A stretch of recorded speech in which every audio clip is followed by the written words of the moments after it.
guys, good morning, good morning. Hi guys, hi.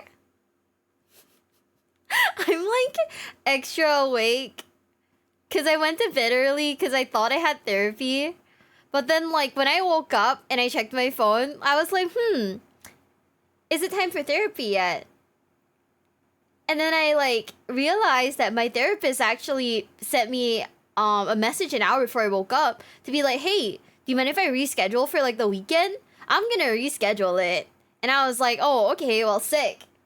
What do I do for like, the hours that I have in between, like, not having therapy and like, just not having therapy. Gaming hours, true. Did you enjoy monster hunting? I did. Why is Monster Hunter so fun? I just want you to know, I was playing with Trish, like Trishula TTV. Because, that's my bestie right there. And, like, we were playing, like, Monster Hunter. By the way, outside of, like, fucking Twitch, we don't talk about Yu-Gi-Oh! We talk about boys, we talk about girls, we talk about, fucking Monster Hunter. It's great.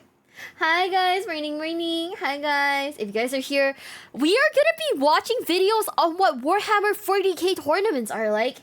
Also, more deep diving into the lore. More specifically, we are gonna be watching a video today called okay?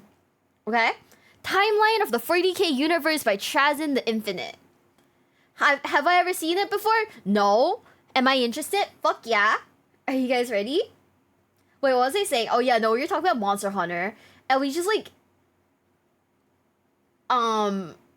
we were just like killing monsters and then just being and just shooting the shit. To be honest, it's more like a gossip session with my besties when we play Monster Hunter. But yeah. Hi guys, hi. Unknown Pessimist, thank you for the follow. And Ditter Story, thank you so much for the follow. Thank you.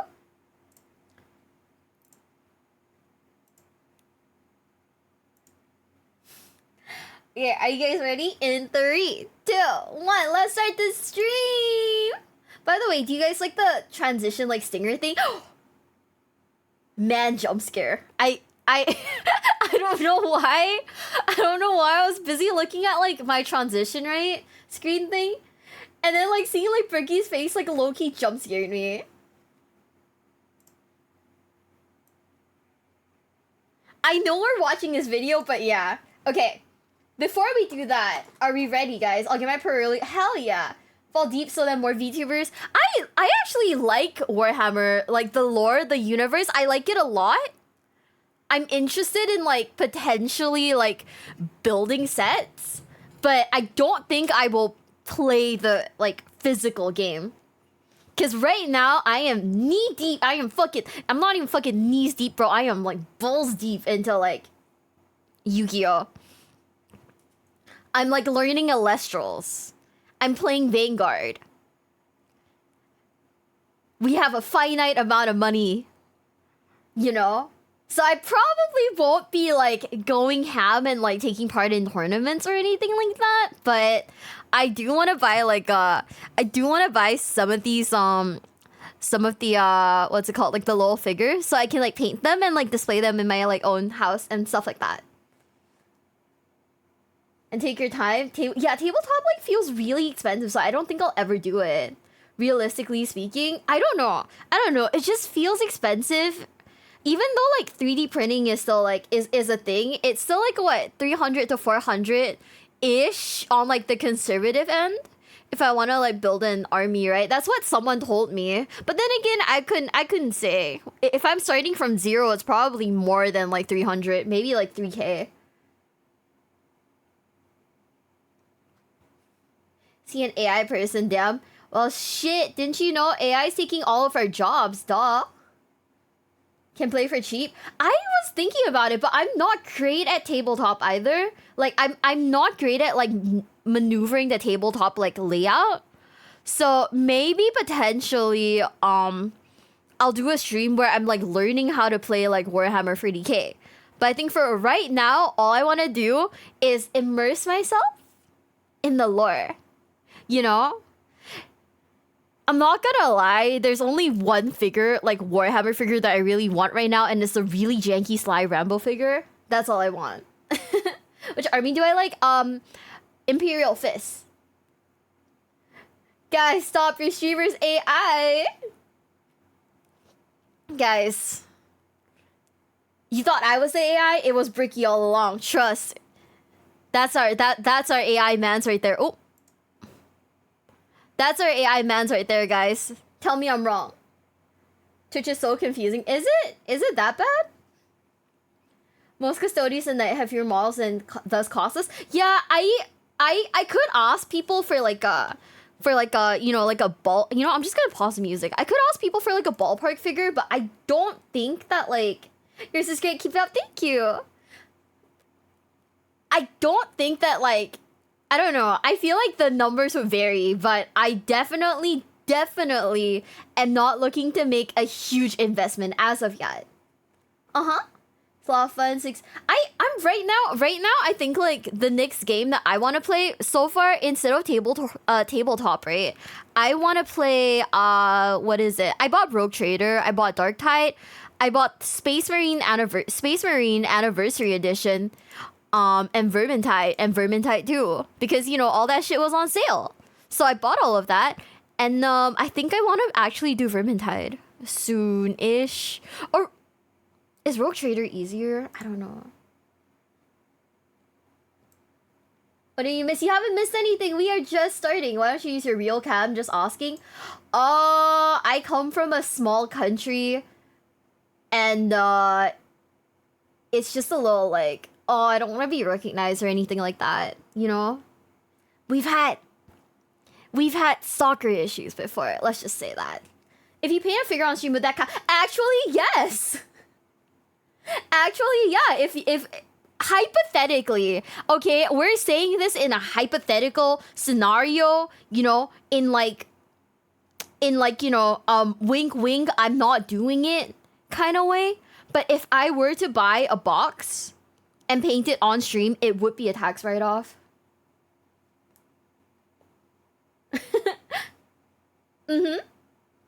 Wink, wink. I definitely can and cannot confirm. Ow. I hit my head. Hey, Mio, if you want to know how Warhammer Fantasy Dwarves act like, I highly suggest looking up Eurus Insult Elf. It's made by a friend of Alpha Busa. Okay, I'll put that down on like a... to watch list. But thank you for the super chat, Sharko. Thank you. Is that Bricky? It is Bricky. Why, you bricked up looking at him? Huh? Space Marine controls are kind of jank. Vermintide, not for 80k. Yeah, everyone's like recommending it. So I was like, okay, you know, we're gonna try. This is gonna be okay. We're gonna try. It'll be fine. He looks so different without his glasses on. Hey, I'm not judging. I mean, what if man has like nice eyes? Maybe he does. We don't know. Anyways, are you guys ready to start the video? I am a low-key like competitive like person. So I'm like a low-key a competitive person. So tournaments interest me. And I think that like the aspect of like the physical game, not just the lore, is very interesting to me. So I am very keen to watch this. I've been looking when you tell.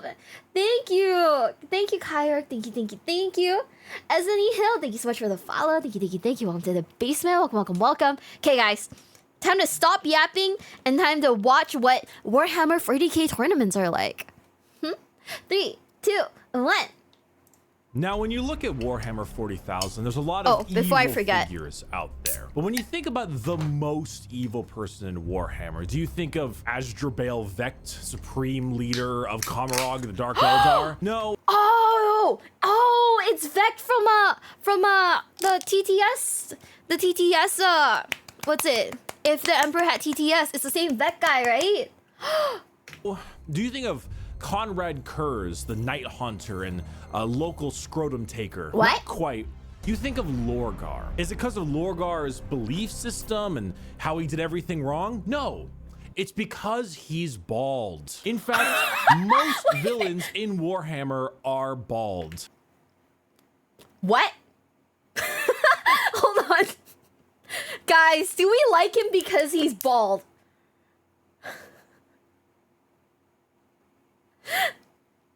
Full play, thank you so much for the follow. Thank you, thank you, thank you. Welcome to the basement. Welcome, welcome, welcome. I am not bald, as you can see, I have hair.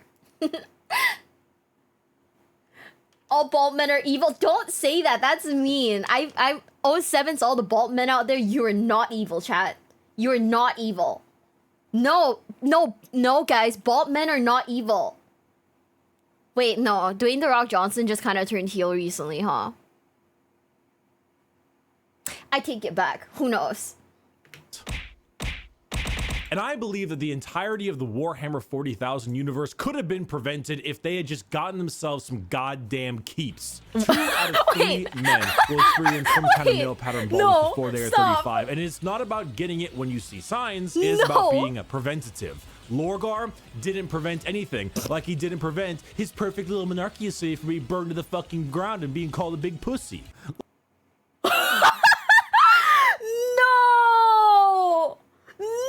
Stop! No fucking way. Why are we brosing Lorgar right now? Poor fucking guy is already taking massive fucking L's, and now he's also being used in like a bald guy commercial. I fucking love this. Let's go, guys. Also, we are watching his ads, by the way. Like I said, and I will always say this, we are watching his videos for free. Therefore, we will be watching all of the ads. By the way, this is a good ad. Therefore, we should be watching it. Lorgar's a bitch. But if Lorgar had access to 24/7 customer service, a fantastic product that you don't need to go visit a doctor or a pharmacy to do, and you can do all of your hair loss prevention entirely in your own home, I think he would have stayed loyal. Keep. I'm fucking losing it. I'm losing my fucking mind. Lorgar's a bitch. No way. No fucking way. Okay, hold up. I love this ad. By the way, guys, use keeps. Use keeps if you don't want to turn into Lorgar and take like massive fucking L's in your life, guys. Oh man. Tazakinoku. Thank you so much for the follow. Thank you, thank you, thank you. Welcome to the basement. Welcome, welcome, welcome. Is the leader in hair loss prevention, and it's not just me, someone who uses the product, but there are tons of reviews on it on YouTube as well, from also people who are not sponsored. If you want a little bit more of a unbiased review, they also agree it's a fantastic option. It's not just about getting your hair back, it's about making sure it never leaves in the first place. It's about prevention, because then maybe you wouldn't have joined chaos. But will it prevent my dad from leaving? That's the question. That's the question.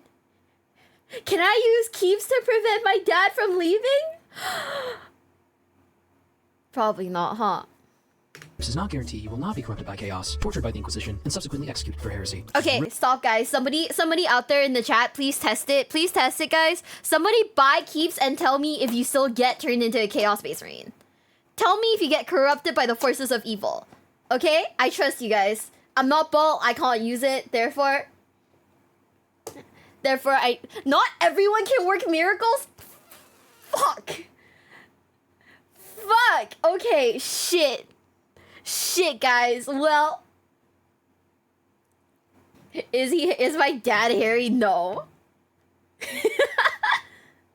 Really not something that I have any room to talk about, as Night Lords are my... Lorgar's a bitch. So go ahead and check out the description and go to keeps.com/bricky for 50% off your first order while the deal lasts. Thank you very much for sponsoring this video, and let's talk about bald chaos men. Hello everybody, my name is Bricky, currently staring down at Dimicarian, wondering where it all went wrong. Warhammer, I like it. It's pretty cool. Poggers, based, all those words. I recently attended a tournament known as LVO, the Las Vegas Open. It is the largest Warhammer tournament in the world, or at least I think it is. If it's not, then I'm not changing this title. But all the big players were there, all the major competitive groups, myself even, and Dice Check all went down. And I'm gonna be for reals. I went to a Yu-Gi-Oh tournament. I went to like a YCS, and I played like one game. Got kicked out because, you know, I fucking lost, right? And it was like a best of one. And I just proceeded to walk around the event taking selfies by, like, you know, Yu-Gi-Oh mats. It was great. Guys, since I have daddy issues, do you think what are the chances of me turning into Horus and starting the next Horus heresy? decided to try our hand in the biggest tournament in the US and world. We'll figure that one out soon. During a stream of mine after I came back, many people were asking me how I did, how did I perform, and why not let you know right here, right now, and tell you not just how I did, but how the event was as a whole. What's it like attending a 40K tournament? And if you're planning on attending one yourself, what things do you need to make sure you bring and think about when you're there? So that's what this video is about. It's a story, not a game review or an essay like I normally do, but a story and a little bit of advice for you if you ever do attend a Warhammer tournament yourself. Okay. So sit down, get some food, let's chat about LVO. Okay, genuine question, guys. Also, Zid, thank you so much for the super chat. If you're interested in watching a tournament live, War Games Live is our main stream channel. He travels the country to stream games and commentary. Actually, I think I've seen him in my recommended. I've seen him in my recommended. I've never really clicked on it because I don't know what's going on. I think I'm gonna have to watch a video to get in on that, but yeah. Don't worry, cooking loyalists have daddy issues too. Oh my god. Okay, well, you know what? I'm 90% sure Rogel Dorn has like daddy issues, so I could just be Rogel Dorn, right? Oh man. Okay, but genuine question. Have you been to a Warhammer 40K tournament? Okay. If you have, are they stinky? You know how like Yu-Gi-Oh tournaments have like the rep for like being stinky? Are they stinky? Is my question.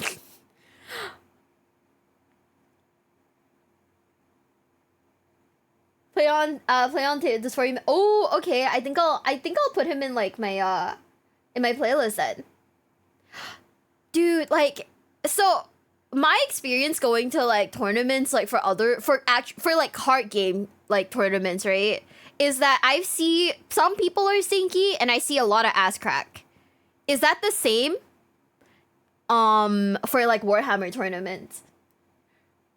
Rogel Dorn is autism incarnate. Well, guess what? I can have the building tism too. Not at LVO because it's air conditioned. You think I'd go out? Fuck, you're so right, bestie. There's a nice % chance it's sweaty. No, not the must. They're less stinky than MTG gatherings.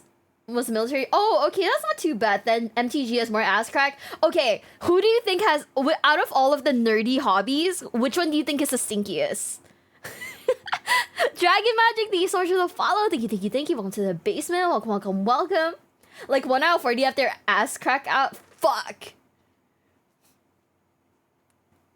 3 hours a game, you probably become stinky by that point. Honestly, true. When you pack that many like people into one room, eventually like the heat's gonna get out of control, right? League players stink? You can't say that. I'm a League player and I take showers. No. So I can take, you know what? That is fair. Less crack, but a lot more standing for DK, but there is some. All I remember was one time I walked by, like, I went to an anime convention and they had like a small like cordon off section for people to like paint like Warhammer figures. And some man's ass crack was just staring right at me and I didn't want to stare back, you know? Because I was walking towards the exit and that man's, you know, bum was just right there and I was like, no. My say-so Christian eyes. My Christian eyes have been sullied. But yeah, let's go. In 3, 2, 1. Let's keep it moving. Hi, Maggie Drummond.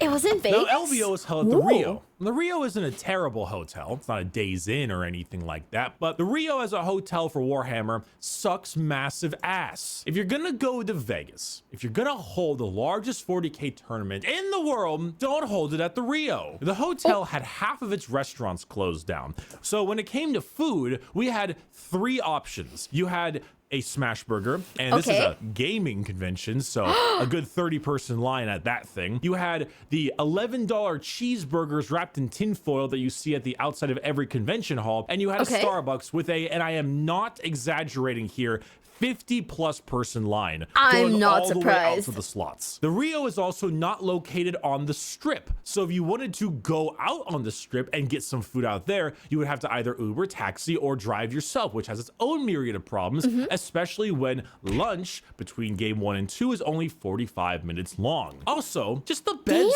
suck, man. I don't know what it was, but my back pain was insane. The beds are shit. They're just shit. Hell, in order to actually have breakfast, I had to Uber Eats food to the hotel because nothing was working. It's trash. Hold it somewhere else next time, please. Hear ye, noble lords and ladies. The tourney is about to begin. So how's a Warhammer tournament held? Well, it's in an enormous room covered in tables, listed from table 1 all the way to, I think it went to 300 or something this time around, and is played over 6 games. 300? About a week or two before, you go ahead and put your list in, have it finalized and approved. Also, you generally send pictures of any conversion models and stuff to make sure they're approved. Also, you don't want to be modeling for advantage and that kind of thing. And the games are always matched up with people who are a similar win-loss rate as yourself. Wait, so how many people are at this event? Because, like, he said there's 300 tables, right? So assuming that, like, it's, like, 2 people a table, that's, like, 600 people minimum, right? Hi, Django, hi. Like, that's, like, 600 people, right? And you have to send in, like, pictures of your models so that they can, like, do checks? That's a lot of work. Holy shit. Okay.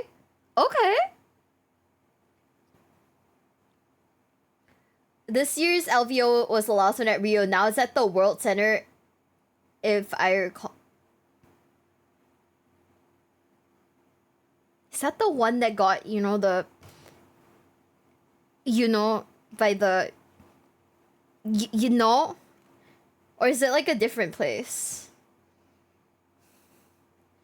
About right. That's a lot of people. 1,100 people is insane. Holy shit. That's like a ton. That's like a ton of like. Oh, that's so much work. Holy shit. You only have to do. They're asking you for your dudes. That's like. You only have to do checks for highly converted. Oh, okay, that's not too bad then. No, that's the World Trade Center. Oh, it's a different place. Oh, my bad, guys. I'm sorry. I'm foreign. I'm foreign. I'm very sorry. I am very foreign, guys. Yeah, I don't know. It feels like a lot. Oh my god. There's a okay, how much is the entry fee? Genuinely curious because I paid, I think it was $25 for the Yu-Gi-Oh tournament. I got it for free at the Grand Archive tournament because I got connections. Hi. But yeah. But how much are the entry fees to go into like a Warhammer tournament? Like, how expensive is it? I heard that like some of them, like some card games, I heard they're what is it? Like there's like an entry fee of like $50, but they have like good door gifts, so it's like a little less bad. There's a big one this week at Adepticon. Where's Adepticon at? So if you won your first game, you'll find another guy who won his first game. If you're 2 and 3 and you have your last game, you'll find another guy who's also 2 and 3, etc. If you're 5 and 0, you're fighting people who are 5 and 0. Okay. It's very much in heats, so to speak, where you always play all 6 games. No matter your score, no matter how well or how bad you're doing, you play 6 games. The only people who play more than 6 games are the top 8 players who play an additional, I think, 3 right after that. The fuck? I had a nut in my mouth. Don't meme that. Then comes game day, Friday in this case, and you roll up at around 9:30 a.m. or something. You get paired up with a table and an opponent on the app, and then you go to the table, you meet the person, shake their hand, and then you start deploying and setting up. All of the terrain and all of the missions are all given to you in a packet beforehand, so you know what terrain is given to what person and also which mission you are playing. That's so cute. I really like the little trees. Aww. Wait, I like it so much. There's a tournament happening in Warhammer World in Nottingham on June 7th and 8th. I'll be attending. Currently got to paint up my Garfer thing. Guys, if you guys are here, painting your shit while listening to like me watch these videos, I hope you know I watching this video gives you like a painter's buff, dude. You'll get like plus 15% speed for the hour. Trust. The trees are so cute. I love it. And from there, it's a classic game of 40K. You pick your secondaries, you do your deployment, you do your roll-offs, all that. That shit's so big. What? How do you even bring that with you? Does it come off the sand? What the fuck? This thing is huge. Fun jazz. However, you have exactly 3 hours to complete your game. Not always, but sometimes depending on the army, you know, if you're rolling up to Nid Swarm or Guard, you might bring out a chess clock. And the person who runs out of time on the chess clock will therefore basically not be able to do anything for the rest of the game, which basically means they auto lose. So with the 3 hours, it's good to be pretty quick on your games. After the first 3 hours, you got a 45-minute lunch break in which you eat just trash normally, and then you have the next game, then about another 30-minute break, then the final game, and then that's your 3 games for the day. You go eat some dinner, or you go back to your hotel room with your legs just absolutely aching after standing for over 10 hours, give or take, and then next day comes the next 3 games, and you're good. And you do it again. And then you just do it again. Guys, okay, someone said something important in the chat. Remember, guys, if you're painting right now, thin your paints. Thin your paints, guys. Don't worry, there's no chairs? I have to stand for like 10 hours? Okay. Do you guys have like good like glutes from like all the standing you gotta do? Or do you think like the fact that you have to sit down to paint like just negates all of that? Hi. I had a brief tutorial how to play a sample game. There's a lot of talking involved because you have to call out everything you do in your unit. So think of the yapping and that. You know, the thought of doing that is very unappealing to me. That's why I play Yu-Gi-Oh! Master Duel where everything is like super automated, but yeah. Oh man. There's gonna be a big model in about 7-ish hours? Well, maybe we'll keep going for like 7 hours and then we can like watch it towards the end, but yeah. Gallo, thank you so much for the follow. Thank you. Welcome to the basement. Welcome. Do your squats, guys. Do your squats. Prep for your tournament. Do your squats, guys. You gotta train those legs. You have to understand many tournaments is not only there are many other games, stands, and okay. I think that like it's really interesting. I wonder, is it like, okay, so since you have to build everything there, right? And at the Yu-Gi-Oh tournament, there were people selling like just like loose like staples and whatnot. So if you like ripped a card, or like if you lost a card, or like your sleeves are ripped, you could just buy them from like one of the vendors, right? Is it possible to buy a model from like a vendor, like a fully done model from a vendor, if like one of your like models breaks? Is that like a thing? There are chairs at the tournaments. Last one I went to in 2023 at Seats, there's a lot of bending over. Oh. So it's like ass crack galore then, huh? Just bring along some super glue. Oh, okay. So you can't... What do they sell at like the vendors then? Is it just like merch and stuff like that? You don't go to a tournament without glue and activator? Ooh. Bit my tongue. Just bring glue. That makes sense. Rarely can you fit them. Oh, okay, that makes sense. Shit, I guess it do be like that, huh? Time to get more things. Just take the thing. He'll be at this for a while. So if you're rolling up your first tournament, and I guess this advice could be handy for just playing 40K in general, what are some things you should really be bringing? Definitely bring a good amount of dice. You never want to use your opponent's dice ever. You want to make sure you have at least 50, I'd say, just because depending on custodians to guard what army you're playing, make sure you have enough. Also, make sure you have a dice tray you bring. Not only is that nice because I generally have a rule with my opponents where if it doesn't land in the tray, it doesn't count, so you always know exactly what counts and what's cocked, so to speak. But it's also nice that the opponent can see exactly where you're rolling, so you're not, causing any problems, and neither of you are being a little bit, dishonest with your rolls. You don't want to be rolling plague weapons all incorrectly and stuff. Make sure you bring your codex, or at least some printed rules of all the major data sheets you have, because I brought Chaos Space Marines and the 8th edition codex for CSM is so outdated. I didn't even bring that. Wait, is 50 too much, guys? I don't know. Does 50 sound like a reasonable number to you guys? 100 dice minimum?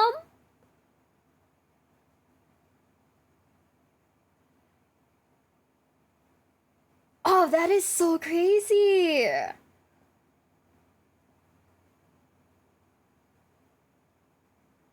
Depends on the army you play. You can't just use the same dice over and over again? Huh.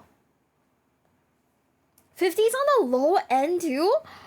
That's a lot of dice. Holy shit. I looked into buying dice recently and dice are also like pretty expensive. Hi, Mac. Hi. Yeah, 40k is not cheap. Like, this shit's like... Okay, so in my head right now, I am doing like a mental like math of like... Of like how much like I'll need to like prep if I want to take part in like a tournament, right? And this shit's adding up.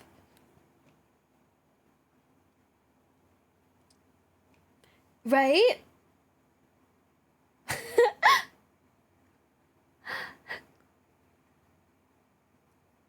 Well, Yu-chan, thank you so much for the follow. Thank you, thank you, thank you. Welcome to the basement. Thank you, thank you, thank you. Welcome in, welcome in. Can always use cheapo dice? Yeah. No, I was like thinking, because like my locals, right? They sell a single dice for like 50 cents. So if I have to buy 50, right? Wait, let me do the math on that real quick, because I can't do mental math. I'm just not built like that. Walkus fan, how are you doing? Thank you. We're good. I'm doing the mental math. I'm kind of like getting a little bit of like sticker shock low-key from like how expensive things are. It's $25 for like dice just by itself. Damn, okay. Also, I'm LeChamp. Thank you so much for continuing your gifted sub. Thank you, thank you, thank you, bestie. 6? Okay, wow. Okay, I mean, I guess like you could like reasonably get like dice at like a 50 cents, so divide by 2 is 25. No, they sell each dice for 50 cents. Like dice, like sorry, die? Wait. Is dice plural and die singular? They sell the one of like little cube for 50 cents. That codex, but I had some printouts and stuff to make sure my opponent knew what was going on, cool. Or at least have your apps ready, either the Warhammer app, Battlescribe, or Wahapedia. Make sure they're always there, tabs open on your phone. You want to reduce the looking up part as much as you can. And then of course, you know, don't forget a fucking tape measure. People do that all the time. And bring objective markers in case your opponent doesn't have any. Now these are all obvious things, right? What about stuff I really highly recommend you do? Okay. Things you might not think about. What do you recommend? Food. Good, healthy greens and carbs. This is not a time for monsters and pizza. You are going to regret it. Eggs, rice, vegetables. Okay, but Ricky, if I'm staying at a hotel, how do I prep that? If I were to ever build an army, it would be the Imperial Fists. Cheap 5-cent dice from local stores. It's not cheap here, I guess. It's just not cheap here. I mean, I just probably have to look for it. You need high. I guess so. I mean, it makes sense that like you want to stay healthy, cause like if you constantly eat like greasy food, you're gonna burn out, right? But Monster's meal is lifeblood. I'm shamefully drinking one right now as we speak. Tape measure or ruler is hella required for games. I saw like a thing where like this guy was being very anal about like the positions, and I guess like it makes sense that you have to be anal about the positions because there is like a range, right? Like from what I remember from that one video I watched, there's like you calculate like the range and stuff like that. So I guess positioning is like is something that you have to be really anal about, right? Yeah, if you buy food, honestly, Las Vegas Strip, very expensive. Do not recommend. I would instead recommend taking a cab to like the nearest like Walmart and or Target, buying like a bunch of like sandwiches, shoving it and like a case of water, shoving it into your fridge. and then hoping and praying that, like, you know, you can use the if you're lucky enough, your room might have a microwave. Who knows? Yeah, that makes sense. I mean, it makes sense why you're anal about it, but I don't know. Guys, what if I got like what if I went to a tournament with like a custom belt that just held like, you know how like in Yu-Gi-Oh they have like belts that hold like deck boxes? What if I got one that just held like cans of Monster, and then like when I'm like losing, I just bust out the fucking Monster like it's my destiny draw, and just, you know, like and just open and chug it. Food that gives you energy, food that's good for you. You are going to be standing around, bending over, moving a ton for 10 hours for 2 days in a row. Not to mention the amount of thinking you're gonna have to do. Trust me, eat good food, a fuckload of water. I'm talking multiple bottles or a 64-ounce jug. Just water. If you survive only on coffee and energy drinks, you're gonna regret that. And I mean, I drink plenty of coffee, and I generally do have coffee with me, but with lots of water as well. A non-residue producing snack, as in not Cheetos or Doritos, but like grapes, apple slices, something that's gonna give you a good amount of energy and it won't leave some crap on the board or the models. I'm not gonna lie, if an opponent was eating fucking Doritos or Cheetos, right? And then and if they ever like touch like my dice or model and got like Cheeto dust or like Dorito dust on it, I would be pissed. I would like fight a bitch. On fucking God. On fucking God, I do it. But also, do you think that like Warhammer tournament players have like scoliosis from how much bending they have to do? Genuine question. Okay, so there's this like really like famous story, right, of like this Yu-Gi-Oh tournament where this guy was like really stinky, okay, and he like lost. So our hero is Guy A, and Guy B is well known for being very stinky. So Guy B loses to Guy A, and when it's time to do the handshake, right, Guy B puts his hands under his armpits to, you know, hit him with the fucking, give him the fucking Nurgle special, the smell damage, before extending his hand. If that happened in Warhammer, would that be a DQ? It's fucking gross. The fact that someone actually thought to do that is fucking disgusting, by the way. It's fucking gross. They shouldn't do that. Like, literally, I hope that man gets DQ'd for the rest of his life. It's not a DQ. Ugh. I know that like some people actually like tactically use smell to their advantage, and I think that's so fucking weird. I think that's genuinely like sociopathic behavior.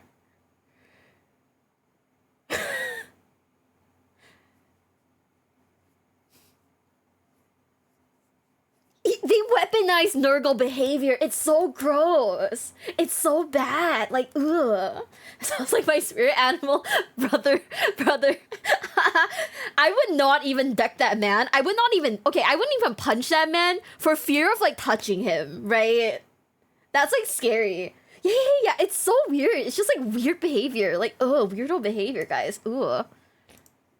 Good shoes.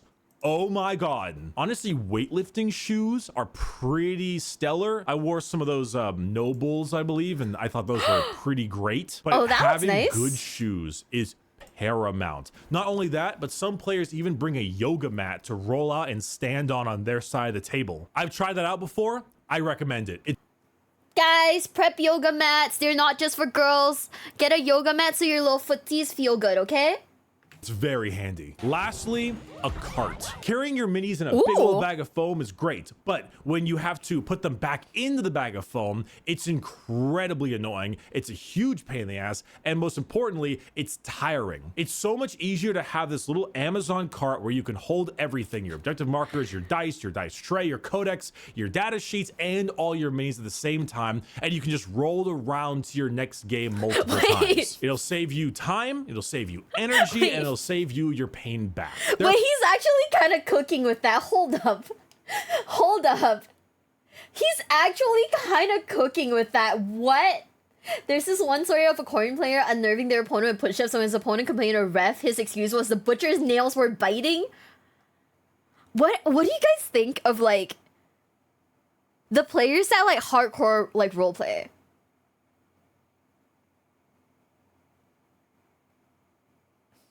Stop me and say hi. Hi, Rune. What do you think of the guys that roleplay? Like, I don't know how I feel about it. I get that this is like a fantasy kind of thing, but like I've had some like ever since I started like doing like Warhammer content, right? I've had some weird fucking DMs, dude. I can't even explain it to you guys, but I've had some weird fucking DMs. From people being like, oh, like, I don't know. It was like edgy Corvus Corax from like if the Emperor had TTS, you know what I mean?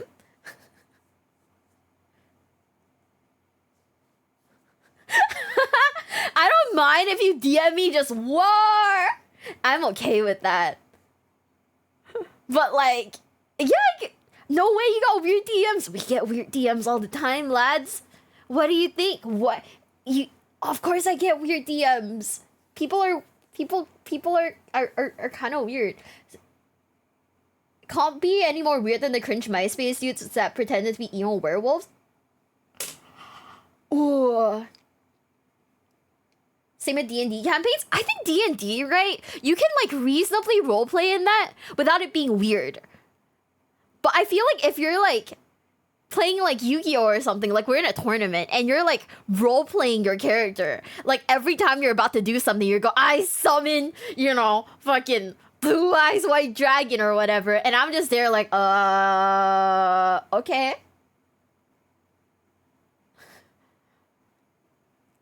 Oh hell yeah, we are specifically today, Deki, specifically we are talking about tournaments. Yeah. You don't do that? I just go, okay, so I'm gonna Synchro 7 Baron de Fleur. Just that, you know? I Synchro 7 Chi Xiao.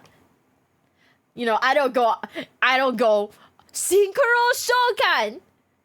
Fucking Chi Xiao, bitch! You know? Kill the part that cringes. Honestly, true. You know what? Actually, you're right. Who am I to hate on them for, like, being true to themselves? If someone, like, tries to RP as Nurgle, though, I might have to, like, draw the line on that, though. Being for reals. I've actually never been to a Yu-Gi-Oh tournament. They're not bad. They're not bad for, like, the experience. I don't, like, not recommend it. Okay, are we ready? Let's keep going in 3, 2, 1. There are probably many things I forgot about, and if you have any other ideas, go ahead and leave them in the comments for me to look at, because as far as I'm concerned, these are the major points I can think of. Yeah, take it away. It's going to be a bumpy ride. So, you got all your stuff.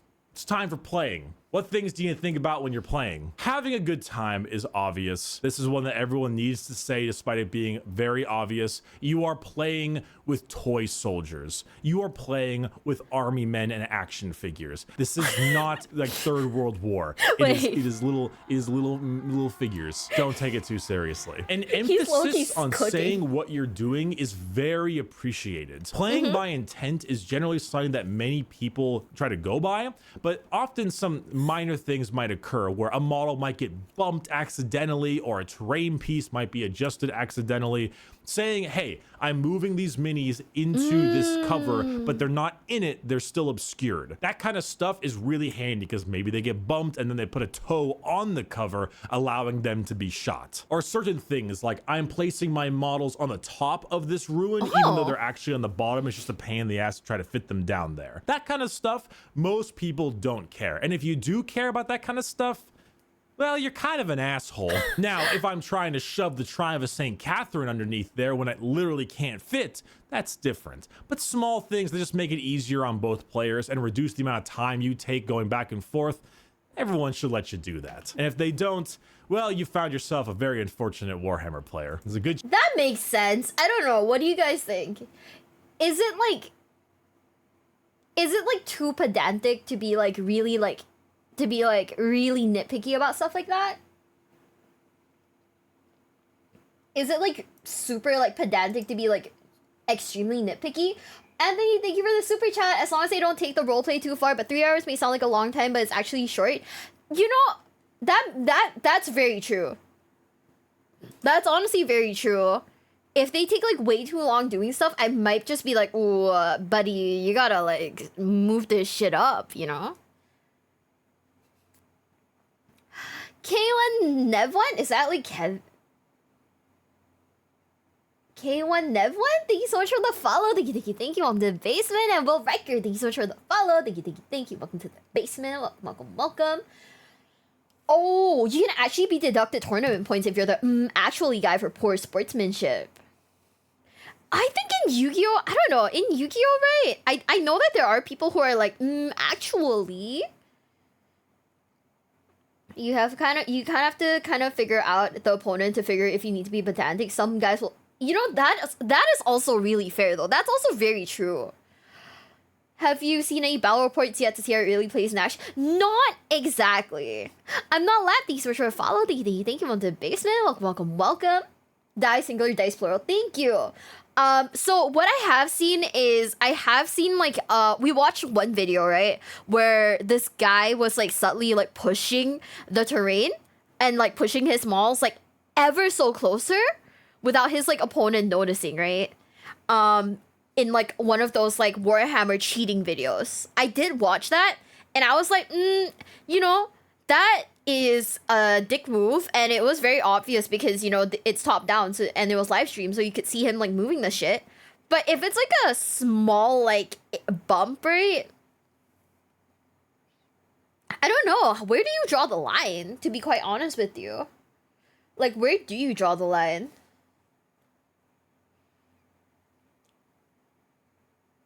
You know what I mean?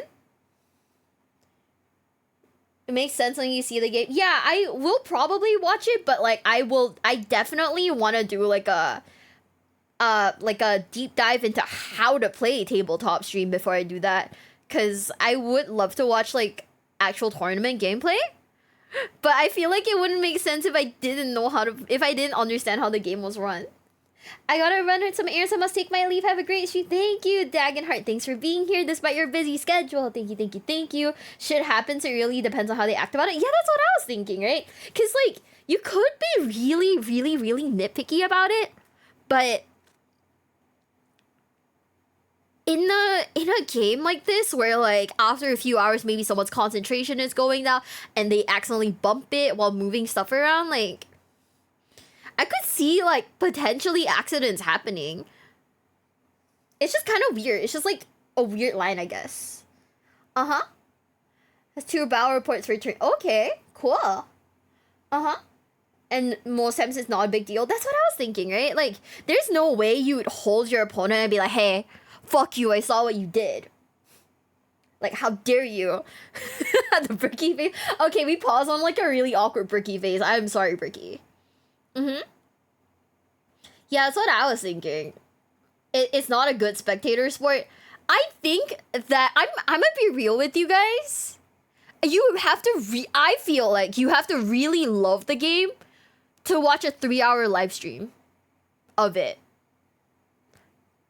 Because, like, I have ADHD. I have crippling ADHD. I could watch it for 15 minutes, take a nap, wake up, and finish watching it, you know? But then, that's because I have crippling ADHD, so I don't know. Maybe you guys are normal. Maybe you guys are very, very sane, very normal, and you guys probably don't have it. That makes sense.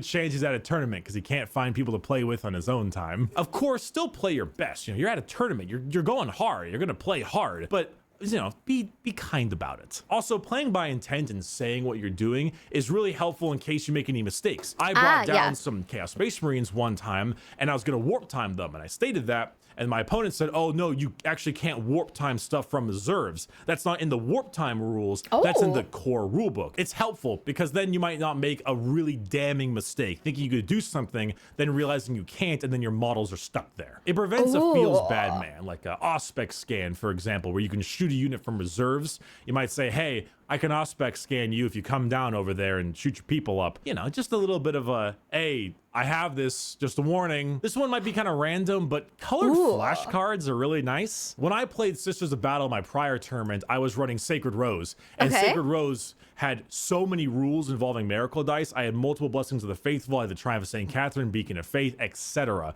And there were so many rules that I just kind of forgot sometimes when I had used them. Some were only per turn, some were per phase, some were per battle round. And having little flashcards that I could flip over and say that I already did them or didn't was really handy. It keeps me accountable. When it comes to things like takebacks, I generally think it's acceptable to allow your opponent to take back certain things, so long as, one, you're not, going for the gold. This is different on the top 5 tables, but I don't think anyone watching this is going to the top 5 table, so don't worry.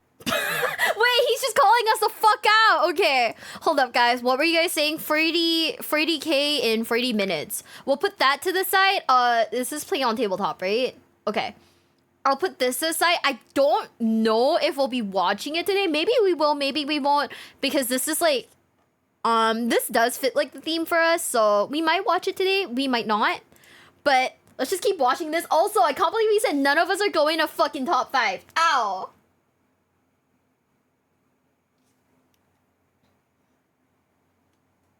I didn't come here to be attacked, Ricky. That's insane.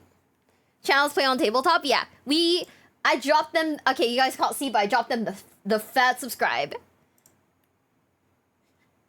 Worry about it. But often if a person was in the shooting phase, they were shooting something at me and they said, oh crap, I forgot to mention I want to do rod over here. And I'd say, yeah, whatever, just do the rod over there. I knew that was their intention. They were obviously there to do rod, whatever. Now, if they fired their hive guard twice and said, oh crap, I meant to do rod with my hive guard, can I take that all back? I'll say, no. A great example of this, though, is in my 4th game, I made a grave error where I didn't actually bring in my Terminators. I just completely forgot they were in Deep Strike. And it was past turn 3, and I asked my opponent, hey, can I just bring them in on my board edge on this side just to have them there so I can do rod later on? And he said, yeah, whatever. This segues me into my final point. Warhammer, especially competitive Warhammer, is unbalanced, weird, and completely janky. This is a tournament. People are trying to win. This will lead to bringing in some undesirables. The people who interrupt you all the time, the people who constantly spit as they're speaking, the people who handle your models without you giving them permission to do so, the people who don't know what deodorant is. Do people actually spit? Stop. Do people actually spit? That is insane. Hi guys, if you guys are just joining in, hi. I am currently cringing from like I'm currently cringing from like those guys at like Warhammer tournaments. That has to be capped. Do people actually spit though? Also, do you guys agree with what he said about IRL Warhammer being unbalanced, weird, and janky? I can see that happening. Are you playing Warhammer? No, not today. We finished Space Marines 2 in like a really like fast time. I might see if some of the girls would want to play like a co-op mission, but I'm gonna see if some of the girls want to play like co-op missions potentially, but I think, right, I'm gonna wait for like some of them to finish playing Space Marines 2 before I ask them to do co-ops. Because I feel like they should get like the full story before I even like invite them for co-op. You know what I mean? Yeah, honestly, yeah, I do agree. I think they're all janky. It's hard to balance 20 plus factions. That is true. That is true. Any game that has a meta would be hard to balance. That's part of the fun. That is true. Honestly, I feel like, right, I genuinely feel like, what? Fuck, I lost my train of thought. Shit. Oh no! Wait, let me see if I can get it back. Okay, come here. Come on.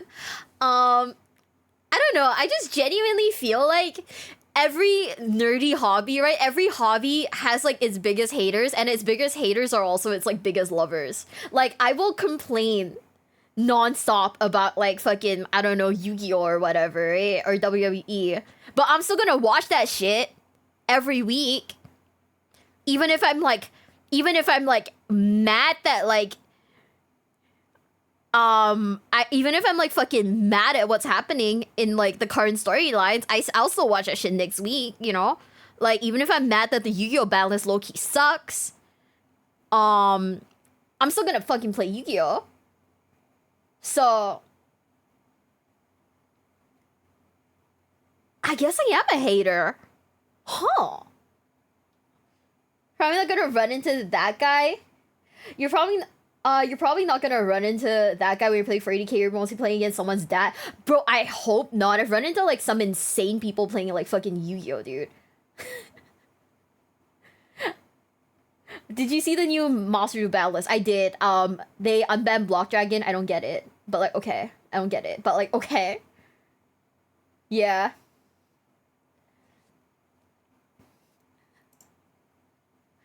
Tenth edition sacrificed so much of his depth to try and get balances he still failed. It's so hard. It feels like it's so hard.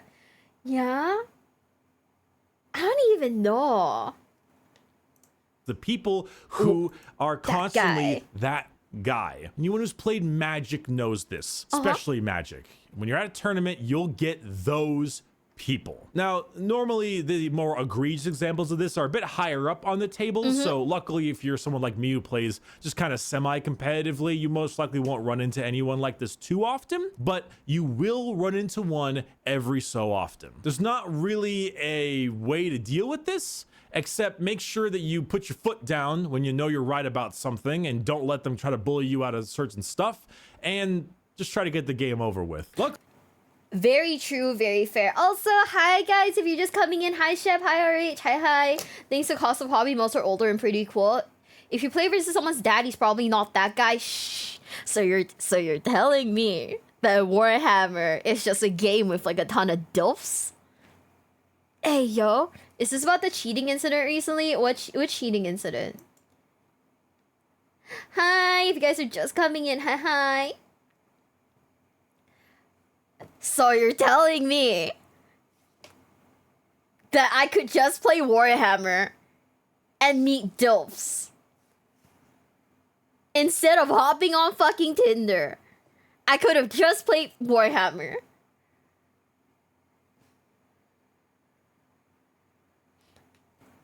I've picked the wrong hobby, guys. Fuck. Do not hit on the dad. Okay, I'm not gonna hit on your dad. Shit. Okay, fine. I'm not gonna hit on your dad, guys. What the hell? I'm not gonna go to like a Warhammer tournament to hit on your dad. Your dads are safe, guys. Deals with disposable money. Oh shit, Trove. Oh man, most of my opponents are gonna be significantly older than me. I'm 22. Hell yeah, most of us are mid-30s and have a kid. I'm just saying, I feel like I could be a good stepmom. I'm just saying. Not deals we have fathers. Shit. Okay, well, this is fine. Don't hit on my dad. I'm not hitting on your dad, chat. I'm kidding. This is like the effect of like chugging like my friend shirt? Where? This is the effect of like chugging like a can of Monster, okay? I am stupid right now. My brain is working too fast and my mouth is not thinking. Don't hit on me or my father again. What? Okay, fine guys, hide your fucking dads then. Shit. You know, just wants a sugar daddy? No. I would like a respectable, well-adjusted man. Preferably taller than me. Don't hit on my dad, that'd be weird. Shut up, I'm not hitting on your dad. Maggie Jamon, thanks for the super chat on Yu-Gi-Oh! While I have not played in tournaments myself, I've still ran to people who just absolutely suck the fun out of it, or people trying to use the latest meta strat. It's unmotivating. I went to Yu-Gi-Oh! I played in a locals one time, and like I played against this like one guy who thought I was like, you know, fucking who thought I would be like easy, right? Like really like I'd be like in like easy games, right? He lost to me, and you know what the little fucker said to me? He was like, "Oh, the only reason why I lost is because like I could see your cleavage." And I was like, "Sir,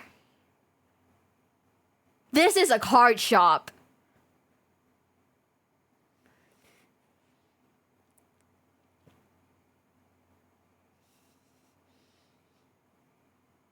This is a card shop.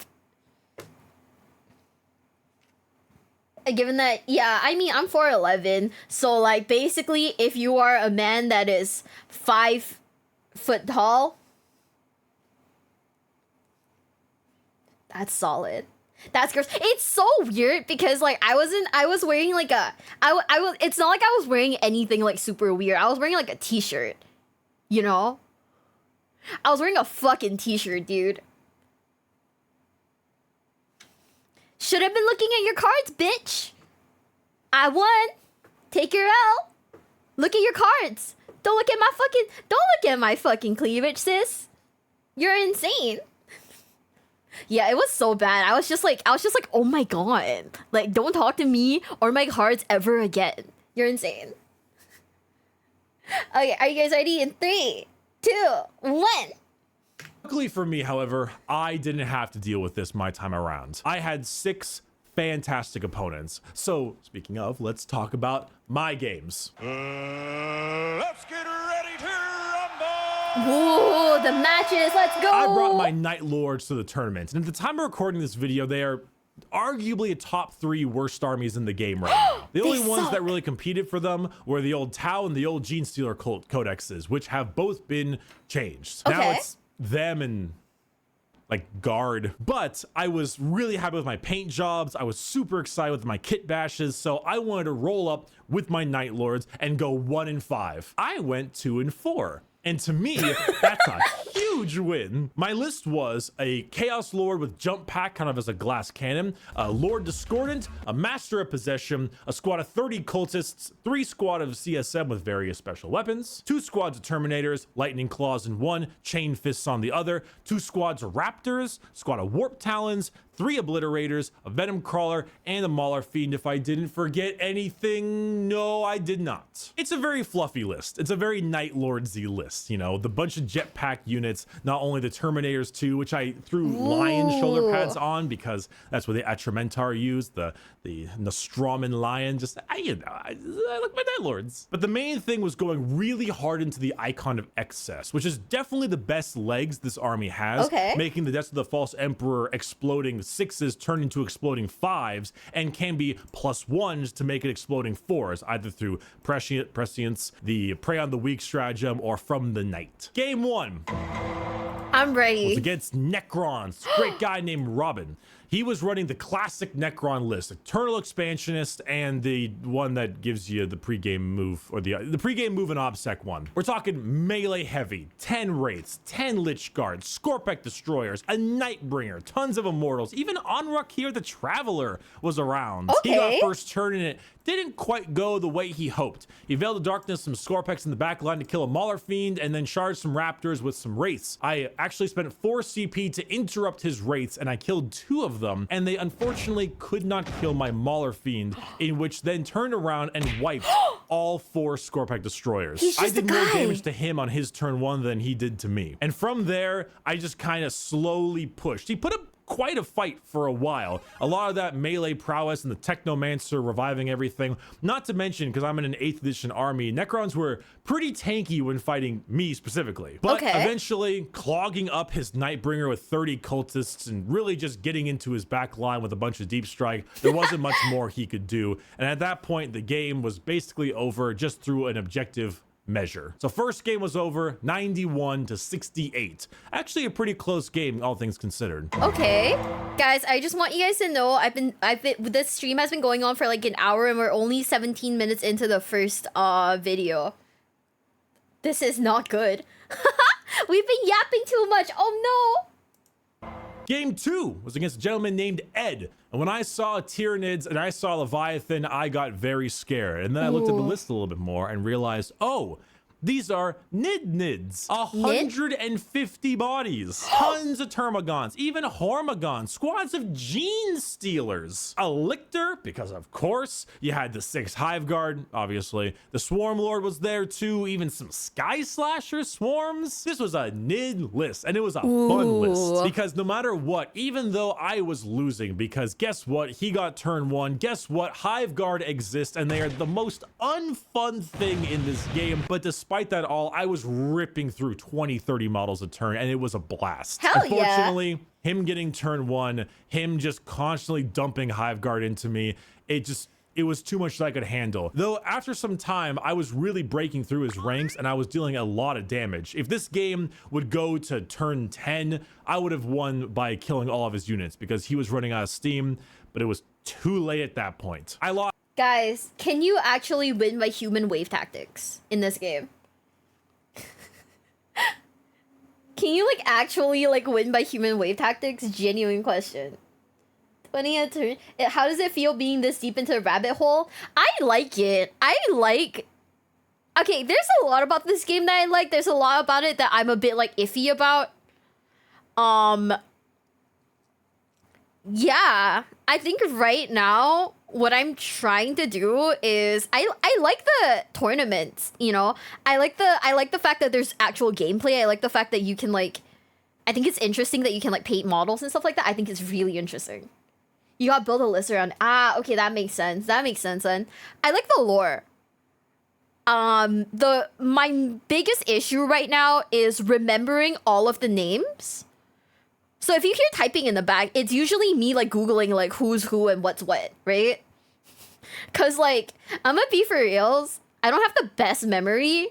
And really, I only remember Rogel Dorn and the Imperial Fist because, you know, I love my, you know, IKEA-tism men very much. Hi, guys. Hi, if you guys are just coming in. Hi. So...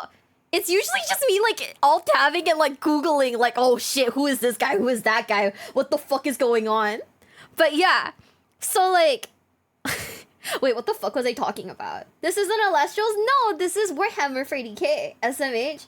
I'm still waiting to learn how to play Alestrials. But hi Kevin, hi. Names are always... okay, I might be for reals. This is gonna sound really bad, but, like, I remember, like... off the top of my head, I know 2 names. Rogel Dorn, Crow, and Sly Rambo. Kevin, enable Kevin. Okay, I'll do it for you.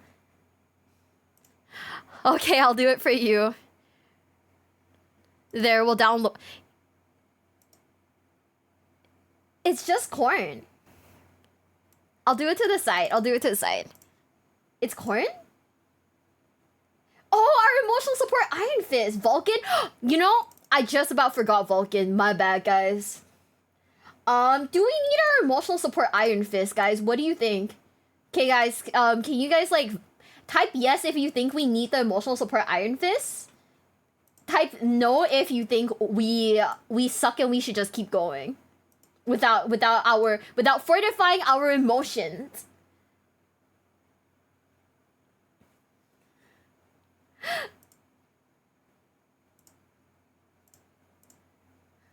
Okay, well, I've added Kevin for you. He fortifies my confidence. So true, bestie. Remember, guys, whenever you are feeling down, whenever you're feeling depressed, he's there to fortify your confidence. Wait, why are you guys all typing Kevin now? You guys like it that much? Okay, well, shit. I'm sorry. I wasn't familiar. Like, I wasn't aware that you guys liked him that much. Shit. Lost that game 64-92. Ooh. Actually a pretty close game, all things considered. And I was really putting the hurt on later, but those Termagants with those Devourers and those Hive Guard. He also said, yeah, Hive Guard, bit cringe in it. And that was good. I got a good in it from him. That was fun. What? That's crazy. Game 3 was against this absolute mad lad. I saw he was playing Tau. Okay. Codex Tau. And then, but I was wondering where the hell all his points were. There's no Riptides in there. I mean, he had some Devilfish and some Broadsides, but where were his points? Oh, he had a super heavy detachment, non-auxiliary one. He rolled up to the table with 3 Storm Surges. 3 Storms. How big are those? Kevin is our Oshi? It wasn't me? That's fucked up, guys. That's so fucked up. Also, are there like ship things, like the little like Land Rover things called Stormfish? That's so cute. That is actually adorable. What the heck? So Mevaran and Malabi Fabi, thank you so much for the follow. Thank you. Welcome to the basement. Welcome. Guys, oh, this looks heavy. How do you cart that shit around? My god, I could not build one of these. Those are like 10 inches tall. I'm gonna be for reals. I don't know how big 10 inches is. Oh, 30 to 36. Thank you, Bestie. Thank you to the rest of us who aren't American. I appreciate you. Thank you. Is he Imperial Fist? I click follow. Thank you. That is, he fortifies our mental health, guys. It's just, there's plastic. I don't really lift. Okay, I don't like really lift or anything like that.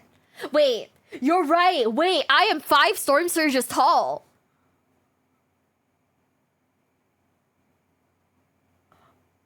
Holy shit! You could stack 5 of those things and it'd be my height. This is not okay. Furutaka Kaini, thank you so much for the follow. Thank you. Welcome to the basement. Welcome. Wait, hold on. Wait. Maybe I don't like this anymore. Oh no. What the fuck?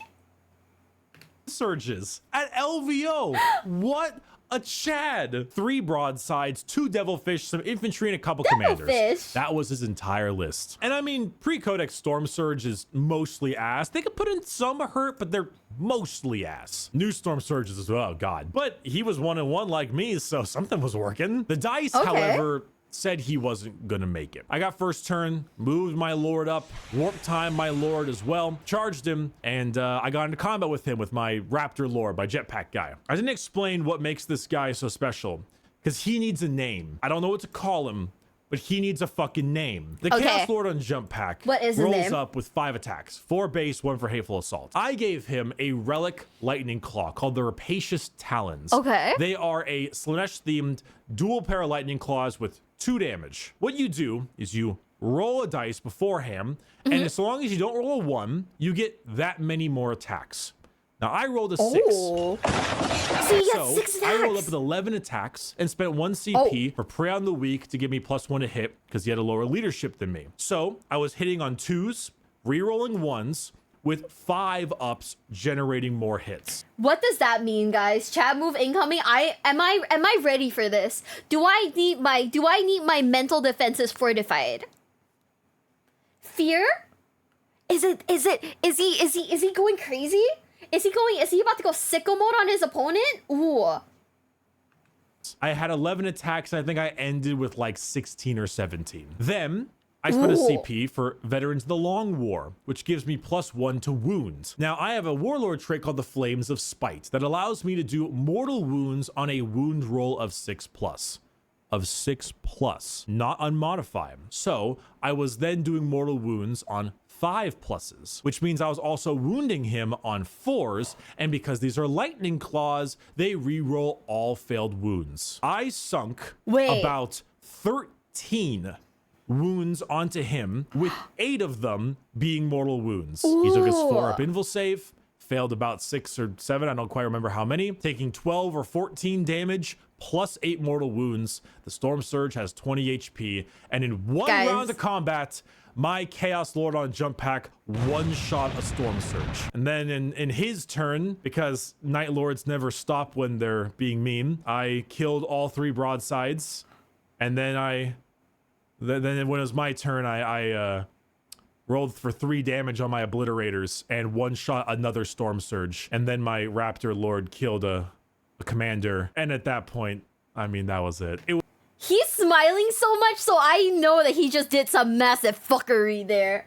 I don't necessarily know what he's talking about, but all I know is from his like shit-eating grin is that he just caused some massive fuckery. Oh. Fuck, dude. I owe 7s to that Tau player, guys. I mean, I know we don't like Tau players, but 7s to the Tau player, guys. Oh, that was fucked up, messed up, and evil. It was some prime bullying. This guy's name was Dal or Dal, and he came up with an entire diorama of his models. He even has an Instagram. I'll go ahead and link it in the description and show it off because he was really fun opponent. Cool. Even turn 2, he was sitting there thinking, you know, I don't like being that guy who says the game is over, but I think this one might be over. Our game ended in like an hour and 10 minutes. I won 97-12. He was a really cool guy. And honestly, he had a diorama of Tao with him. He won in the drip and the fashion game, and if any of us have played MMOs, we both know drip and fashion is the only thing you need to win in. Fair. So fair. Actually, I was gonna ask something like a little stupid. Now I want you guys to like keep an open mind. I want you guys to be like, oh my god, are you like dumb or something? I want you guys to keep like an open mind. Is like kit bashing similar to transmog? Transmog. There's no R. Is it similar? Those 3 games took up an entire day. I would literally like lose my fucking mind. But then again, who am I to judge? I went to YCS, scrubbed out a 1 game, and proceeded to take selfies. So fuck me. I don't know what I'm doing. Bestie, I don't know what transmog is. You know? That's fair. It took me a while to learn what that was too. What's transmog? It's like in like WoW where you like change your like clothes-ish, but like you can like customize it, and you know, is it just basically like putting like clothes on like your models to make them look like cooler?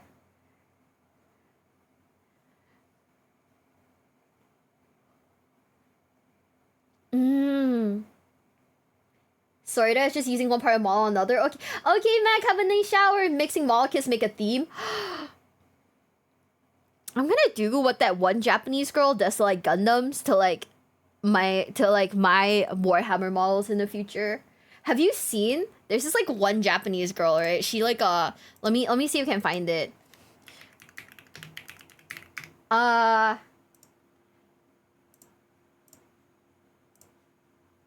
Here, guys. There's this like one Japanese girl. She like makes her gunpla like super kawaii, and then takes them out to like, she's very cute by the way, and she takes them out to like look at cherry blossoms. Like, holy shit, I'm gonna fucking do that. To like, this is what I want to do to like my Imperial Fist, and I'm just gonna take him out. I'm gonna take my pink Imperial Fist out to look at cherry blossoms. Umi Shinome? I think that's, I don't know what her name is. No, her name is Mizu Minamo. Just like is it really? I fucking love that. I think it's so cute. I think it's honestly low-key a flex. I think it's low-key a flex. I kinda love that. Ooh, props for that work. It's like, she's enjoying her hobby in her own way, and I appreciate that, right?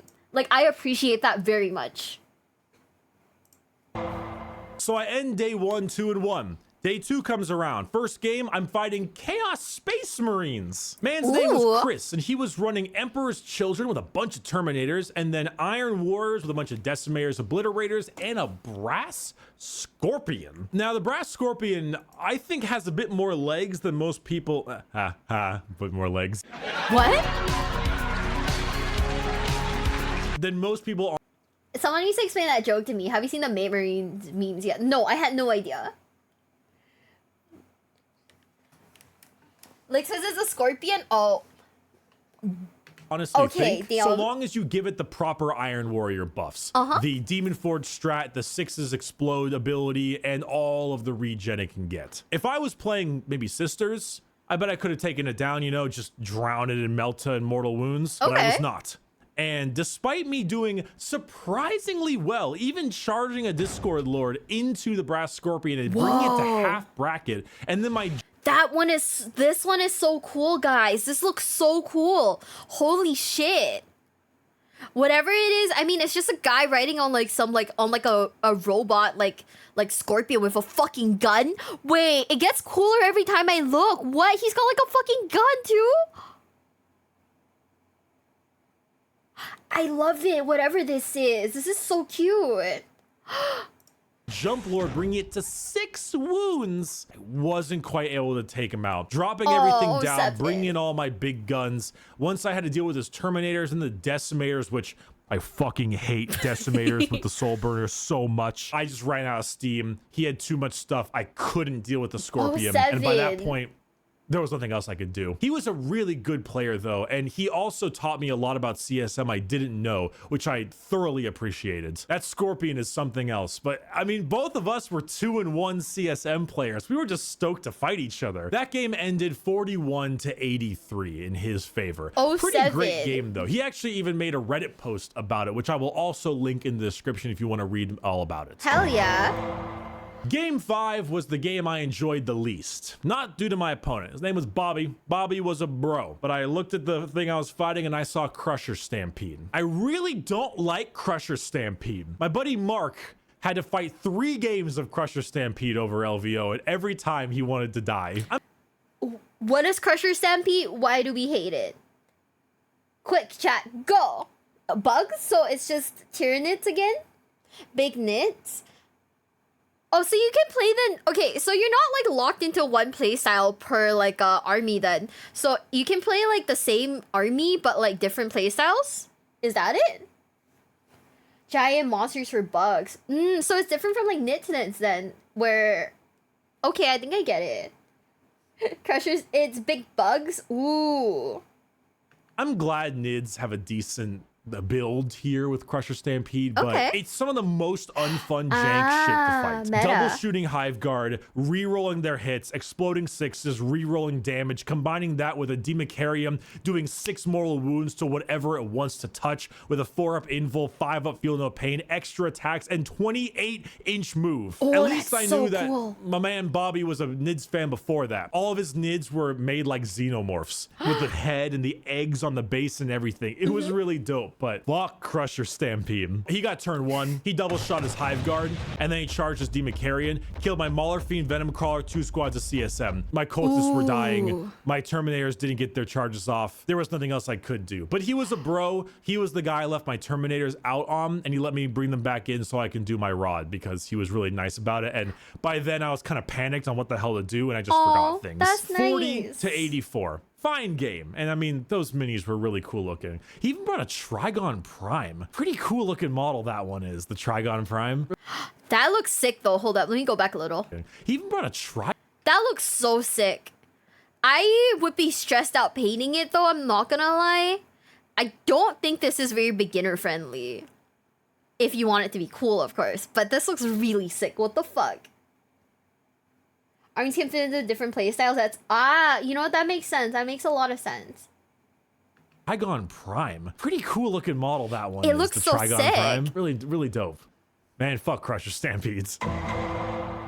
My last game was against a gentleman named Thomas. And Thomas, that man lives, breathes Iron Hands. You see Iron Hands, you might think a little bit of meta chasing there, but no, this guy, he had names for all of his dreadnoughts. They had that fist on all of the pauldrons. He was running 2 Leviathan dreadnoughts, 2 Contemptor dreadnoughts, 3 land speeders, some Van Vets. This guy was an Iron Hands player. And the both of us were 2 and 3. We were tired as hell. We were ready for just a fun ass game. And honestly, he was one of my favorite games, despite the fact that I got schmacked. I got first turn, did some plink damage, charged some things. On my second turn, I was able to actually get some good damage in, but I left everything way too exposed. On his second turn, he killed everything. The dreadnoughts just opened up and mulched my entire army. I had maybe 3 units left at the end of turn 2. Some reserves, sure, but I didn't have the steam after that. And I got slaughtered, like 95-22 or something. It was my worst defeat of them all score-wise,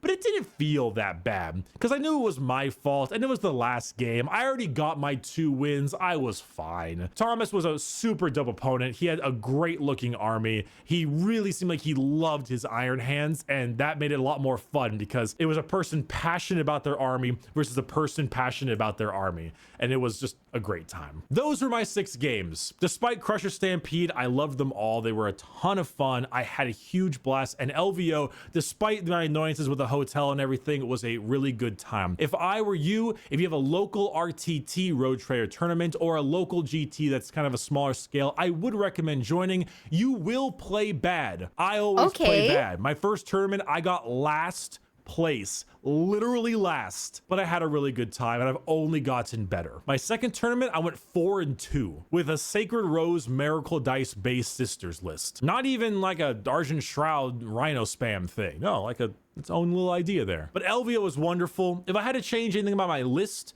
I had a lot of, you know, models that just were modeled the way they were because they came out of a Start Collecting box or something. So I had plasma guns and crap like that. I would take the 2 barebone CSM and then 3 squads of 10 cultists instead of 1 of 30. I'd drop out some special weapons on my Terminators. And then with the new points changes, I can actually add a Contemptor Dreadnought. Not one with the Volkite because I hate Volkite, but probably one with the Chain Fist, maybe like the grav gun, the missile launcher, like the plasma or something, because I think that's kind of how I would adjust my list at the end of the day. Really enjoyed myself. I would highly recommend some of you try attending it next year, and hopefully it's at a better fucking hotel. Thank you for listening to this video, listening to the story. Of course, if you want to see more content Warhammer related, if you want to do more actual games and tabletop, check out Dice Check. I play it a lot. It's also my buddy Matt who runs it. We have lots of great games there, and it's honestly, I think, a much more casual but like semi-competitive feel to it, so I'd recommend there. And if you want to know more 40k lore style, check out Adeptus Ridiculous that I run with my co-hosts DK and Shy, where we discuss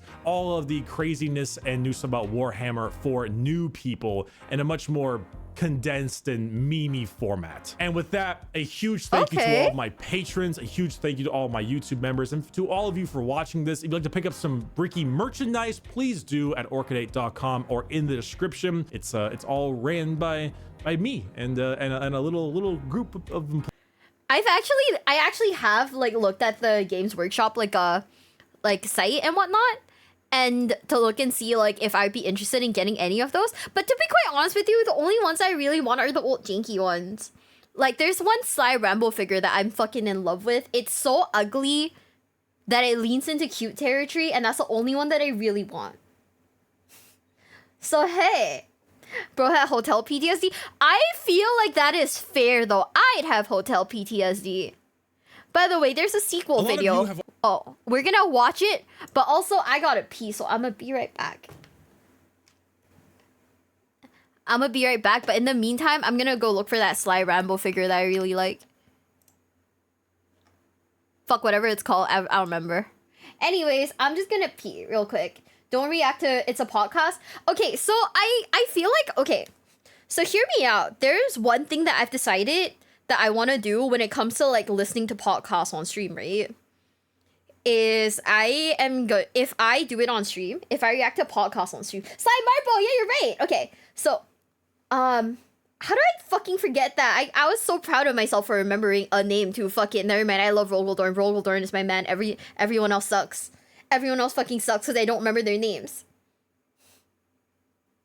But one of the things that I've decided on is if I'm doing like listening along to like the podcast, I might just do Power Washing Sim, because Power Washing Sim has a Warhammer DLC. So we might just listen to podcasts while washing fucking trucks, guys. I don't know. I'm thinking about it. I think it sounds really funny. I think it sounds very silly. Yeah. Let me see if I can find it. Power Washing Simulator Warhammer 40k special to pack, baby. Yeah, so apparently what we get to do is we get to wash fucking I don't know, man. I just thought that like this would be fun while listening to like a podcast, because it's not like the podcast like, you know, has a video or anything for us to watch. So like why not clean a car? we could never forget Robot Girly Man. Robot Girly Man is my stan. If you're not power washing the Emperor on a golden toilet, I don't want it. I don't want to look at the Emperor on the golden toilet. Stop. Stop. I'm not gonna. Who wants to? Okay. Chat, if you are down to look at the Emperor on a golden toilet, say yes in the chat. Also, I'm gonna go pee though. Like, for reals. Cleaning corn DLC would have been fun. Yes, for the live? No! What? Shai is the brains of his podcast. She's me and had an amazing orc army. That's cool. Power wash Midgard. Well, I mean, fuck it. We'll power wash while listening to, like, Warhammer podcasts, I guess. Like, I just feel like podcasts are just one of those things, right? Where if there's no video for me to react to, I'm just sitting here going, oh, for like 50 hours. You know what I mean? I love Robot Girly Man. You can't change my mind. That's baby boy right there. Okay, I'll be right back, guys. I'm gonna go pee. I will piss so fast. You guys are gonna be like, oh my god, did she even go? But also, I do wash my hands, so like, don't think that I don't wash my hands, guys. Be right back.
I'm back! I'm back, and I am so glad that I muted my mic, because I just ate fucking shit. I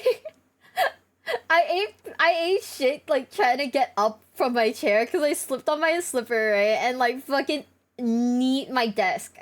It is so bad.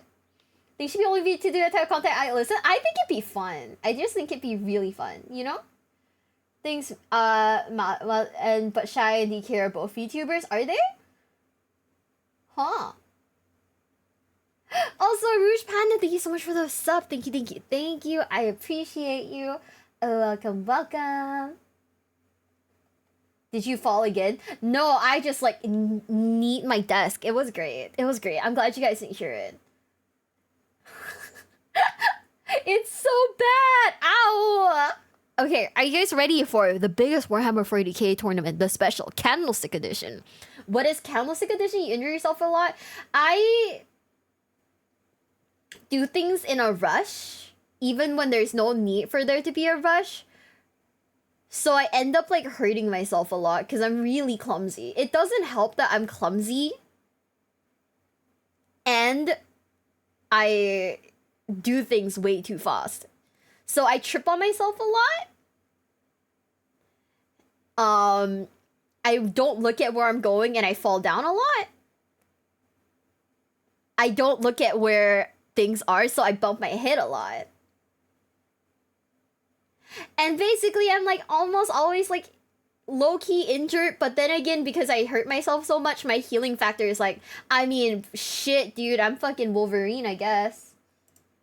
Cause like I bounce right back up. But anyways, are you guys ready for the Candlestick edition? Because apparently he's playing the Sisters of Silence? Or is it Sisters of Battle?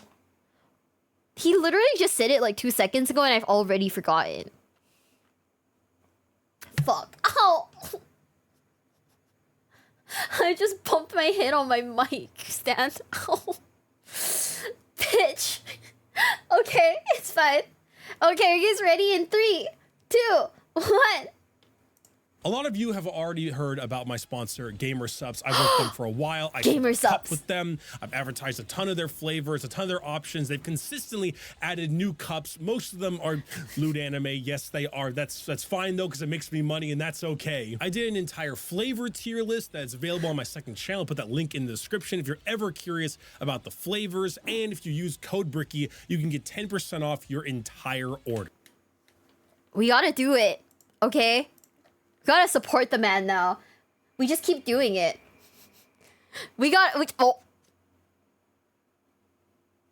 Oh no. Wait, hold up.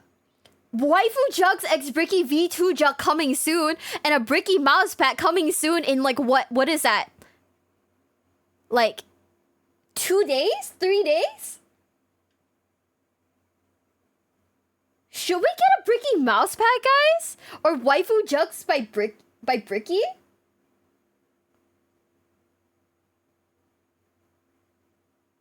I'm just saying. We've been watching so much of his content, the least we can do is maybe buy, like, you know, some of his, like, affiliated shit, right? It's only fair. We use his content to make the big bucks so I can buy Vermintide. The least I can do is give him the money right back by buying his merch. As long as I tweet it to him. If he ever shows up at like a convention, right? Would it be weird if I was like, hey, can you like sign this for me? And it's just like a sweet 6-pack, 100 servings. Oh man, I gotta support our local businesses, guys. I'm ready to do this. Okay. Alright, anyways, let's keep going. We'll watch his ads. Remember, we watch all the ads because we are watching his content for free. Least we can do is watch the ads. Let him get the bag, sis. Also, Demon DVS, thank you so much for the follow, thank you on the basement. Welcome. Can you sign this for me? It's just an Imperial Fist. True. Good night, Myojin. Also, Ellie07 Math. Unfortunately, you need math to play Yu-Gi-Oh! As I have learned over the years. This is so fucked up and evil, I know, but it's okay. You've heard these things already. I absolutely adore the company. They've been treating me extremely well, consistently, and also I use the product all the time, which is kind of the most important thing if you're selling a sponsor. Check it out. Link is in the description. Code Bricky, 10% off at all times. Some of the new flavors have been getting better and better with time. I think they're only... Do we get titty milk 100 servings, guys? Titty milk 100 servings. Improving their flavor. And you know, the more I can push, the higher chance we have of your boy maybe having a flavor. Just saying. Description, code Bricky, 10% off. Let's talk LVO. Hello everybody, my name that was bad timing. My name is Bricky, currently experiencing chronic lower back pain after 6 games of Warhammer 40k. I'm 6'3". Tables are not very high. I do a lot of leaning. I currently have COVID. Not kidding. I was diagnosed about 3 days ago. I am on my antibiotics and the whole thing, but the work doesn't stop. Ironically, I got COVID from the Las Vegas Open, which was unsurprising. You know, it's a gigantic event full of people in Vegas. So, I mean, I knew the risk I was running into. Okay. Random fucking tangent, okay? This is the most random tangent I will go on today. But do you guys remember, I think it was like 2 or 3 years ago, right? There was a Final Fantasy convention. And some guy on Twitter basically made a tweet about how he was basically patient zero for COVID at that one convention. And people were like, I would never have admitted to this, even if they fucking, like, you know, waterboarded me at Guantanamo Bay.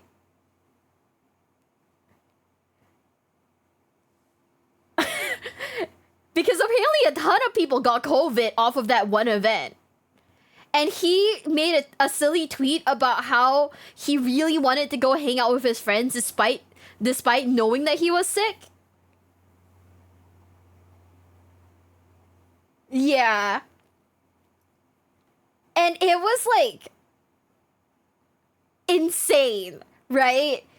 He made a comic about how he wasn't feeling well the day of, but he didn't want to like not go out with his friends. So he still went anyways. And a ton of people got sick. Thousands of people got sick. And the thing about it is when you go to like a convention, you kind of have like the expectation that you will catch something. Because, you know, there's just that many people in a convention. But the fact that this one guy stood out and was like, yeah, you know, it could have been me who gave everyone COVID at the convention, gave everyone on Twitter like a person to like target, you know, it's like, hey, you're the fucker who gave me COVID. That's insane. Yeah, it was a moment. It was a fucking moment. Nurgle really fucking won. You're so right, Bessie. Yeah, like usually, I mean, you go in like knowing that, okay, you might get sick at like a convention. It do be like that sometimes. You know, it can't be helped. I've gotten sick at nearly every single convention I've been to, but then again, that's because I am a weak person with weak lungs. It's a skill issue on my part, huh? But anyways, I'm gonna keep the thing going. I don't know why we went. Okay, he's talking about how he's gotten COVID from a convention. That's why we're on this tangent. Anyways, 3, 2, 1. But just a little ironic. Anyway, welcome back to Las Vegas, my friends. The Las Vegas Open has returned and is the largest Warhammer tournament in the world. Now, I have ventured out to the middle of nowhere to compete, not for prizes, not for glory, but to answer one question. Who would win? 6 separate, full-sized armies that can shatter planets with their firepower alone? Or one extremely angry bitch with a candlestick? But before we answer that question, we need to turn back the tides of the warp for a little backstory. See, last year, I made an LVO video. You can find this video in the description and in the cards above. I would recommend giving it a watch before this one, just for a little bit of context. Now, last year, I went for the main goal of enjoying myself and playing a meme army. And the army was Night Lords, pre-release of the newest 9th edition codex. My result was hilarious, pulling off 2 wins and 4 losses, me being more than pleased. I initially considered the Sons in Nostromo again, clad in the shiny new codex, but it felt redundant. Instead, I thought maybe I should bring the newest army to come out in Warhammer. The surprisingly fleshed out and intriguing Leagues of Votann, space dwarves out there to mine resources, achieve quotas, and honor their ancestors, the Votann. Gigantic mega computer constructs that have been on for so long, they've grown sentience and a personality. This is what I had planned for, and so I crafted a list, built an army, and played some practice games as the Greater Thurian League. And the games,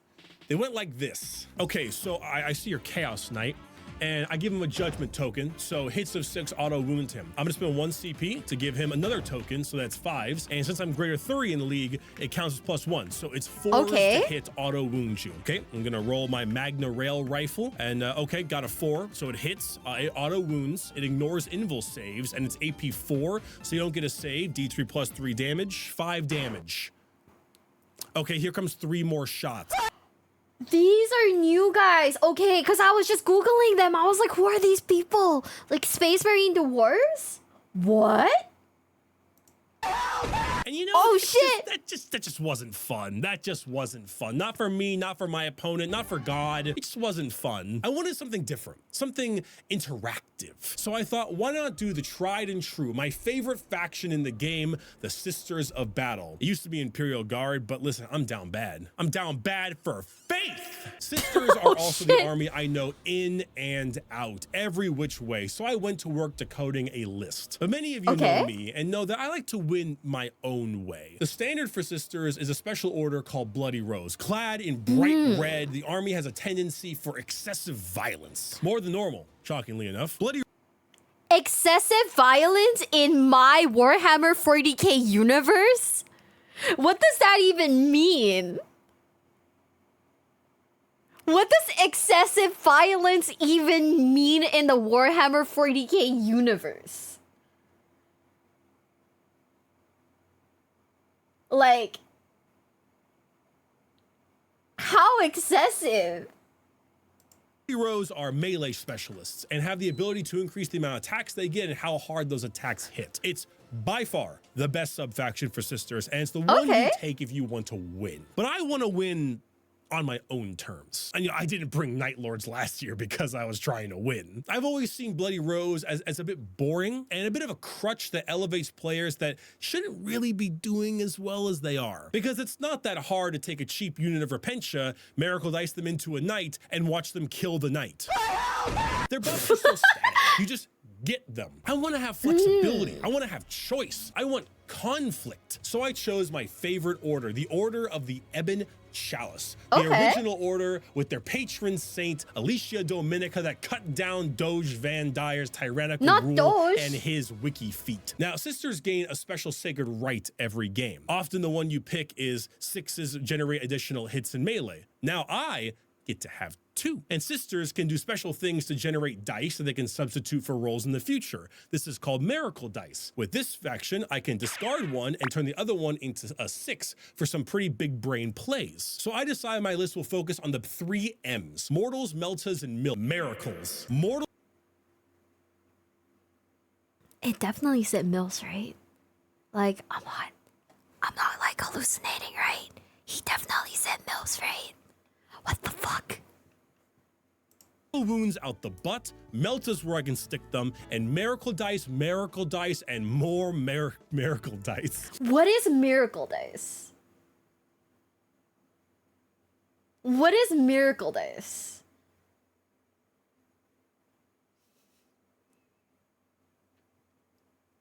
Like, rewind and check. No, sir. We gotta keep that air of, like, mystery. When you swap out a bad dice for a good one. Like, if you don't like your rolls? He explains it? Oh, he does? Oh, okay. You guys ever been to the state fair? Do they have the Juicies at yours? They have this slogan that's just like branded into my brain. It's like, if your belly button is gnawing at your backbone, come on into Juicies. We got what'll cure you. And at the end, they have this thing where it's like, and to quench your thirst, we have lemonade, and more lemonade. Miracles. Made me think of that. It's the old state. So the list, it came down to this: Ephrael Stern, the heretical saint; Hannah Ness, Morven Vol, the triumph of... This one is really cool though, but I don't really fuck with the babies. I'm just saying I don't like the babies, but I fuck with that. I think the statue thing is really cool. Before making a dice roll for a model or unit from your army with the Axe of Faith, you can choose to use one or more of the dice from your Miracle Dice pool. Instead, for each die that's being rolled as part of the dice roll, you can select one. Oh, okay. So you can like kind of like force the RNG to be a little bit more in your favor then. Ooh. Is that OP? Is that basically OP? Or is it like, well, you know, it's whatever. It can be? Ah, I see. Yeah, I like this model. I just think that it's like, I don't know how you're gonna transport this shit. Like, at all. Basically a mechanic, okay. St. Catherine, my favorite model in the game. 2 Barebone Squads of Battle Sisters, no Vitiates with Flamers. Celestian Squad, 7 women with a multi-melta. Dogmata, 2 squads of Repentia, 110-1-4. 2 Crusaders, a Dominion Squad with Stormbolters. Seraphim Squad with Hand Flamers. Zephyrim Squad for Stab. 2 squads of Retributors, multi-meltas across the board, and Simulacrums. And rounding it all out, 1 more Retributor Squad with Heavy Flame. Can I just ask, are they using the same faces for the male and female models? Because I could have sworn I've seen this face on like a Imperial Guard.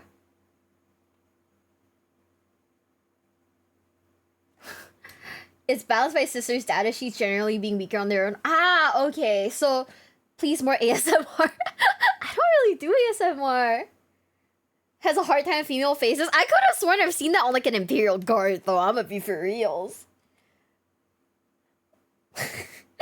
They nerf sisters very hard because the rule is pretty good. Ah. They should be different faces. They've never been good at faces. You know, true. You know, if like Warhammer were like a card game and they brought these faces over, I don't think I'd play it. I'm gonna be for reals. I love me some anime waifus. So, you know, I'm basic like that. I love me some anime waifus. I don't think I'd be playing this. But this is just me listing the list for you to understand the 3 M's. But the piece, the true linchpin of this list is the Canoness. She was my baby. I called her the Candlestick. Okay, this is going to be confusing, but allow me a second. The Canoness can purchase point upgrades. The most popular is called Word of the Emperor. It gives a fight last and ignore invul aura, that whole stuff. Screw that. We're talking the Righteous Judgment. This allows her to shoot at characters despite them being bodyguarded with Lookout Sir. And for every wound roll of a 6 in shooting, she does a mortal wound in addition to damage. I just read the most like fucked up comment, guys. Hold up. It's hard to draw a female face when you've never talked to one before. No, stop. Are there no women at like Warhammer events? Helmets stay on because women in heavy armor is hot. Fair, very fair. You have to wing the eyeliner. Bestie. You just gotta do it often. Can we get much higher? Can we? Can we? No, none. There aren't any? Ooh. Okay. 07's in the chat. I mean, they are British. Don't roast the British. Oh my god. Guys, we can't just target people like that. That's fucked up. Like 1 woman for every 25 dudes. You know, that's fair. At like the events that I go to, I feel like I've seen like, not including staff, ne? Not including like staff, yeah? I feel like I saw like maybe 20 women in the entire convention.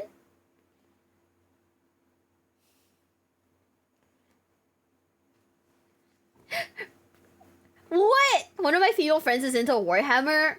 I actually think Warhammer is very interesting. My friends and I, like Leah and like Sunny and like Mamie, I think and Stim, everyone's like basically like, we like the lore of it. I just don't know if we play it, you know?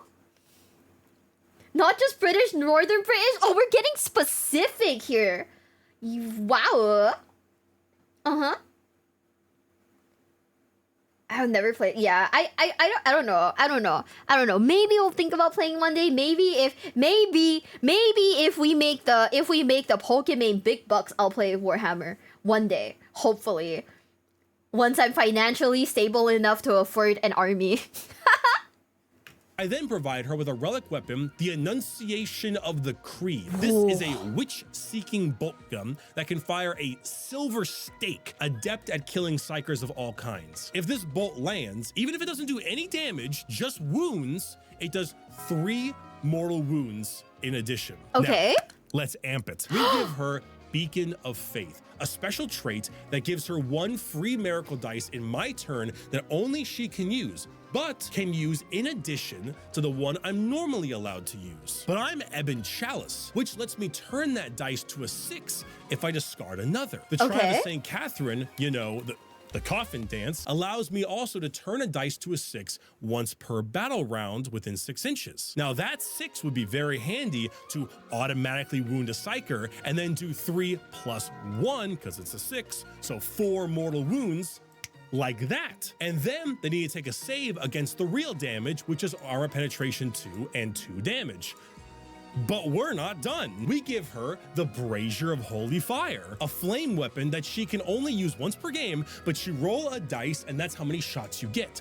You hit automatically, but when you roll to wound, every single 4 or higher roll is a mortal wound, and then the attack sequence ends. That means every 6 is 2 mortal wounds. Okay. But we're not done. There is an Ebon Chalice stratagem to extend the range of flame weapons by 4 inches. I checked, the Brazier is classified as a flame weapon. I mean, it's the Holy Fire, it makes sense, but I want to double check. That makes it a 16-inch range weapon, but it also does mortal wounds on 4s or higher to a cap of 3. But we aren't done. For 2 more command points, we can maximize our shots, so we don't have to roll the number. We can get a full 6 shots from the Brazier. A full 6 shots that do mortals on 4s, then mortals on 4s again to a cap of 3, then additional mortals for 6s, and then we have the anti-psyker stake and bulk on top of that.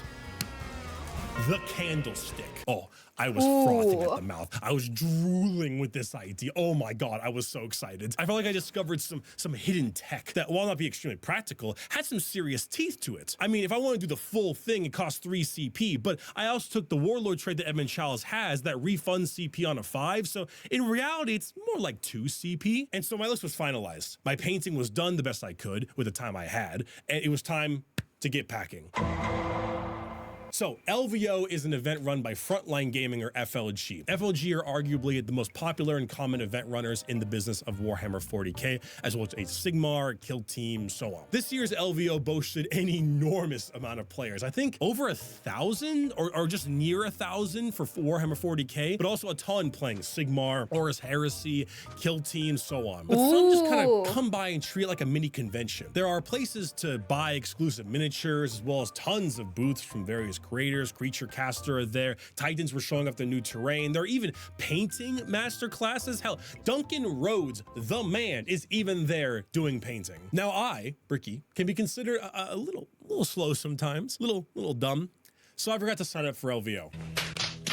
But I reached out to FLG and they were bros and caught my ticket for me because they liked the last video I made, wanted me to make another one. Joke's on them. I was going to make this video anyway. Thanks for the $150.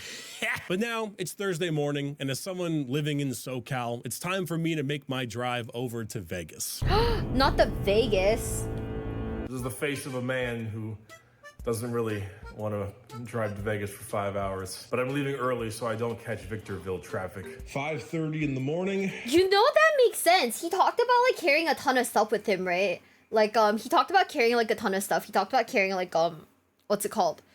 Like a cart and whatnot. I would feel that like you wouldn't be able to fly with that shit now, could you? Also, Tie-Dye Disco Guy, thanks so much for the follow. Thank you. Welcome to the basement. Welcome. Right? 07 no L.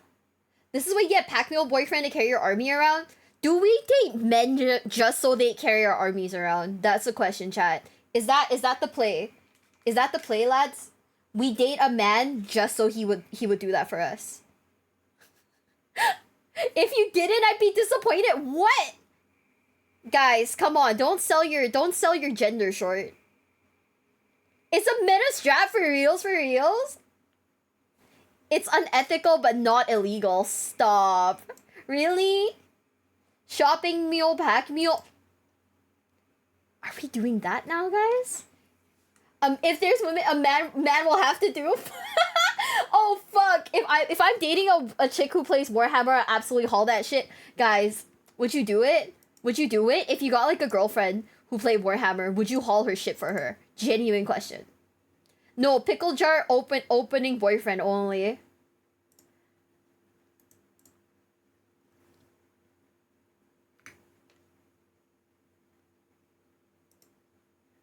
They're called serfs, not men. What? That's crazy. It's why I go to the gym back meal time. Oh my god, guys, stop. Stop. I want chat. I want you guys to love yourselves, okay? I very strongly advocate for men loving men. Wait, no, that's not right. I strongly advocate for self-love, okay? And I want you guys to love yourselves. I just realized what I said. Okay, forget I said anything. Love yourselves. Also, pal, you are not worthless. You are a king and you deserve to be loved. I am not a Fujoshi. I am not a Fujoshi. It's easier to love expensive plastic than loving yourself. That is so fair. Okay, if you say so, Bestie, no, I'm sorry. Bestie, I said the wrong thing. Don't kiss. I mean, if you want to kiss the homies, that's okay, but like, you know, don't kiss the homies if you're... I am not a Fujoshi, guys. I'm not a Fujoshi. I'm not a Fujoshi. I am very indifferent to men loving men. If they love themselves, cool. If they don't love themselves, please love yourselves. Anyways, are you guys ready? 3, 2, 1. I've got my army, got my suitcase, and I'm about to drive through Vegas. 5 hours. Oh yeah, I forgot. I got the Lego frog bonsai tree. Wait, that's so cute. This is not important to the video at all. The drive to Vegas from SoCal is always an interesting one because it really shows off the reality and assumed reality of California. Most people think California is just the populated coastal cities, LA, San Diego, San Francisco, but that doesn't account for the rest of the state, which is butt fuck nowhere. This is what 4 out of the 5 hour drive looks like. Fucking nothing. You're only in Nevada for about 30 minutes of that drive once you hit like Prim. Howdy, partner. Prim Slim at your service. Yeehaw. And you get to drive through such beautiful cities such as Barstow, Yermo, Victorville. It's Victorville. Guys, is driving through America boring? Genuine question. Also, Logan, thanks for the 100 bits. As someone who lives in SoCal, everything you just said is absolutely true. Drive from San Diego to Disney is a perfect example. You guys hate it? I thought like, okay, I'm not gonna lie. I've always thought that like, maybe because of like American media, I've always thought that like Americans do like road tripping a lot. Also, Anthony, thanks for the super chat. I work out to hold things for women and pick up dogs no matter their size. I want to pick up one of those dogs that's like, you know, the size of like a baby horse. That's what I work out for. So I can snuggle a dog that's the size of a mini horse. You know, like, my friend was like, we can road trip to like a card game like tournament, and I was like, oh my god, let's do it. That sounds so American. My friend was like, you don't get it. It's boring as fuck. And I was like, I wanna feel the American, you know, like the American experience. Thank you for the bits, Zach. Thank you. It's 100 kilometers of nothing. Ooh. Oh, 7's in the chat. Also, Rika Sorio, thank you so much for the follow. Thank you. Welcome to the basement. Welcome. Just 16 hours of this year's LVO. 12 was pretty boring. It's not on way back though, which I enjoyed. That sounds nice. Zach, not the 100 bits for child support. I do not have children, guys. Do not pay child support. I am childless. Not just forests or lots of empty fields. You know, that is fair. That makes sense. It takes a long time to drive places. I could never understand that bit. Don't you get hungry on the way? Don't you get like really hungry on the way, guys? Like, what do you do? Just like stop for food? Maggie Javon, thanks for the super chat. Trying to do that by forcing myself to exercise is a bit more difficult when you're normally a bit lazy. Cut out alcohol, trying to avoid sweets and eat more salads. I rarely drink alcohol. And the only sweets that I eat now are like the vitamin gummies. So yeah, you know, fuck that. Love the deep dives, keep them up. While you might not be interested in playing tabletop, I want to ask if you'd be open to playing 40k games like Dark Tide. I think we do have, wait, do I have Dark Tide? Did I buy Dark? I do. I bought Dark Tide, guys. I didn't buy the Imperial Edition upgrade because I was like, ooh, what if the DLC is like a little cheaty? But I'm probably gonna play it on stream one day soon-ish. I don't know. Are you guys ready? 3, 2, 1.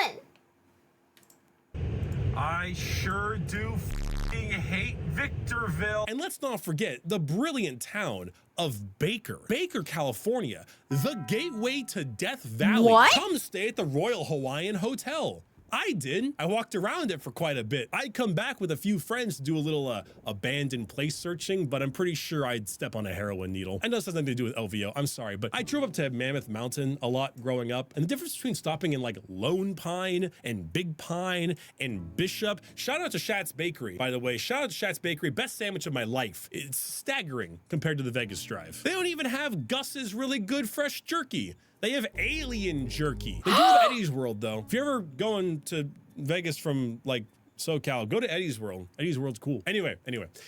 Guys, okay, hold up. Why does alien jerky low-key look like it's slapped, though? Genuine question.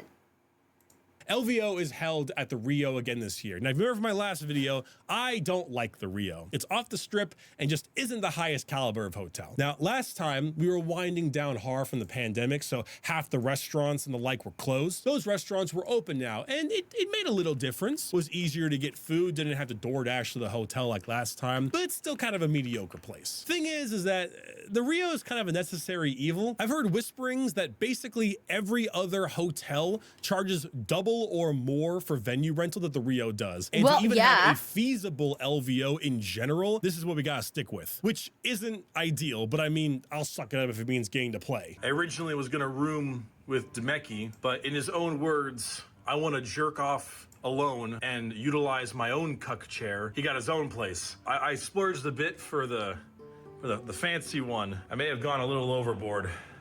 Hey, there's a tub in here. Oh, no. Oh, it's all just for me. I've gone a little overboard. So I meet up with the boys to get a first look at the booster setting up. You can kind of see. That is insane. I guess my guy needs his privacy, but like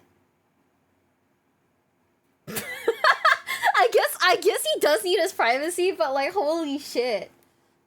I guess. What the fuck? Guys, what would you do if your bestie, if you were like, hey, do you want to like share a room for like this tournament? And your bestie was like, no, I prefer to jerk off by myself. In my own cup chair.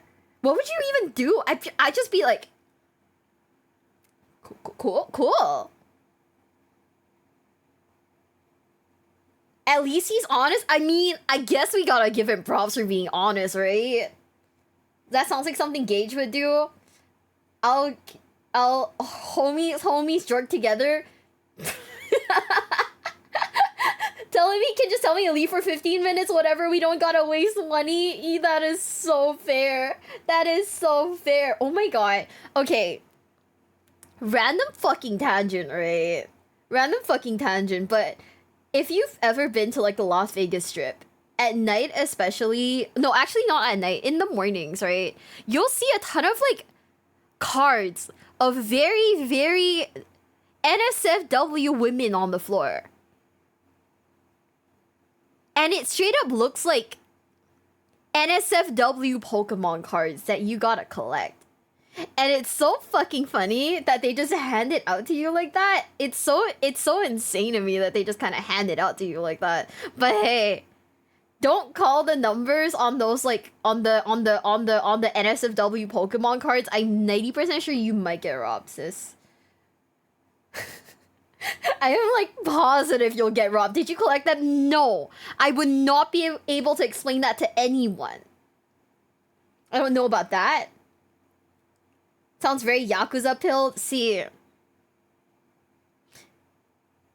the worst case scenario. Okay, best case scenario. She looks like her picture. When she shows up.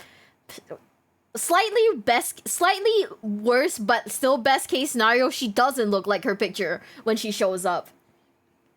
Absolute worst case scenario. You get robbed. Do they have holographic? No, unfortunately, there's no like real like like rarity for them, so no real like resale value. Cordova, thank you so much for the super chat. Gotta have that post-nut clarity buff for tournament games. Is post-nut clarity real, guys? Okay, so like, genuine question, okay? Cause like, I feel like I hear that term a lot, but is that real? Is like post-nut clarity like really real? It's real? What? That's crazy! Do you think that people do that before tournaments so that, you know, they like, it like, I don't know, they like, you know, fucking lock in?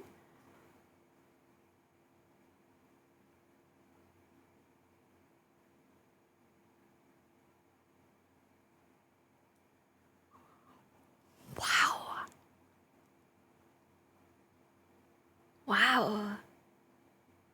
Okay. Huh. So you want to find out? Brother, no, I'm just asking because I was like, that's like, isn't that like low-key like a buff? Isn't that like that one like movie where I fucking forgot her name, but she was like Black Widow and it was like, oh, you unlock like 100% of your brain kind of thing? Like, that's crazy. The brain blast buff. Holy shit. That's how you unlock your like, that's how you get like 400 IQ, bro. That is insane. Okay, are you guys ready? 3, 2, 1. The show floor, everything, all the tables getting ready, all the terrain being set up. And also, if you didn't know, you get to see the LVO reveals first before anyone else. All those new reveals that happened on the day of LVO, we get to sit down as a big old audience, big old crowd. It's a lot of fun. But we have a big day tomorrow. So it's time to turn in for the night. I DM'd a friend, by the way, to ask about it. 7:15 in the morning. I don't need to be up this early, but I'm up this early anyways. So they put together placings on the app pretty quickly, but then you can like go there, assemble your army, get it all out of your box and stuff, which there's my box. And yeah, it's Friday. This is day one. So to make sure I have everything, I got my objective mats. Okay. These are just the little guy ones. We actually sell these on the merch store. You can find that in the description. Hell yeah. We have my lucky gold dice. What is that with the little like symbol? That's cool. Come on, baby. Oh shit, I just used this for first turn rolls. It's funny to me. I don't remember who got me this, but it gave me a, oh shit. Oh, that's right. Ooh, whatever that is, it's cool. The dice box, where you can roll dice in. This is my Miracle Dice store. This thing I actually got from Etsy a while back. And so you can just fit whatever Miracle Dice you have just in the little slots. I don't remember exactly where I got this from, but it's really fun. You just put this in the back so it can stand up. Sisters of Battle data cards in case I need them. Okay. Tape measure, and I have a spare just in case. Pen, codex, and sheets are both in the box. And then, you know, just bag of dice. Small dice for wound counters as well, because you always want like a wound counter dice. Smaller bag of dice for Miracle Dice. And then, of course, the piece de resistance twerking among us dice.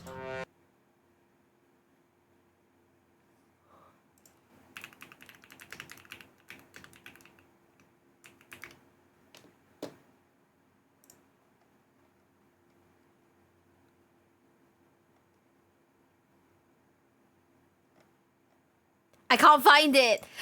Life fucking hates me. Life actually hates me.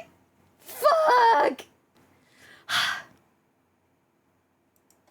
On the 6th, it's a twerking among us. I'm sure no one will have a problem with that. These are also available on the merch store. I'm just saying, okay, it's on the description, orchid8.com. Look at them, look at them, look at them. So then I mosed. Orchid8.com. Where's my... What the fuck is that Dakimakura?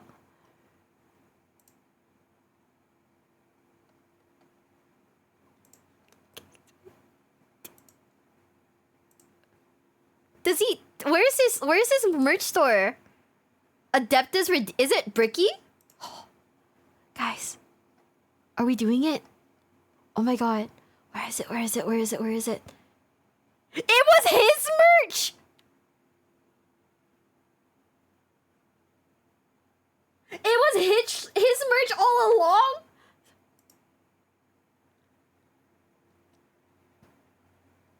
Oh my god.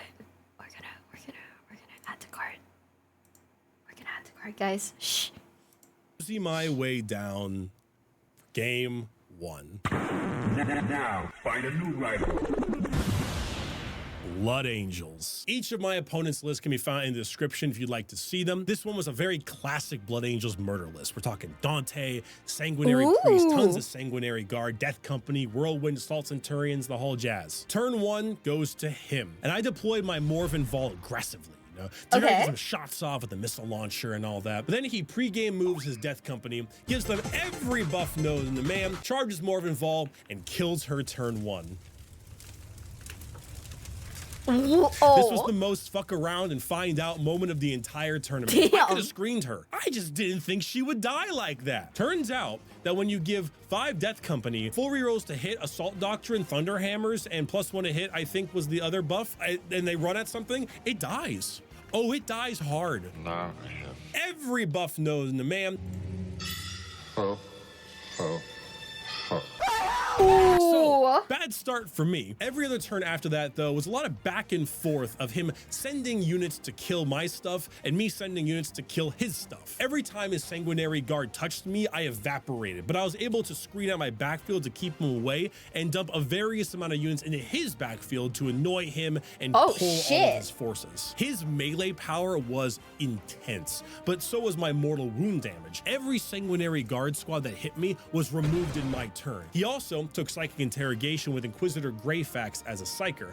I'm sad I didn't have Celestine. I warned him of the insane deny power of Sisters, but it was considered more of a, well, what other secondaries do I have as an option type thing. After scoring it twice, I snuck 4 Repentia into him with reserves, Miracle Dice to charge, and proceeded to shred Greyfax to bits, stopping him from scoring that anymore. LVO is also played during the Nephilim meta, not the Arcs of Omen one, so secondaries had not been changed yet, leaving Sisters with 3 incredibly strong secondaries. So long as I held one objective, did a few actions, and spent a lot of Miracle Dice, I was getting over 10 points on each secondary easy. But how about my Candlestick? Well, I didn't find any good characters to kill, running theme here, so she settled for single-handedly deleting, I don't know, 8 separate Sanguinary Guard in one go. She would sometimes get locked in combat and I would fall her back, use a stratagem to shoot, and knock out a few more. At the end, most major melee units had died and I was 2 ahead in scoring. I won round 1, 95 to 67. A really great start to the day. But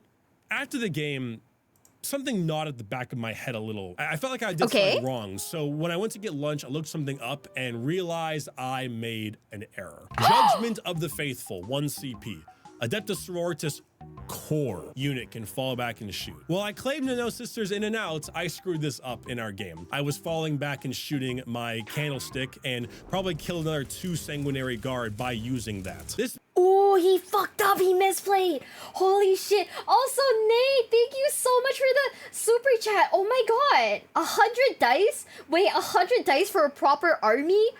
You're Am I getting 100 dice, guys? Oh my goodness. You know what? We'll get 100 dice, besties. We'll get 100 Among Us dice. Just for that. So basically he fucked up. Did he misplay? But if the opponent accepted it, that means it's okay? Oh no. Nate, thank you so much. We nerds can't read. You know, that's fair. Actually made a good learning lesson for me to tell all of you, though. This mistake of mine wouldn't have made me lose the game, and he would have probably scored another 4 points or so on primaries, considering it was around turn 4 or 5, I believe I used the stratagems. But in game 2, I found him and told him my mistake. 1, because I wanted to apologize to him, because of course it was my error. But 2, it's important that if you ever make a similar mistake, that you own up to it as quick as you can, because you don't want the opponent to feel like something was off, look it up, and see you made the mistake and assume that you were maybe having foul play or cheated. So if you're ever in a situation where you realize you messed up, find your prior opponent, apologize, let them know. He was cool with it. We both agreed it wouldn't have changed the game, and we continued to game 2. Okay, I mean, that's good. That's honestly really good, having accountability. Goth Orcs. This is a Goth pressure list with only a single kill ring. Kind of surprised me. But has a ton of Beast Snaggers, Gretchen Commandos, Squighog Boys, some transports, and Gaz Kolthraka himself. Goth pressure is a list I love fighting because win or lose, everything dies. It's one of the orkiest lists out there. Not like those old freebooter lists that just spammed artillery when orcs first came out. This is full on, load up on big, angry orcs, run at you really hard and see if you can handle it. Unfortunately for orcs, we had a really bizarre terrain setup on this one. The big piece in the center of the field is moved by the person who gets the first roll off, which was me. And the remaining terrain was actually quite sparse. And I was able to get a really good initial movement that didn't give him a whole lot of options for placing terrain. The entire place was huge in firing lanes, and the orcs were going to have to show themselves well in advance before fighting. If memory serves, I believe he got turn 1 and decided against calling the Wah, as so little was truly close enough to do much damage with the exception of some commandos. But my turn 1 firepower was brutal. Morven Vol gunned down multiple Squighog boys, Meltas blazing away at the rest. A squad of tooled up Zephyrin flyers came down with Miracle Dice and just ripped apart Storm Boys after being given Morven Vol buffs. From there, the orcs came in with the Wah and started to push into my lines, but I blocked most easily traversable pathways with sister bodies. So giant clumps of orcs were being kind of herded and stuck, only hitting themselves on regular battle sisters and other fodder units. Then the trucks were exposed, Meltas broke them apart, my Seraphim blazed away Gretchen on his backfield, and the Candlestick Canoness took her prize. 3 whole Squighog boys burnt in the light of the Emperor. Gaskell remained nearly untouched the entire game, but that's fine with me. He's terrifying, but he's only one model. If I can clear away the outskirts of the army, handling him gets easier. By the end, my momentum was strong. Backline holding fast, and I took another win, 97-51. Truth be told, this game was decided in the terrain step. If I didn't win that first terrain roll-off and our board had a bit more terrain, I think the game would have been much closer. But when you have to run into the volume of guns and mortals my list puts out before you can hit me, it's a real tough time. Game 3. Okay. For the Emperor! Ymir Conglomerate Votan. The dwarves, not just any dwarves, Christmas dwarves. Ooh. The young man who brought in the Votan had Santa sleigh land fortresses and all sorts of fun kit bashes and color schemes. It almost made me not notice how his guns were annihilating everything I know and love. The Ymir Conglomerate are arguably the best of the Votan sub-factions with some debate. Anything with a judgment token on it and within half range of the guns gets an extra AP, upping their already ridiculous damage output to stellar amounts. I'm just saying, if someone played against me with that kind of setup, I'd be like, bro, you've already won in my heart. You've basically already won in my heart. Like, fuck it, dude. Win or lose, you're my winner. Not to mention, a 1 CP stratagem that can be made free by a Forge Master is basically point a target with a land fortress, here's 4 mortal wounds, which I know I shouldn't be talking, but damn did it hurt. His list was High Call, Grimnir, Forge Master, some troops, big squad of Hearthguard Terminators, bunch of bikes, and 2 land fortresses, one with the rail cannon and one with the beam. This game was rough. I know Votan can shoot hard, but that Ymir +1 AP was monstrous. Armor of Contempt kept me up for a bit, but this game was really decided by me sending sacrificial units and nothing else. Go, sisters! Use your obsec to take this away from them and then die a horrible, horrible death. Go, Repentia! Stab the bikes and die a horrible death. Repeat ad nauseum. The land fortresses also, mind you, just staring down the firing lanes of the map, daring me to come into their sights before they evaporate every thought of my existence. The biggest game changer came in, one for me and one against me. The one against me I thought was the end of the game. I decided to charge my 10 Repentia into a land fortress to stop it from shooting the rest of my army and maybe hurt it a bit. He overwatches, which I expected, but he gets very little. Then he rolls his Magna Rail rifle and he gets a 6 to hit. If you don't know, the Magna Rail rifle on a 6 to wound deals splash damage and it carries over. He rolls to wound. He gets a 1.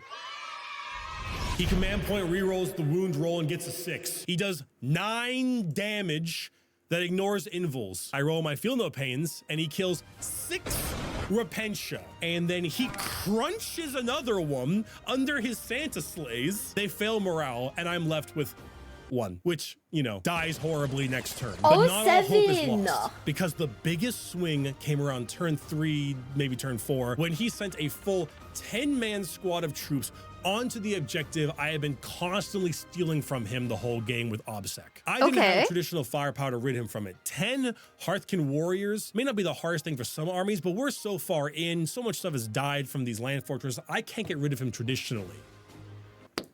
But I have my candlestick. She moves out, spikes her roll, and proceeds to do 12 mortal wounds to the squad, wiping the entire thing in one go. That's swapping crazy. the objective to me, pulling any chance of him taking that objective from me for the rest of the game. Land fortresses can't shoot because the building that the OBSEC is in, he does not have any windows that he can shoot through, and I had enough control of the primaries and secondary actions to take the game. A third game win, undefeated day 1, 92-73. I'd say the hardest game of the entire LVO. The Ymir fight was insanity. It was a desperate case of thank God my sisters have such good secondaries, and thank God I was able to get some really good OBSEC onto the objectives, so I was able to pull things from him instead of just getting shot to death.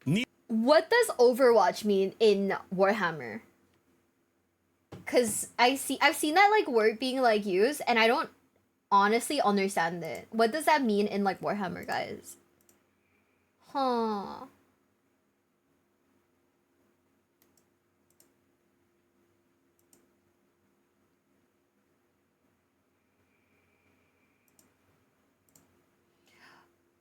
Shooting during enemy's turn. Out of sequence during enemy's turn. Okay. Means you... okay. You shoot when the opponent moves a model. Okay. Okay, so it's just... shooting people then. Also, Geese X, thank you so much for the follow. Thank you. Welcome to the basement. Welcome. Can you use to shoot... if someone enters... line of sight, you auto fire on them. Getting bricked. I see. We are watching some bricky right now, but you only hit on 6s. Oh, so it has to be like really fucking like, you have to be like really fucking lucky then. We're in the basement. Always have been. Anyways, let's continue watching in 3, 2, 1. Needless to say, I was exhausted. 3 hard games in a row. Great score for me, super happy, but absolutely beat. So naturally I do more walking. I get dinner with the boys at the Cosmo. They have this Chinese Mexican fusion place there. They have this quail egg dim sum and pork tenderloin tacos. One has an oyster on it. Oh, we were eating good. It's undefeated day 1. I gotta celebrate. 3-0, biggest Warhammer tournament in the world. There's no way tomorrow won't be just as good, right? Shit, I guess he's having fun. Okay. It's day 2. I'm awake. I'm tired, if you can't tell that right now. I'm undefeated. I'm 3-0. I'm shocked. That is absolutely insane. I did not expect that. My points are good, my scores are good, my games were hard, but they were good. We got the Just a Little Guy merch. Also merch. You can also buy that at orchid8.com. I'm just saying, this has been great publicity for my site. Excellent stuff. I saw some people wearing the Crest shirt. There's a fan who wore the Crest shirt here, and one that wore the Mechanicus one. Yo, shout out to you too. I saw it at the tournament. You guys were cool. Thank you. Okay, I'm gonna go get coffee if the line isn't too long again, and it's gonna be too long. Find a new rival. Creations of Bile, Chaos Space Marines, and Tzeentch Flamers. This was definitely the game where I saw the list and I just said, yep. That's it for me. We're talking Demon Prince, Dark Apostle, Master of Possession, some cultists, giant 10-man Terminator brick with the Black Rune of Damnation, 2 other 10-man Chosen bricks, some bikers, and then a few Tzeentch characters, along with 2 squads of 5 flamers. Basically, everything in this list was tailor-made to kill me, and almost everything in this list got nerfed after LVO, or before LVO, you know what I mean. The Flamers with the proper buffs dump damage at exactly strength 6, which wounds my sisters on 2s. Creations of Bile get +1 strength, +1 inch to their movement, and fight on death. So sending people into him was mutually assured destruction. He moved real quick, had an advance and charge stratagem, and most of his guys were swinging also at strength 6, wounding me again on twos. He rolled them onto my objectives, and at first it didn't seem too bad. He killed some of me off, but I was able to kill a ton of flamers, and 9 out of his 10 chosen turn 1. However, he spent 2 CP to auto pass his last chosen, rezzed him with a Master of Possession, and started swinging back, and then swinging on death. I then massively misplayed the placement of some sisters, and a squad of flamers killed my entire Dominion squad and Retributor squad, both of them. 12 whole models gone with 1 flamer squad's worth of firepower. My candlestick did take her pound of flesh though, burning holy fire into 4 whole chosen and 1 stray cultist. Damn. But that wasn't enough to turn the tide. The Terminator brick sat unmoved and uncontested, and my juice was running out. I was basically tabled. I think maybe I had 3 models left on turn 5, and I lost the game 55 to 97. Honestly, not too unhappy with myself. I made some movement misplays, definitely, and I could have been smart with some activations due to the fight on death thing, but this list is just such a wall. It's at a perfect threshold to kill sisters. It's shockingly fast. It hits like a truck, and it's extremely hard to kill. Now, find a new rival. Word bearers. Chaos again. The word bearers, like 2 sides of a coin, my sisters and his word bearers. Awesome to see them being played, as I found a whole lot of respect for them after reading the first Heretic book. This word bearers list was chunky, but in a different way. Abaddon led the pack, along with a Terminator, Chaos Lord, Dark Apostle, Master of Possession, some cultists, the 10-man Terminator brick, Black Rune, Jazz, we all know. 2 squads of 10 possessed. A word bearer's favorite, of course. Venom crawlers and a Master of Executions. A truly run at you and murder you with hideous creatures in the name of the dark gods, oh also Abaddon's here kind of list. After deployment, I get first turn and able to pick apart a few possessed from 2 squads in the beginning, but my main goal is positioning. He isn't as fast as Bile, so much like my orc opponent, he needs a turn to get to me first. My turn 2 is absolutely crushing. My full firepower of Multi-Melta's Blessed Bolts, Morven Vol, and so on come down and reduce a possessed squad from 10 to 1 and another down to 5. All the while I come down and flame an entire squad of cultists, opening up a spot for my Seraphim to hit his backline. And the Candlestick takes her heretical pound of flesh. Oh yes, she does. He took a special wordbearer secondary called Exalt the Dark Gods and began doing so with his Dark Apostle in the center of the board. This gave me a window, and spending 3 CP to max shots and get the extra flame range and damage, even through his 5-up Feel No Pain Against Mortals, could not save him, as the Canoness was able to target and wipe the entire Dark Apostle, minions and all, out of the game in one go, which is huge for me because Exalt the Dark Gods ends on your turn if you use it with a Master of Possession, Dark Apostle, or an Icon unit. And if he was doing Master of Possession, he wasn't doing Psychic Interrogation, the other secondary he took, and he didn't have any other Icon units to use it on. Okay. So I really pigeonholed that secondary for him, despite the fact that he actually scored it all 5 times anyway. But he returns in kind, beginning to use what he has left to just rip up my OBSEC and various chaff infantry from me. Then tie up quite a lot of the rest in like this massive bloodbath in the center. Candlestick dies, but her purpose was fulfilled, whatever. But his character ball is really becoming an issue. Chaos have some great characters and they were killing all of my stuff. But what truly ended this game was actually just not staggering kill priority. See, he took Psychic Interrogation and Rise to Glory. Now, Psychic Interrogation, I warned him about, Sisters, the whole thing. And like in game 1, he was only able to actually get it off 1 time and get 3 points from it. But Rise to Glory is a special secondary where Chaos Space Marine characters need to kill other big things. It's like big prey for the Dark God. So it's characters killing characters or vehicles or monsters. Unfortunately, that caps at 5 a battle round. And turn 3 was so monumental, maybe it was turn 4, doesn't matter. He killed off every single one of my characters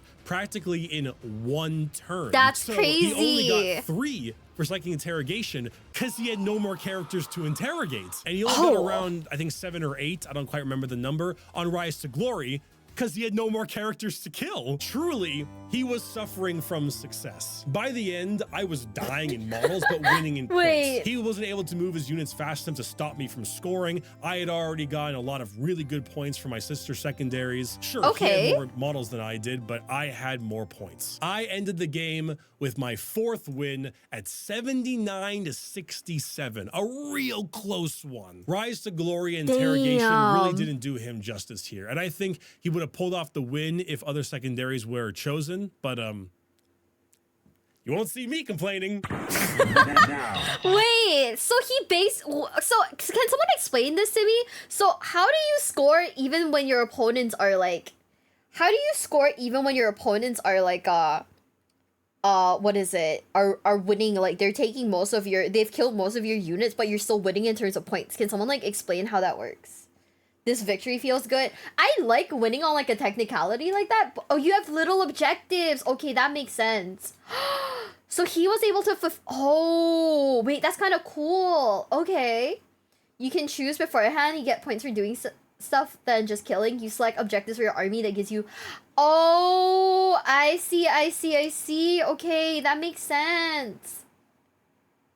That is so cool.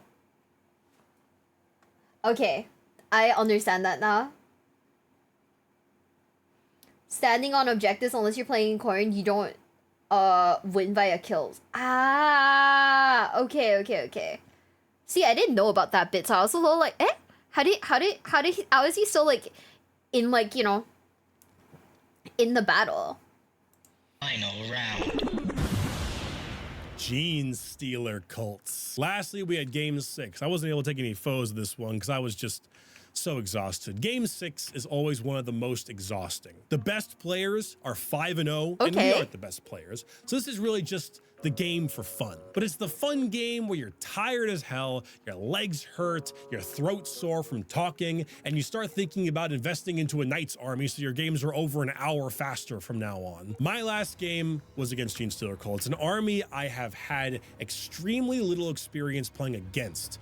In fact, I only experienced their 8th edition counterparts. This was technically my first 9th edition game against GSC ever. Their list was a lot of stuff. Phagus, whatever. Kellermorph, Nexos, Mangos, all those things. But mainly, it was a ton of Acolyte hybrids covered in hand flamers, Metamorphs, 3 squads of 10 pure strain Gene Stealers, 4 Ridge Runners, some Jackals, and 3 Goliath trucks. Wait, can someone remind me? So which legion are they a part of? Because now I'm confused again. Are these like new? Okay, so bear in mind the legions that I know are from like Bricky's like old legions videos. So like, who are these? They're just humans infected with Tyranids? Oh, okay. Quack, thank you so much for the membership. Thank you. Gene Stealers. Okay, so they're Imperial guards that worship Tyranids. Oh, okay. Oh, okay. That makes sense. Because for a second there, I was like, oh, they're looking a little techy, but they also like don't look like Adeptus Mechanicus. So like, who are they? Same name. Yeah, thank you so much, Quack, for the membership. Thank you. They're a separate thing. Ah, are they new or are they old? Thank you so much, Quack. Thank you. Not that being infected people. Oh my gosh. They're newish. Ah, okay. That's why I was like a little confused. I was like, who are these people? Never seen them before in my life. What do the Gene Stealers do? Do they steal genes? This was Barrel of Monkeys with a proximity alarm. I learned about Gene Stealer cults today. Oh, yes, I did. I learned what they could do to my unprepared anus, and what they can do is something I cannot show you on YouTube. Turn 1, pure strains hop out of the battle bus and just kill 2 whole squads of sisters, and guess what? They just get put back into reserves after killing me. That's a thing they can do, apparently. Then the Ridge Runners just start blasting me as crossfire markers are being thrown everywhere. And I'm screaming my head off, not knowing what the hell's going on. I'm running around in circles. Then more Steelers hop out of the battle bus, start cranking 90s all over my head, deleting more of my OBSEC, and somehow surviving my Zephyr reprisal. They're in the goddamn walls! I yell as acolytes appear from behind me with hand flamers and torch my Repentia. Then a bunch of mining workers on motorbikes decide to take a cache of demolition charges and throw them in the face of a High Lord of Terra. My Candlestick does take her own though. 3 CP and a bit of hot rolling. Has to rip apart 2 full Ridge Runners. So let me just be clear. So these units are just guys, right? They're just guys that have been infected. And they are better than the Sisters of Battle?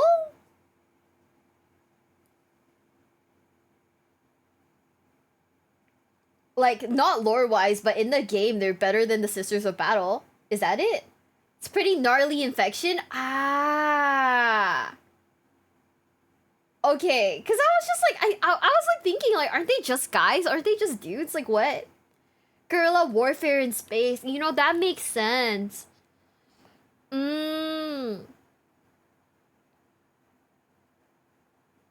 Yeah, I was confused. I was like, lore-wise, if they're just guys, you shouldn't be able to send up to, like, you know, trained, like, members of combat, right? Ah, okay, that makes sense. Not anymore in the 10th edition. This is, how old is this video? This is 2 years ago. So we might be a little outdated.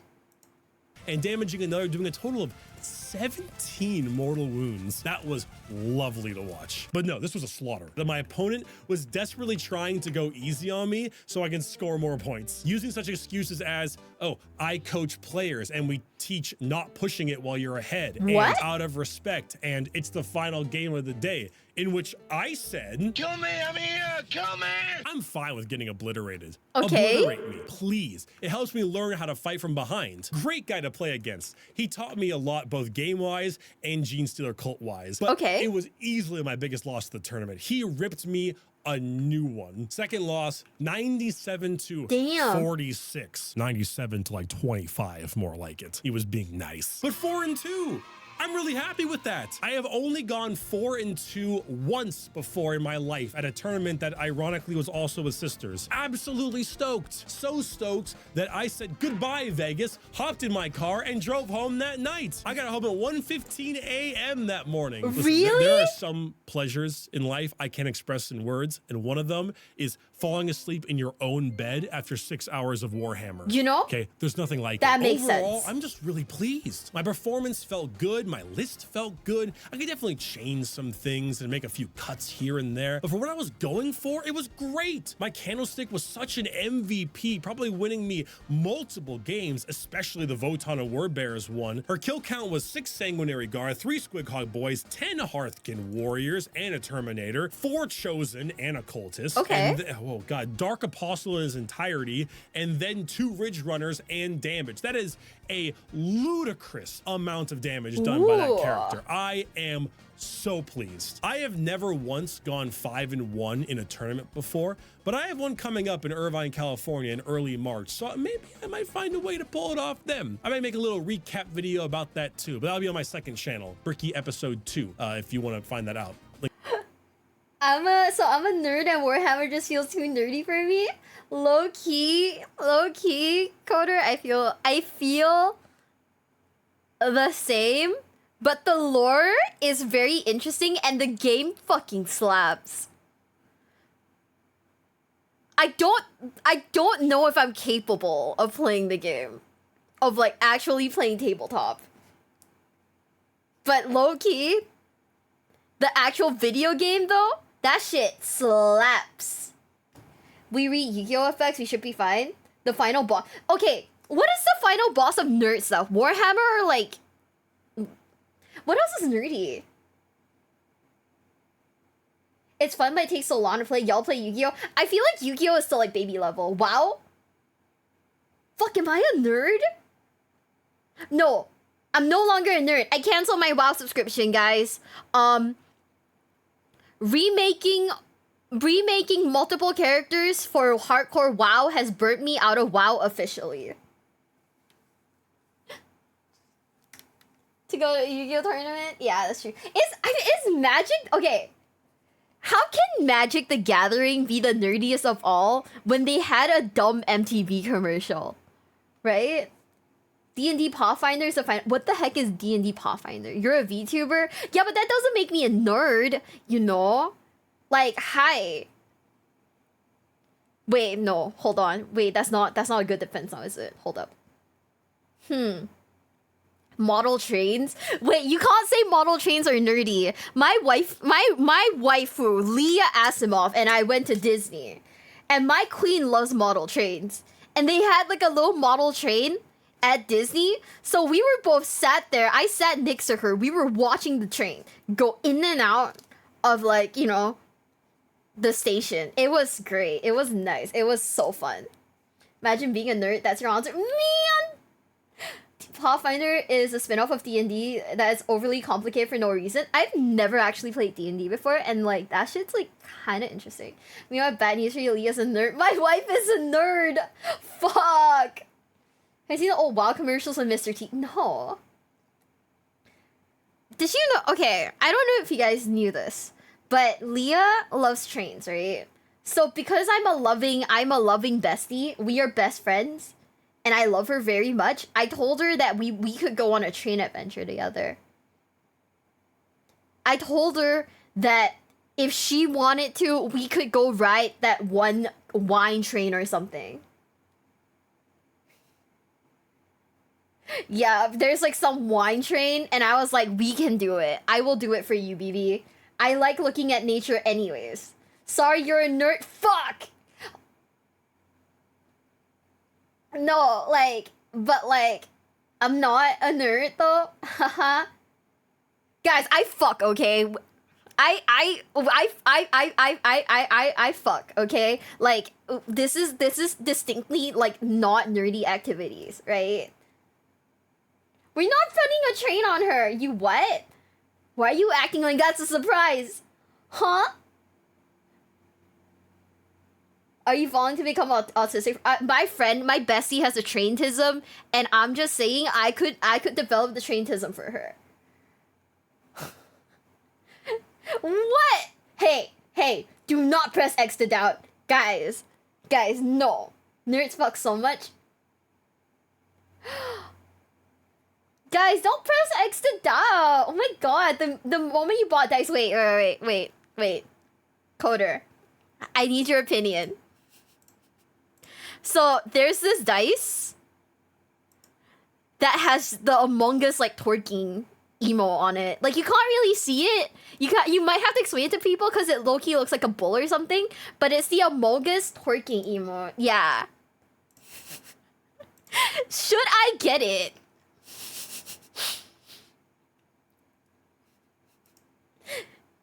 What do you guys think? Should I get the Among Us twerking emote dice? Why is it $69? Yeah, 50 of them. Oh, it's $69. Okay, we're gonna do it. Oh man. If I ship this to a friend in America or like Canada, surely they can give it to me. There is no way. I know it's fucking 69. No. Guys, I do not have the taintism. Okay, I don't have taintism. I just enjoy the concept of looking at big cars. Pains me to tell you this, I quit Yu-Gi-Oh because it was too nerdy. If you think it's a baby game, you're a bigger nerd than me.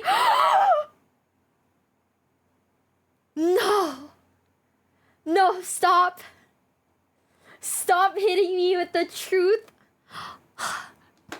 Guys, I'm just a girl, okay? By the way, I didn't watch this video. I like scrolled past it just to see. But there is a painting tier list ranking every 40k faction by painting difficulty. And I was like, wait, maybe chat will like this.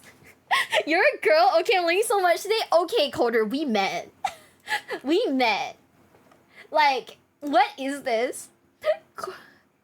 Literally, what is this? Cordovon, if you're interested in tabletop, you can always start a kill team where you only use one squad. It's like tabletop XCOM, but Warhammer 40k. I actually don't know what XCOM is.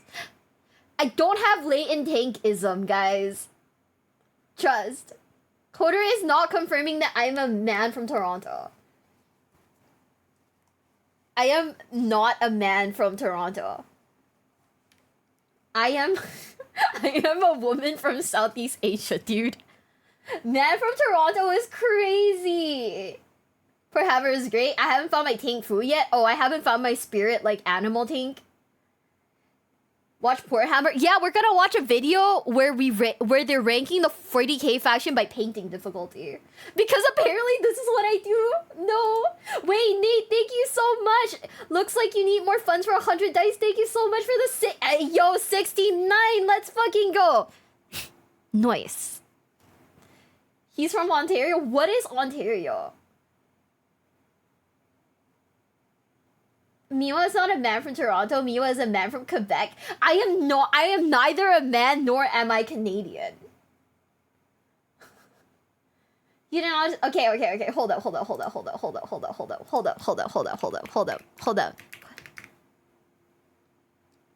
You know, I got a little too silly. I do know what Ontario is. I got a little too silly.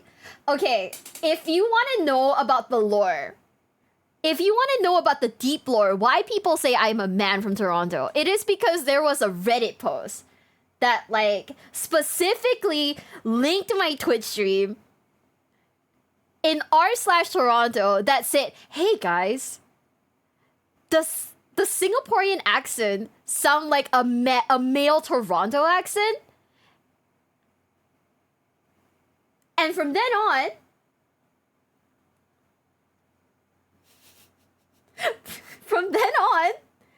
people meme.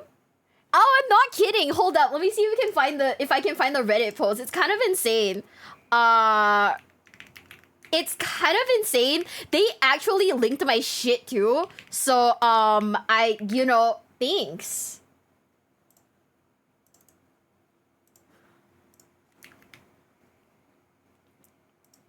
In a completely not insane way. Am I? If you understand what this guy says, you're from Toronto. Okay. This is not my alt account, guys. My alt account is not Bloodstained Axe. What is this man saying? Yo, dear Santa Clausas, my name is RJ and I'm 23 years old, fam. I hope mans are all rested up from delivering bear presents last year. But fam, low-key, I just want you to know that I've been a good youth this year still, and I listen to my dukes. So yo, take this in, fam. This year, if you can bless mans with a 1-2 Montclair jacket and backwards, I'll rate you for time, G. My brody MK keeps telling me that Montclair jackets are for waist shoots, but I told him to nice his beak because I already copped 3 Goose jackets last year, and I'm just trying to add something new to my collection, you see me? But yo, more times, respects for all the presents you blessed me with in the past, eh?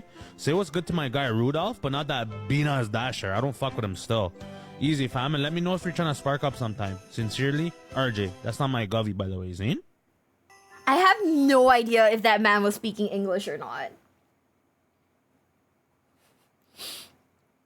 Odious, thank you for gifting a sub to Man from Toronto. Thank you. By the way, they specifically linked a Twitch streamer named Miwa Bell. She's Singaporean. It sounds like she lives in Toronto for 10 years minimum. Great. I am not dubbing the short, guys. I don't know what he called. That did not feel like English.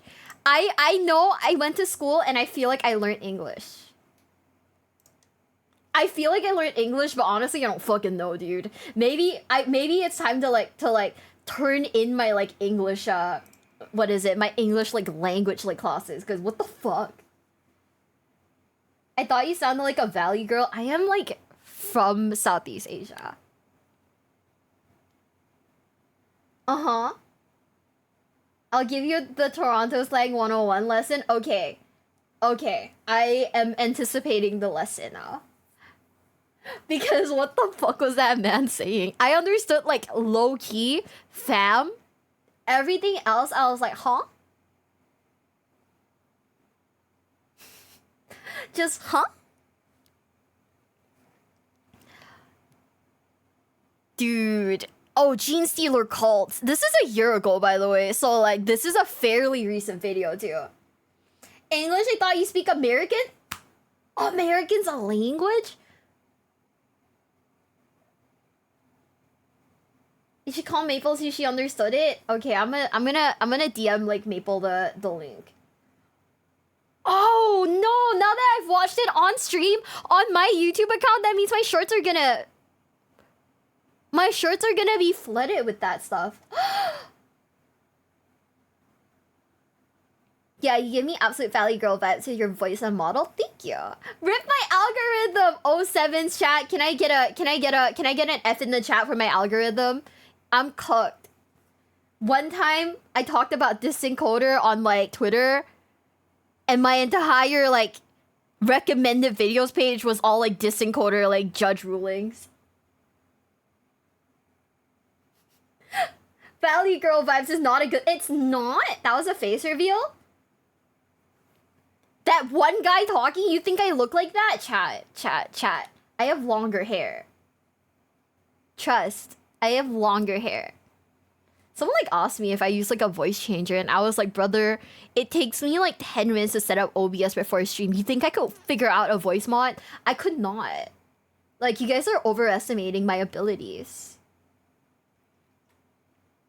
If you pitch Mio's voice down by like one step, she'd sound like that. I'm like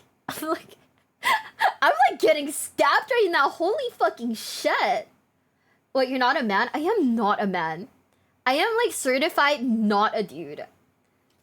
I don't know how to tell you guys this, but like, even if you check back in tomorrow, besties, I'm still not a guy.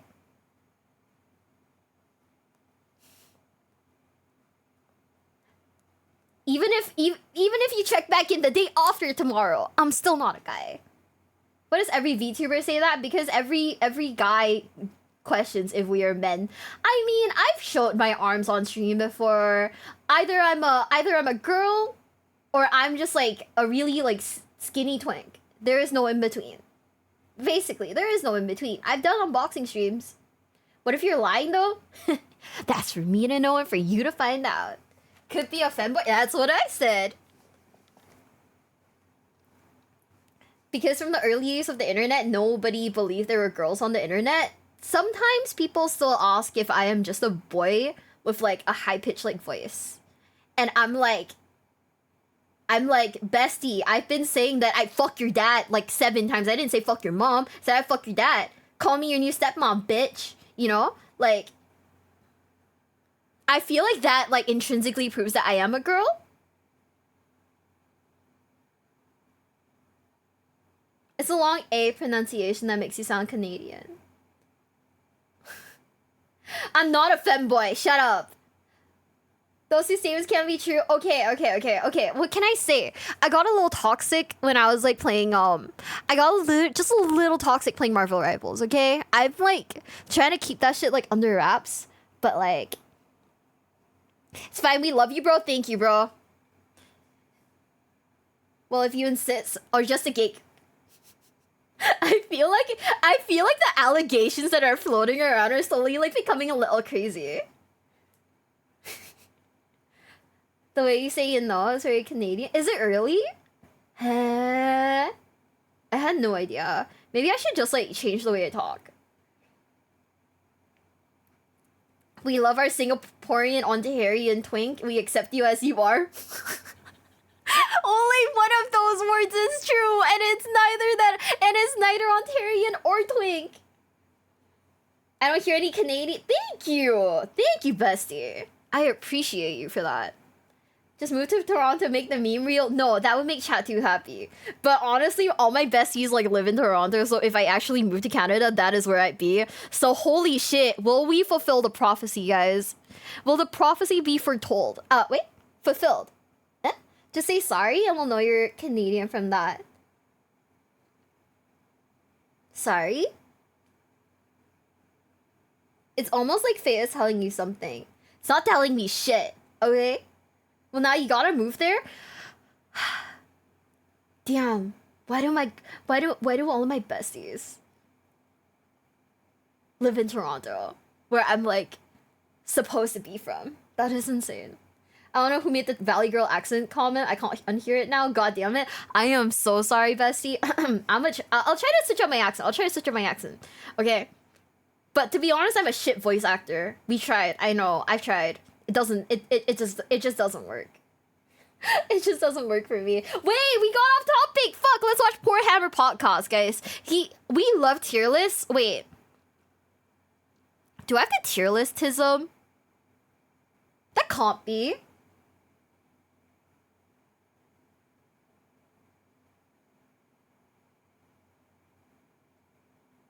Do I have the tier listism?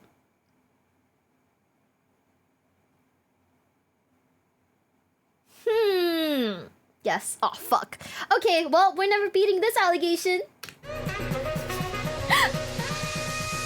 Hello and welcome to the Poor Hammer Podcast, episode 76. I'm your host, Brad. This is my co-host, Eric. How's it going? My head hurts so bad at this point, I can't read the episode number. Hell yeah. Let's get started. Sounds good. All right, a quick bit of news before we actually get into the topic. Okay. The day this episode releases on YouTube, we will have a YouTube community post on our channel that you can go to and submit questions for next week's episode, where we will be dragging our editor on at gunpoint to talk about any Q&A stuff you guys have for us about us, the podcast, our opinions on Warhammer stuff, the YouTube channel in general, and making videos, whatever. If you can think of it and it's funny to you, or you are entertained by the idea of us answering it, feel free to ask it. I will then completely ignore you and answer questions that I like. You could also provide answers and we'll give you the question. Ooh, that's a spicy one too. All right, with that out of the way, I would just like to thank you all so much, and we can get into the topic proper now, for real this time. It's about damn time. Stop pretending StarCraft is cool. It's a piece of shit game.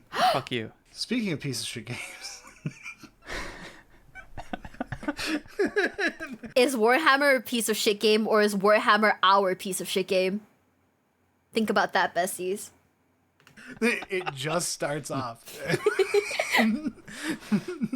All right, so we're admitting we're washed up this week. We've got no more content, no more ideas. We're doing a rerun episode. Yay, everybody loves rerun episodes. So back in February of 2022, 18 months ago, we released episode 14 of this podcast in audio-only format. Okay. YouTube days. So our opinions have changed. A couple new armies exist that didn't at the time, so it's time to revisit the subject of that episode that I'm sure you're all very aware of and not annoyed I haven't mentioned yet. That is...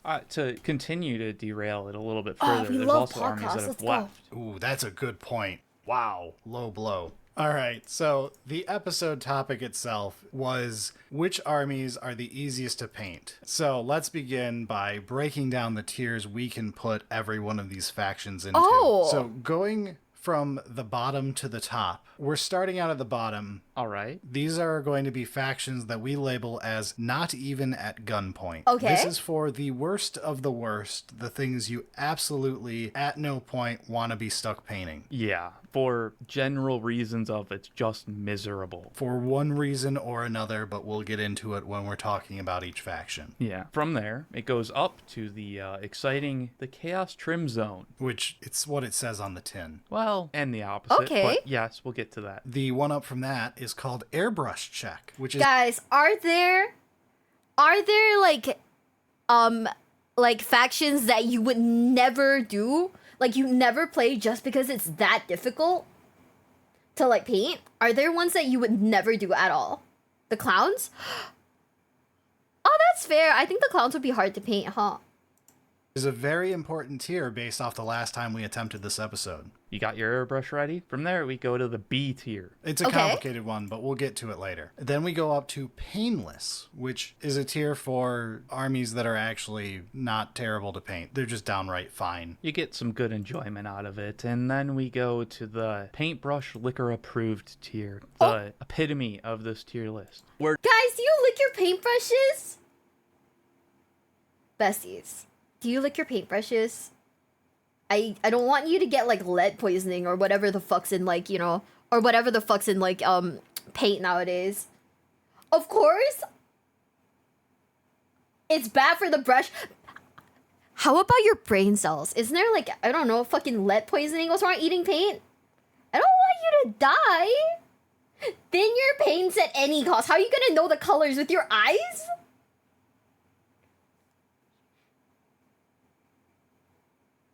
I licked my paintbrushes. Don't fucking die, Bessie. Don't drink the paint water either. Don't fucking do it, guys. It's acrylic paint. It's not toxic. You know what? Sure, Bessies. If you won't die from it, I don't see a reason to be like, hey, don't fucking do that. I get lead poisoning from work. Bestie, no. It helps to keep the point sharp. I guess.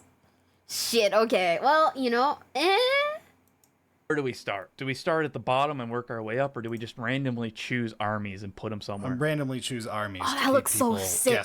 Painting it looks so cool. Brilliant. I'm randomly choosing Gene Stealer cults who are going into not even at gunpoint because they are without a doubt the absolute worst faction to paint. They did nothing comes close. Do you agree? If you are agree? attempting to paint to a good standard, I'm not going to say like parade ready standard or golden demon or anything like that, but you're trying to get your army on the table and not feel embarrassed when people look at it. Gene Stealers is the hardest to get this done with. And I think that's the assumption that we're going to use for all of these is like get it ready and not embarrassing, but not like insane. Yeah, Gene Stealers is brutal. And we're not going to look at these from this army is really easy, but this one model is a living nightmare, so it should go down a tier. We're going to ignore that fact. And we're not going to look at these from this army sucks to paint, but here is a single speed painting method that makes the army. Wait, this one, okay.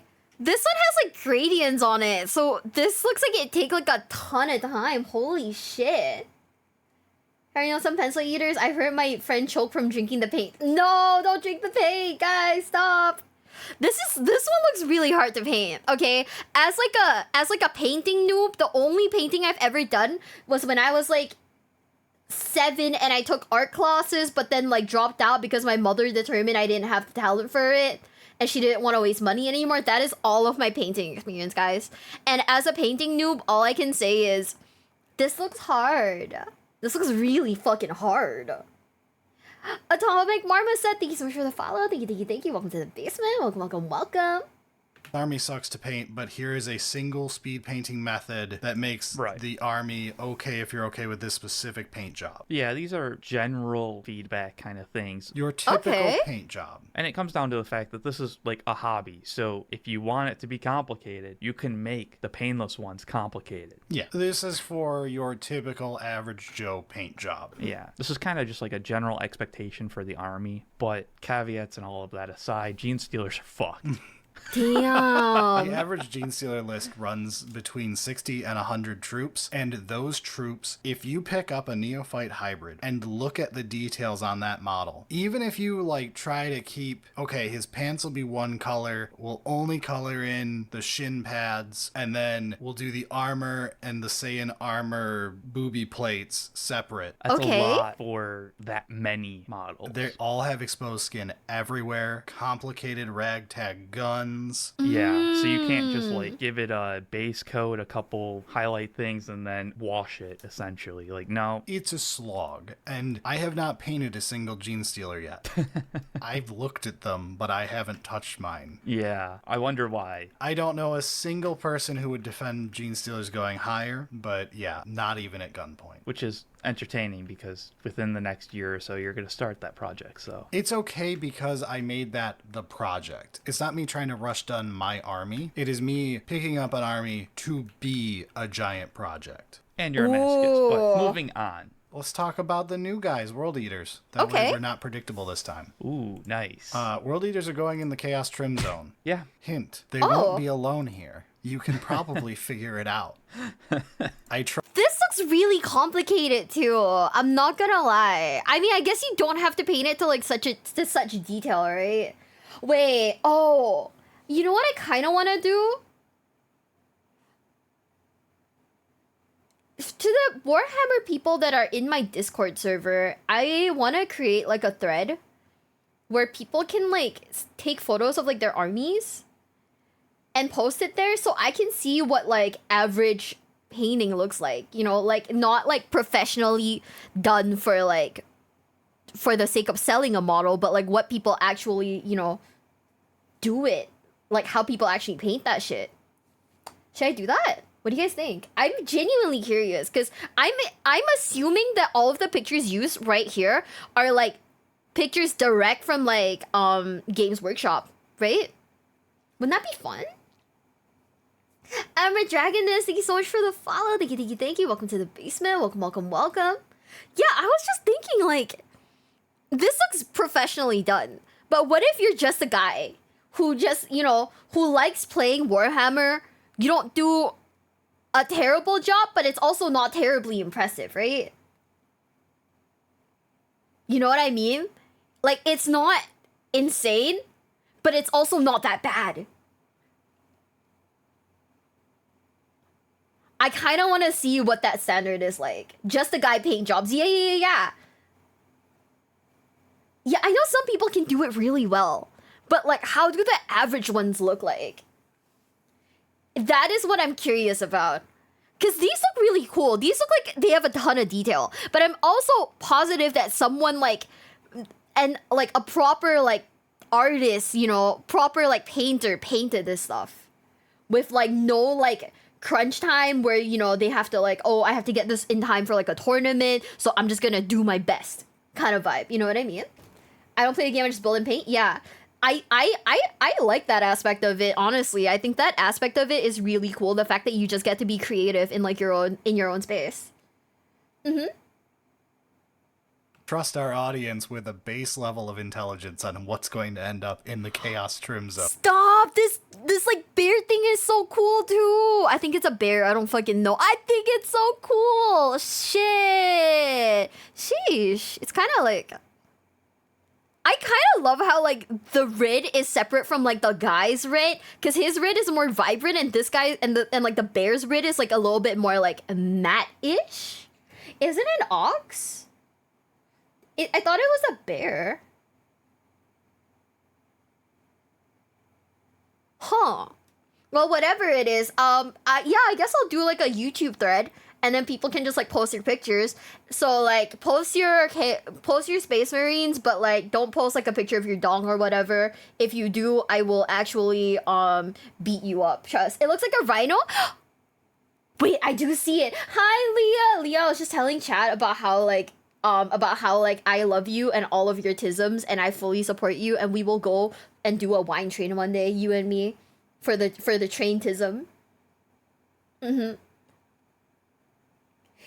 call her train girl. She's perfect. She's perfect, guys. Stop. Don't call her. Don't. I want to go on a wine train so bad. I like trains and wine. Exactly. So like we could do like a wine train together. I'm just saying. You act like we consider that as a bad thing. It's not a bad thing. Okay? I know you guys embrace our traintism, but you know, I know you embrace the traintism, guys, but you know. My mom said everyone is on the spectrum. You know that's fair.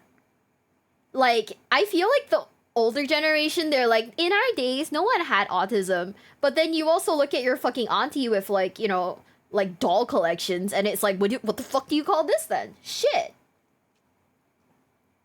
K-Salad, thank you so much for the follow. Thank you. Welcome to the basement. Welcome.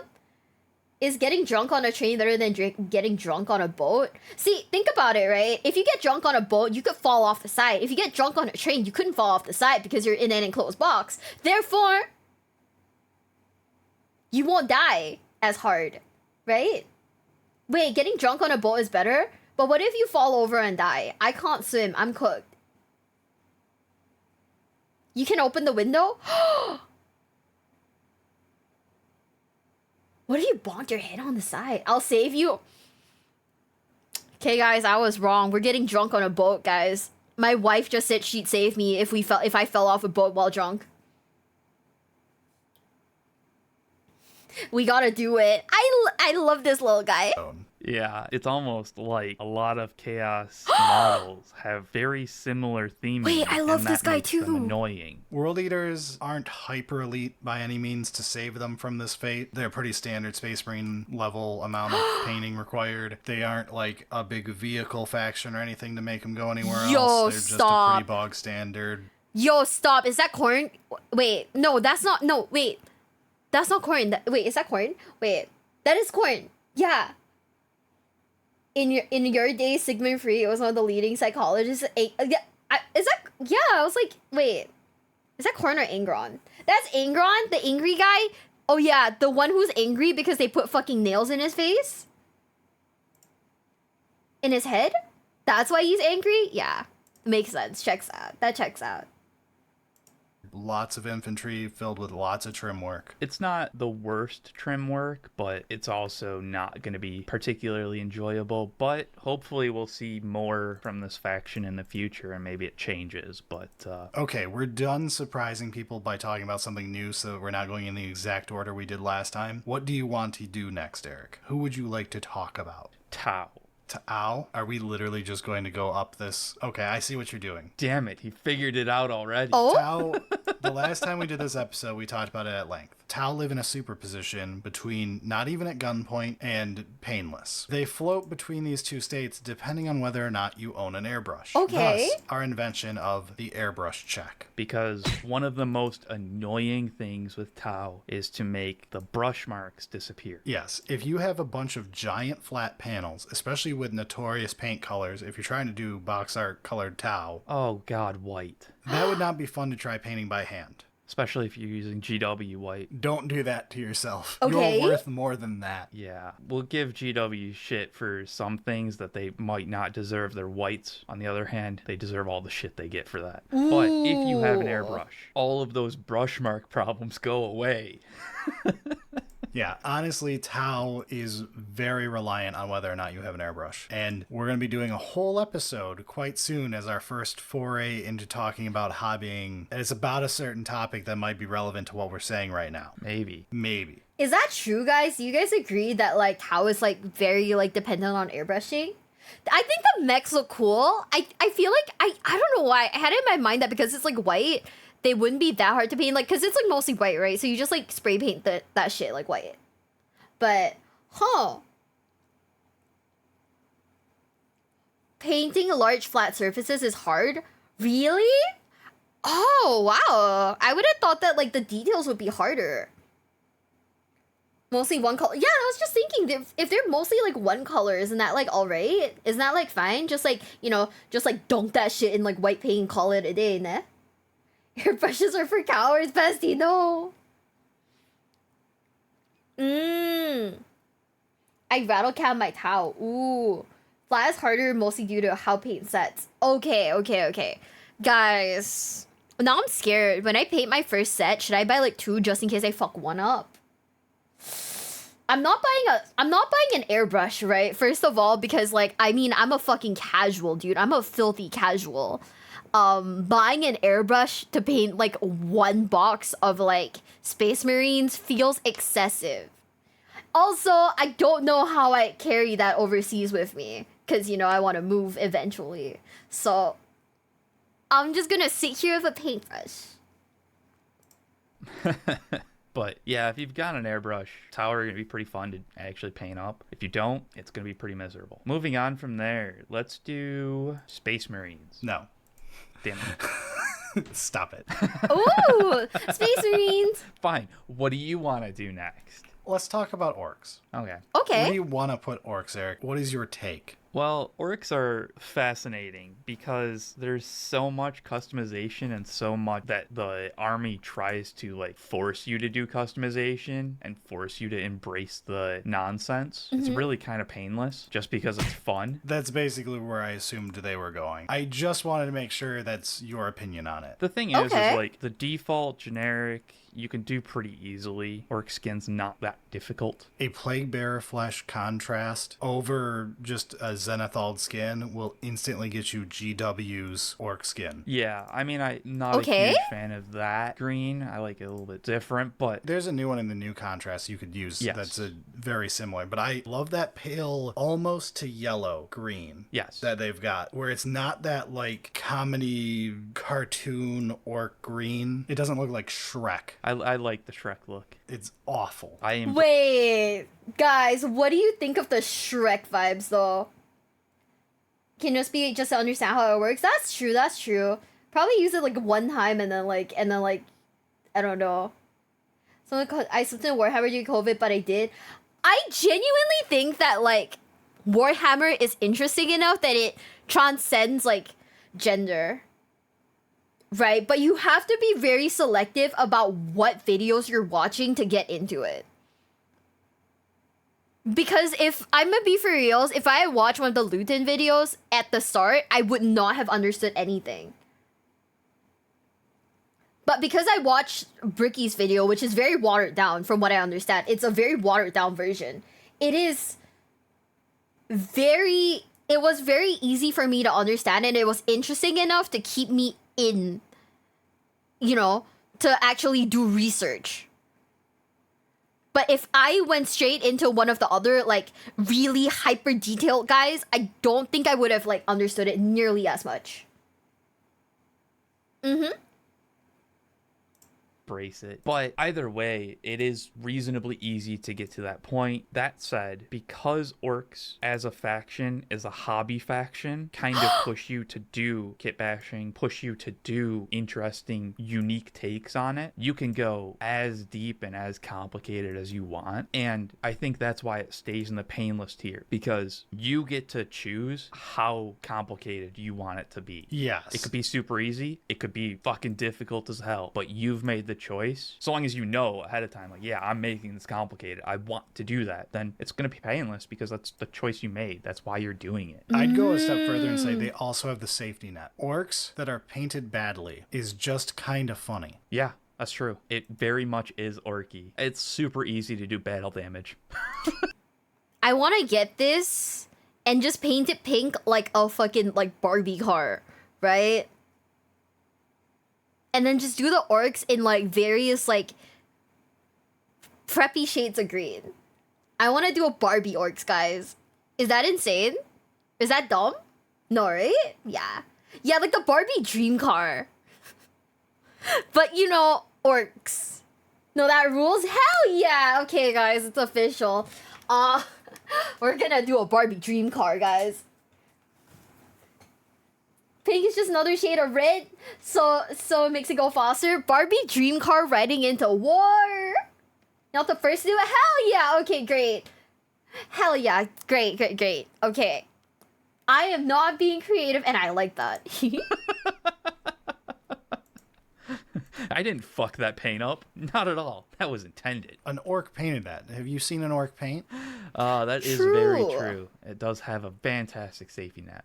All right, to get another one of these out of the way, Death Guard. I think Death Guard originally we put as like an A tier because of the trope of Death Guard can just be dunked in Agrax Earthshade or, a custom brown wash. Yeah, okay. Right. Our local Death Guard player had words with me after that episode went live. He told me to shut my mouth. I don't know how miserable painting Death Guard can be. Every single model, as he proved, as he put them on the table and forced me to pick them up and look at them, every single Plague Marine sculpt is entirely unique and has all sorts of things that are only on that sculpt that you have to figure out how to paint. Okay. Yeah. It's bad if you want it to look good. It has a higher floor than a lot of other stuff. It's not even that you want it to look good. You just want it to look non-embarrassing. Exactly. You don't want to feel bad about it. And it's a lot harder to raise. I get it. And they still have all the trim work of CSM or World Eaters. They're not rubric level bad, but they're down there. I get it. They've got a decent amount of bits that you gotta deal with. It's definitely one of our revisions from our last take at this. Yeah, there were words had and acceptable. Let's go Imagine being to threatened. one of the knights. Which knight do you want to do first? Or do you want to put them together? I feel like they're separate. We'll talk about them each alone. And I want to talk about the baseline with Imperial Knights first. And I don't know where they're going. Airbrush check. Okay. We need to have a serious talk. I'm not going to put them anywhere yet. Let's talk with them off the table. Knights are a faction that you pick up to hobby. That's true. Knights literally exist as a way to tempt you to do a project. They are a big, chunky boy, and they are a treat to paint. Downright fun at times. There are 100 ways to approach a knight. You don't need an airbrush at all because, to be honest, dry brushing all of their metal parts and then actually just being careful on the panels isn't that bad. They're not like Tau where they're made of a bunch of straight panels. That's true. And they're large enough that, like, you can get some fun. That's something for people who haven't painted an army yet. The larger the model, the easier it is to paint, which sounds counterintuitive. The smaller something is, the harder it is to get it right. There's less room for error. Yes. If you're not trying to do something crazy, like some... This looks insane, by the way. I just want to say, if I had to paint the wolf, I mean, I'm like pretty sure these are stickers, right? I could never get one of the big models. I have like perfectionism, like tism, whatever it's called, right? And if I fucked up the sticker, I'd be so sad. I would genuinely have to put like the model down, lie down, maybe cry for a bit, and then like in 3 days, maybe go back and like finish it.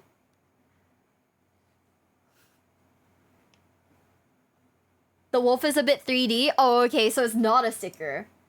Okay. You know what I mean? It'd be like, oh, this is so sad. This would be like really fucked up if I fucked it up. The decals. Yeah, decals. Oh, it's coloring in. Okay, that's not bad. That's not bad at all. The sticker things a bit as you put them on.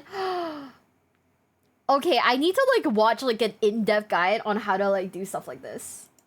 Richard Gray freehand stuff. Yeah. Then Knights is very easy to get to a good looking standard. However, I agree, I think Imperial Knights is more of an airbrush check than Chaos Knights is. Imperial Knights does have larger flat panels that are uninterrupted. They are big flat surfaces, well, big rounded surfaces. They're very, very much like painting a vehicle in other armies. That's true. I mean, I agree with you that they are like the centerpiece model kind of thing that you picked up for making it like your model kind of thing. It's like a display piece essentially. And it might be the thing that is your argument for, fine, I'll finally invest in the airbrush that Brad keeps telling me I need to buy. Oh wow, it was such a good idea, like he told me I would say. So I could see Knights going in painless just because it'll be one of those like you've got the time for it kind of thing. And that's where I'm going to put Chaos Knights. Okay. Ooh, okay. Back and forth on which one they go in. But the key difference, having both of them on hand, Imperial Knights have a lot more big flat panels. Chaos Knights love having battle damage on every panel. They love breaking it up with, you know, like spikes coming out of the middle to Is it lore? So if I'm painting a faction where like battle damage is to be expected, is it okay if I kind of suck at painting? Because wouldn't that be like a little bit more lore accurate? Like, hey, some bits look kind of scuffed, but it's okay because they're scuffed from battle. The trick is to leave the armor off, spray the frame black, dry brush, airbrush gunmetal, spray the armor panels with the major color of your choice, then start hand painting the trims. Wait, that sounds so hard. Oh no. Hi, Del Scuff makes it look better. Yeah, that's what I'm thinking. Like, ooh. Oh no, I feel like the Imperial Fist would have like really nice armor then. It's okay to suck at painting, period. Okay, I mean, no one's gonna look. If I slap a bow on it, make it kawaii, no one's gonna look, right? screw up the big flat surface. It can actually be kind of hard to find places to put a big freehand thing. Not that I have any interest in doing that on mine, but it would be difficult if that was a thing I was going to care about. But at the same time, like, a lot of the trim is not super small and delicate, so it's not like the fiddly bits. Look, I went from finishing my Thousand Suns to the very next model I touched was a knight. It was night and day, no pun intended. It was night and day, the difference of what the worst trim in Chaos and what a Chaos Knight have for trim. That trim almost fucking broke you. Yeah, whereas Chaos Knight trim is a joke. It's just a different panel. Which is cool. It's still a large canvas, so you get to have your fun. Yes, and it's not like doing Chaos trim. Yeah. So I'm going to say that because they don't have as large flat surfaces, it is easier to hide the issues that you would have without an airbrush. Airbrushes would still be fantastic for getting sweet gradients and blends on what there is. How do you get a gradient? Now that I think about it, like I said, I only have like 7-year-old painting skills. Took one watercolor class and then got pulled out of it because my mother decided I didn't have the skill for it. But how do you paint gradients, guys? Blending, airbrushing? You airbrush like gradient? Okay, so I like what? You start with like a black base and then you paint the colors on top of it. That's what someone said earlier. Wet blending or airbrush? What? I have never painted a model. Don't listen to me. It's okay. You're so sexy. You're so valid and so sexy even if you've never painted a model before in your life. Airbrush at different distance speed?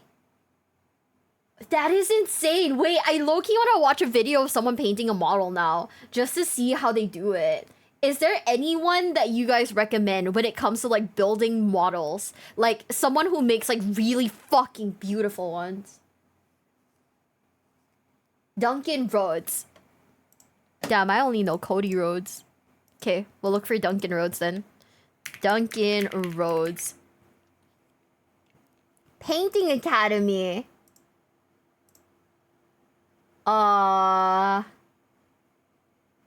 Let's look for one that would be cool. We'll watch this one, but not right now. We'll watch it another time. Cause this one looks like it might be, it looks big, so it might be interesting, right?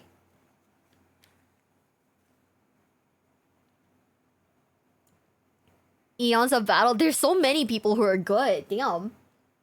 Okay. Hold up. I'll just drop a sub to each of these people. What did you guys say? How do you spell Vince? Vince. Woo, he popped up for me. Okay. And what did you guys say? Eons of... They're just popping up for me. Holy shit. Can I build and paint a Space Marine blind? Shit, dude. I don't even know if I could build one with both my eyes. Okay. People are built different. People are actually built different. That's insane. What the fuck? Someone says it sucks, blame it on your mom.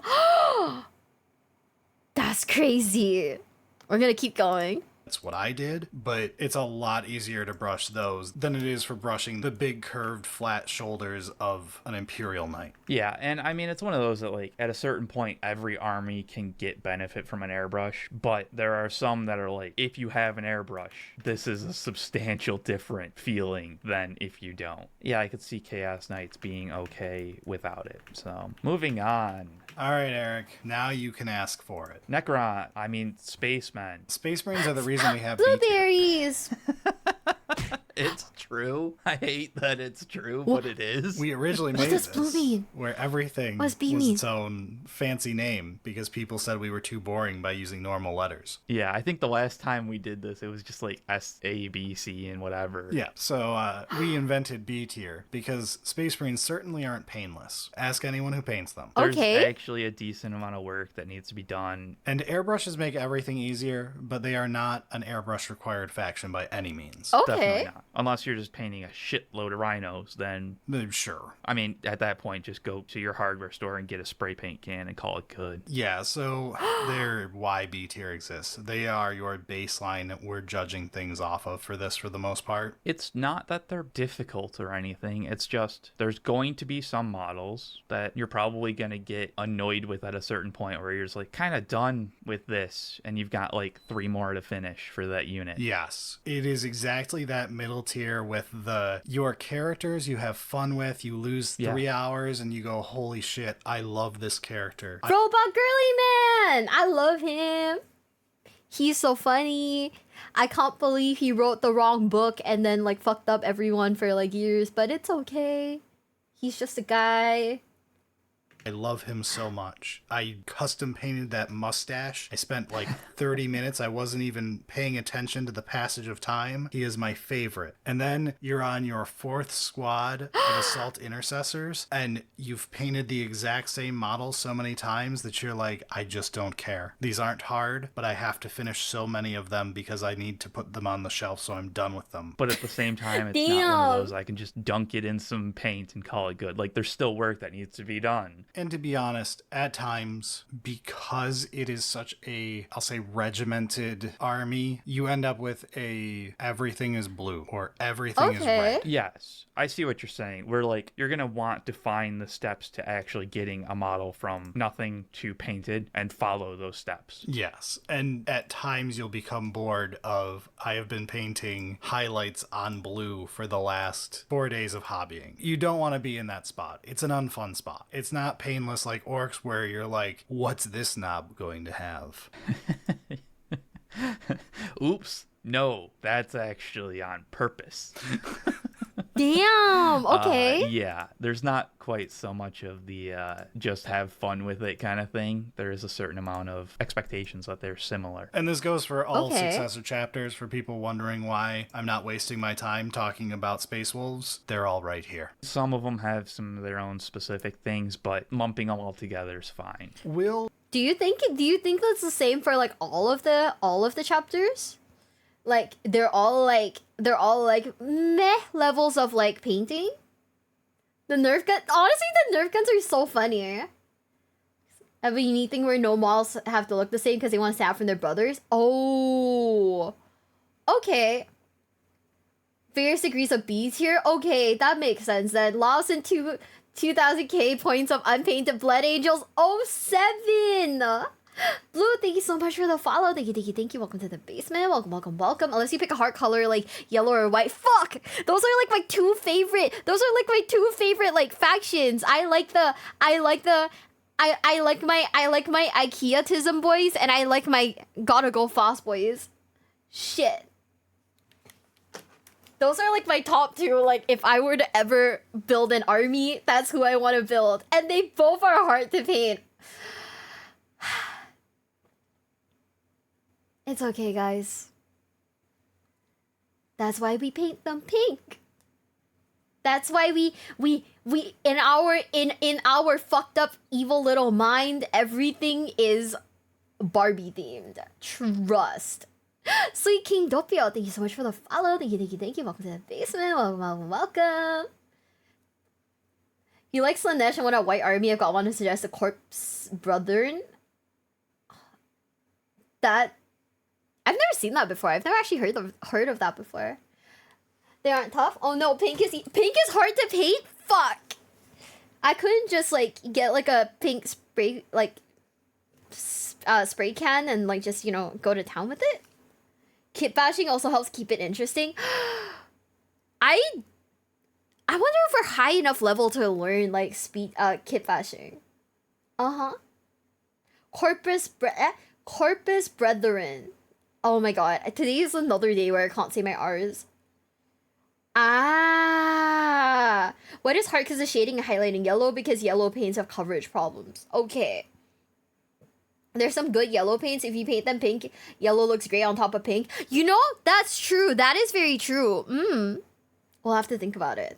We'll do a new army because it's very relevant. Yeah. So Votan is sitting with Space Marines in B tier. There's no getting around it. It's just the same thing. I agree. It's an army of tactical Marines. Let's hope that Do you in guys the like that? future, when we get additional range to this, there's some more uniqueness. To be fair, from a design standpoint, they are unique. I'm not going to pretend they look the exact same as Space Marines, but from a mechanical painting standpoint, it is flat panels on vehicles all over the place, cut up by lines of some sort, whether it be just, you know, recess shading stuff, or if it's the, like, humpy blocks that make up the land fortress, right? Yeah. Okay. You can see how those are mechanically very similar. And then the dude is just dude in power armor. And there's no real frills to it. It's just, it's a dude in power armor. There's some fun models in each range, much less of them in Votan because there's just much less of them. There's some things you can show off with your characters, doing a fancy power weapon in either one, all that stuff. They're very similar on that spectrum of how difficult or fun or easy feeling they are to paint. There are some interesting things that Votan have, but there are also interesting things that Space Marines have. So, okay, fair enough.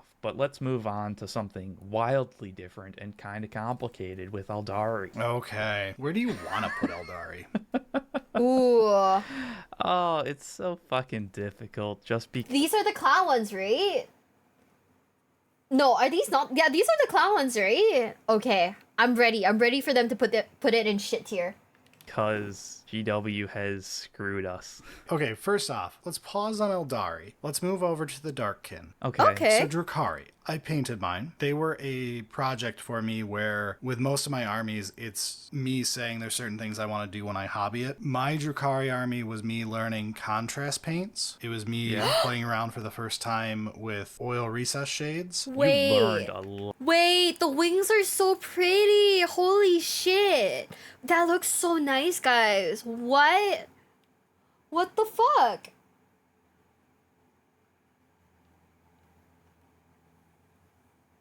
All clowns are Eldari, not all Eldari are clowns. Oh, that's a contrast paint?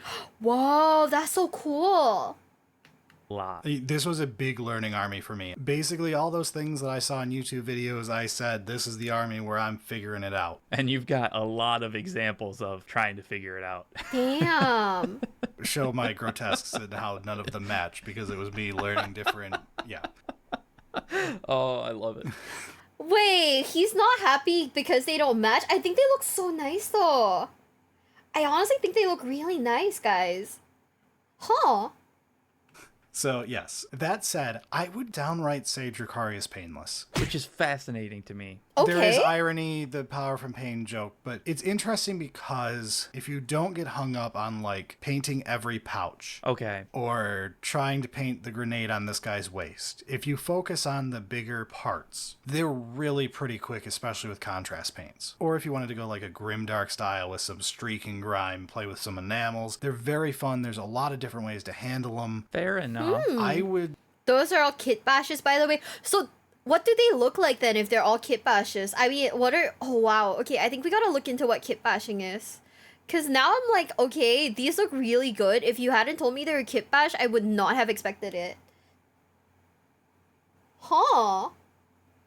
Painting minis is bad for people OCD. Wow, I'm screwed, guys. 07's in the chat for me because, haha, guess who has OCD? Probably me. I don't really know. Say they're downright fun to paint for the most part. There is miserable parts. I did not enjoy 2 nights of painting pants. There's a lot of painting leather pants. Yeah. Ooh. And I feel like there's a certain point where it's like, I agree with you and you're the one that has done it. So I'm going to default to your expectation and your answer. But most of my pain with Drukhari is not the fault of Drukhari. As I stated when we were talking about them, my pain mostly came from I had a couple ideas when I first started out and I was trying different paint schemes. And I fell in love with by far the most difficult paint scheme to do. Do not paint your faction white if you value yourself as a person. I feel like the only faction that like actually makes up for that is Tau. Like it's still a fucking pain in the ass and there's better other options, but like I think the white looks good. There's several Chaos Knights with a good cream, although cream's different. Yeah, it's very different. Yeah, you're right. I feel like Drukhari, if you're able to ignore like the pouches and grenades and backpacks and all that stuff to a certain point. And trust me, you will, because after 20 Kabalites, you just don't care. It will break your ability to care about random pouches that are on a model that is going to get picked up the second someone sneezes at it. I think that I can support your decision on it being not too bad. I will say it's flat out painless. All pain is voluntary, as it should be with Drukhari. I mean, I feel like a lot of the pain they inflict is not, but... Do you guys agree, though? What do you think? Do you guys agree that Drukhari is painless? It looks like it'd be painful, but then again, like, I'm not an expert, so I wouldn't know. You guys think it's painless? Cool. Oh, looks frightening. It looks terrifying. It's voluntary for the Drukhari, though. Right, that's true. That's true. We don't care about the lesser species. All right, so back to the non-fucked up elves. Ooh. There aren't any. Obviously, there's a missing icon in the rest of what we have. Yes, because we base it off 9th edition codexes. So, Okay. yeah, Eldar does include Harlequins. Which Harlequins are not even at gunpoint. They are the only one that I will allow anyone to argue near Gene Stealers, but they're still not that bad. partially just because they don't have as many. Yeah, they're just more elite. At the same time, like, you can make Harlequins just a fucking nightmare with checkerboarding everything, but you don't have to. They can look really good without that. I would say the rest of Eldari is probably sitting with Drukhari in painless. There's a lot of ways you can do them with contrast. There's a lot of ways you can do them if you airbrush them, if you just paint them normally. They're mostly elite. There are some models It's a that are checkerboard. like, we're not Okay. doing model by model. Yeah, we can't get into like, oh, this Finecast model is a nightmare. Yeah, well, every faction has those issues, so... Okay, how about this? It should be painless, but 8 models are dragging it down to B tier. 8 models, yeah. A suspicious number. Okay. It's like there's 8 data sheets that don't belong and are dragging it down towards not even a gunpoint. Wait, what does this mean then? You actually have to? Ooh. Liquid Lamps, thank you so much for the follow. Thank you. Welcome to the basement. Welcome. I can see how it would be annoying because if you look at like this one in particular, you can see that she's got like the checkerboard on the like hood also. Like all over the clothes on the hood. Ooh. All right.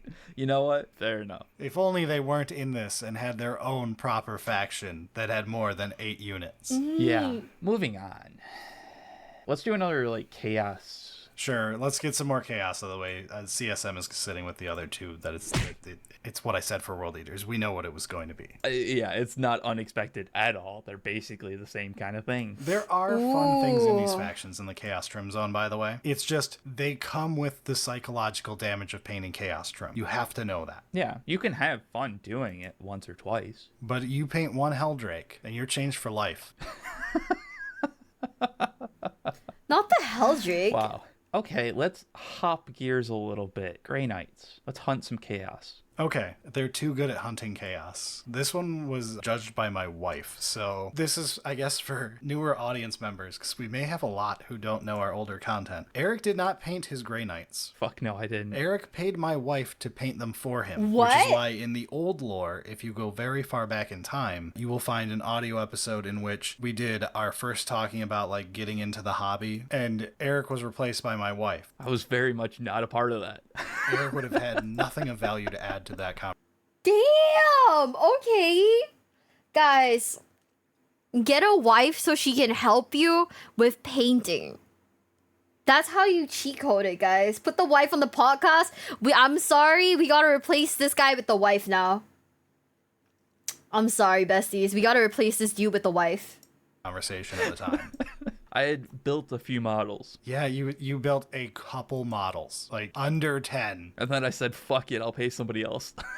Which is why Eric, unwise Eric, when we were starting this, was like, yeah, we'll just put all of the Space Marines in B tier. And I'm like, except Grey Knights. And he's like, why? There's Space Marines too. I'm like, no, because my wife has very strong opinions on Grey Knights. They are like 90% tchotchkes. Yeah. Okay. Every surface of that Grey Knight is covered in gribbly bits. There is either an extra purity seal you forgot 2 steps ago and are raging about, or he has a book with a sword within a cream-colored logo for a other thing. There's a lot of emblems and all kinds of stuff like that. Yes, and they've got stuff everywhere. Every inch of a Grey Knight is covered in crap. There's no, like, nice, easy, paint it all blue, paint some shoulder pads, and call it good. No, and every weapon's a force weapon. Yeah, that one I cheated on with an airbrush. That's another mark against it, but I cheated on yours when I did them. To be fair, it looks good. I like yours. I'm proud of that quick hack I did. The quick airbrush hack looks solid. That was one evening, and I did your entire...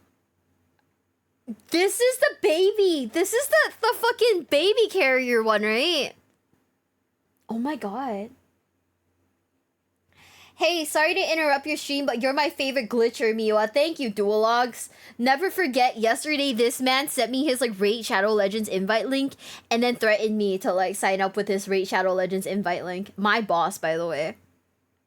I want the baby carrier. I want the baby carrier, honestly. I think the baby carrier is so funny. You better get to level 30? He's threatening me, guys. He's fucking threatening me, guys. This is so sad. Can I get like an 07 in the chat? Entire army. Which is not that many units, but it's a fair amount. It's a fair amount. Which, I mean, that is one of the things that the more elite armies, you don't have to paint as many. Yes, there's a reason we haven't talked about Custodes yet. But even then, Grey Knights is pretty brutal, and hopefully we'll have some point decreases or something like that in 10th, and it's not more elite than Custodes. Okay, we're getting down to some really hard to talk about ones. Ooh. I think a lot of these are interesting discussions, except for this one. IG is not even at gunpoint. Oh god, no. Really? They're not as bad as Gene Stealer cults. They are more mechanized by a long shot. That's true. They are more mechanized. If you are voluntarily putting together 120 Cadian soldiers, that's on you. You have brain damage. I feel like most people that play that faction have that brain damage, so... But that's on them. That's up there with my... Guys, if you have brain damage, say what? Say yes in the chat. Also, Hyrox is hi. Do not call out my IG-tism. Oh my god. Okay, well... Besties, I don't know how to tell you this, but apparently you have brain damage. You know, it's okay. There's probably a cure for it. Probably a cure for it. Oh no, guys! So boring to paint. Oh no. My tism, not your tism. Kind of harsh to say someone's paint, they'll get it done. That's true, that's true. But it's so much work. I guess I get it. It feels like a lot of work. But then again, you know, if you're specifically playing a horde army, you are like mentally prepared to do that much work. So hey, I guess it's fine, right? I don't need a cure, I need more artillery. Oh my god. You know, that's fair. I did the work for my boys. That is fair. That is true and fair. I did this to myself in Drukhari. Okay. Yeah. I gotcha. They're not as bad as Gene Stealers, but they are within the tier with them of, yes, 60 Cadians sucks to paint. Krieg are cooler. You should be painting Krieg anyway. But that harsh fact out of the way. There's also the fact that, like, a lot of the models have faces. Yes, unless you're Krieg, which again is the reason. The Krieg is the correct option. Oh, absolutely. Fuck being able to see faces. Helmet everything, man. Oh, and there are ways... Wait, so the faces are the issue then? Like, people don't like painting faces. Is that it? You know, that makes sense.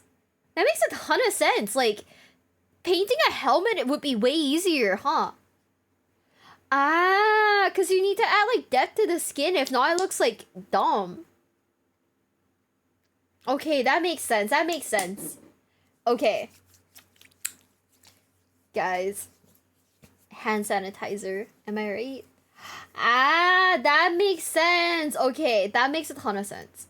is to speed paint even like IG and stuff. They exist. They are more rare. But again, this is about your general painting experience, not can you find a hack. Yeah, we're trying to get the nice, not embarrassing, you didn't find the hack kind of thing. Yeah, we're not counting the one recipe I've seen for speed painting Thousand Suns. That is the only way I've ever seen it done, but with two different color themes. Which, I guess, do you want to talk about Thousand Suns? I don't know where I want to put them. You think I want to put them in the Chaos Trim Zone but I almost think it goes beyond. Really? It's bad, man. It's soul crushing. It's horrendous. It's what that I did bad? is considered pretty speed painty because I showed you some of the hacks that you can do with how I did mine. If I had to do it legitsies, I don't know if I'd be done yet. And I finished these like almost a year ago now. Yeah, I was like, that's been a while. You've recovered since then, but apparently not. I'm 2 projects later for the most part, and I have unpainted rubrics that will probably never see paint. They just sit in a box primed black in exile because I own too many. I was like, you don't need those. There's no list that you're planning on running them. There are things that I never finished painting, and I will never finish painting. Okay, I mean, I'm gonna give it to you because you're the one that painted it. I feel like it's Chaos Trim Zone because it's the trim that's the fucking problem. They're riding the line, but I feel like they almost transcend how awful the name of this zone is. It doesn't... This looks terrible to paint, because you guys did say that, like, skin is hard to paint, and this is, like, exposed skin, right?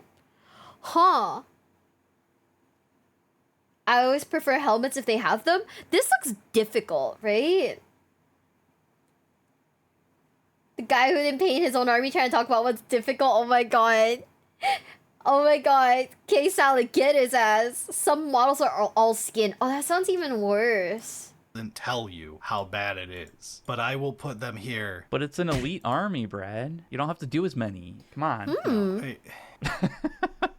the complexity level of painting a single rubric is far beyond what any single model should have. I will put them as the lowest thing in the Chaos Trim Zone, bordering on not even at gunpoint. If you type in YouTube looking for a Thousand Suns speed painting guide, the results are few and far between, and a lot of them talk about paint a rubric marine in 25 minutes. That's a very long time to spend on one model for a troop that you're just going to pick up and throw in a bin as soon as it gets shot.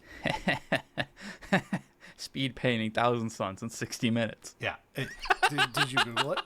I kind of want to watch this now, guys. Wait.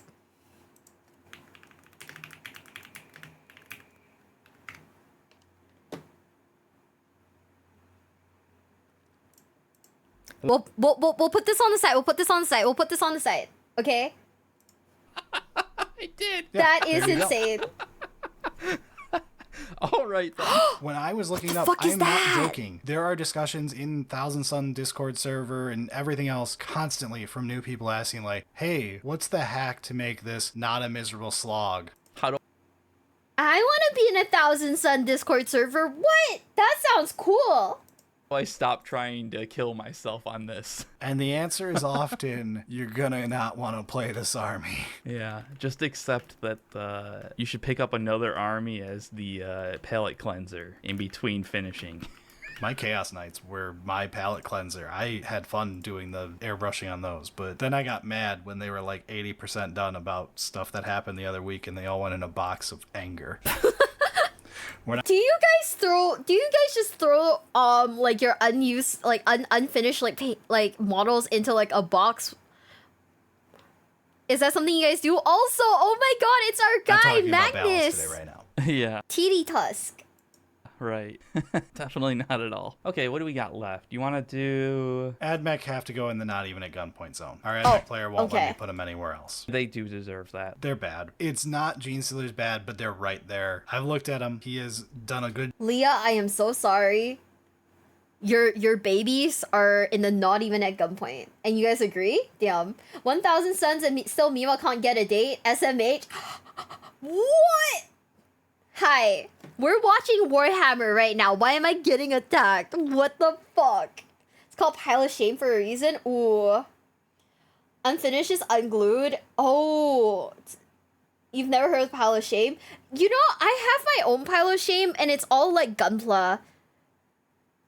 So I guess I get that. I do have like a pile of Gunpla that I've yet to finish. So, you know, that is my corner of shame. I paint Custodes and I have a gold spray paint. Oh my god, I just want a singular Custodes so I can make kitten. That's all I want. I just want a kitten.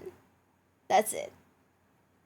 Pile of shame, unfinished Yu-Gi-Oh decks. I have staples that I have a set of staples that I will hoard until I've finally decided what deck I want to play. Like, for reals, for reals. Good job on those models. He made it look easier than it was, but they're right down there. The difficult part is the AdMech player in our group is the best painter. So he makes things look easy that very much are not. And he Tony Starks it. The man painted his AdMech with craft paints before even picking up hobby paints at all. So like when he did those, he's doing them in a cave with rocks. And I'm not saying craft paints are terrible, but they are a slight quality decrease over even bad paints in mini paints. You have to spend the time and effort to use them correctly. Yes. And he did it before he even learned how to use a normal palette. He's never touched a wet palette for the most part. He had a lot working against him, and he made him look easy and great. I sat with him one evening and he painted up Call in a single evening and he's totally fine looking. He hates him, but we all think it looks great. It's very much one of those, the army is difficult and there's a lot of bits, there's a lot of filigree, there's a lot of spindly, annoying things that you're likely to break while painting. Oh yeah, if you add in hobby stuff, I'd argue a couple things get even lower than where they're currently at. The reason I bring it up specifically for AdMech is because like there's permanent damage on several of his models caused by not him. Right. I'm not saying I did it. I'm saying he wasn't in the room to prove I did it. Right. And the time he was, I can still gaslight with the best of them. Ooh. Why the servo skulls that are like above their heads, so when you reach down with your giant meat hook hand, you break like 5 objects on the way down to the model to pick it up? Yeah. They're like invisible until you hit them, and then you're like, what was that? Oh, this model is in 13 pieces. Yeah. Oh, and some of them are like you hit it and you don't even notice it until there's like bits left on the ground as you pick the model up and you're like, huh, that's interesting terrain. Wait, that's not right. But yeah, AdMech is gonna be brutal. What do we have left here? Let's do sisters. And we'll end on a lot of high notes. Okay. I think sisters have to live here in the Chaos Trim Zone. Absolutely. I don't think they ascend up to B tier. No. They basically have to end up here somewhere. Airbrush can help, but it's not fixing anything. There's a decent amount of units that you have to have, and they are intricate. It's not just a dunk 'em. Yeah, you have a lot more sisters than you have Space Marines, and they've got more shit on them. Yep. That's true. This looks like it'd be a terrible thing to paint, guys. I'm gonna be for reals. If I had to paint this in particular, I'd be fucking scared, dude. I'd be scared for my fucking life. Amount of faces. There's a lot of exposed faces too, unless you try to helmet everybody. Yeah, actually you can helmet the vast majority, but you can be our psychopath sisters player who put a helmet on Saint Celestine, which I support. I absolutely support it. I don't. That may have been a step too far, but all right, you do you. It's your army. Fuck the faces, man. I'm a fan of helmets in war zones, but when you're a literal chaos demon, well, order demon, whatever, you can get away with the exposed head. You're already not real. That's fair. So yeah, I mean, it's gonna be difficult to paint army. It's not as bad as the not even at gunpoint ones. Guys, is putting the helmet on Sister Celestine a sin? Do you guys agree with the fact that it's basically a sin? Yeah? It's Mount Heresy? Well, shit. I guess this guy's going to hell, guys. Never. I understand it, but it's still wrong. Sacrilege? Oh, is that everyone's waifu? My sisters all have anime colored hair. Fair. I'm also a fan of helmets. Ooh. No, yes. Oh my god. She's Chuck Norris, no helmets. Helmets on everyone. A forgivable sin. You know, I don't know how hard it is to paint faces, so I can't comment. But if it's like really hard, I'd just slap with. Okay, do I just do Chaos Space Marines because I feel like Chaos Space Marines. Oh my god, do I just do regular blueberries because like, I feel like most of them have helmets and I don't really need to stress about that. Oh shit! Hold up, guys, I'm choking. Oh, nothing.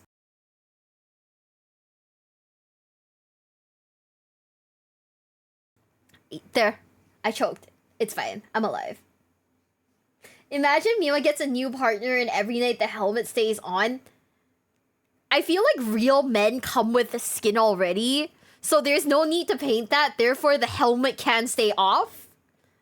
But hey, you know, every Space Marine... Yeah, should I just do Space Marines, guys?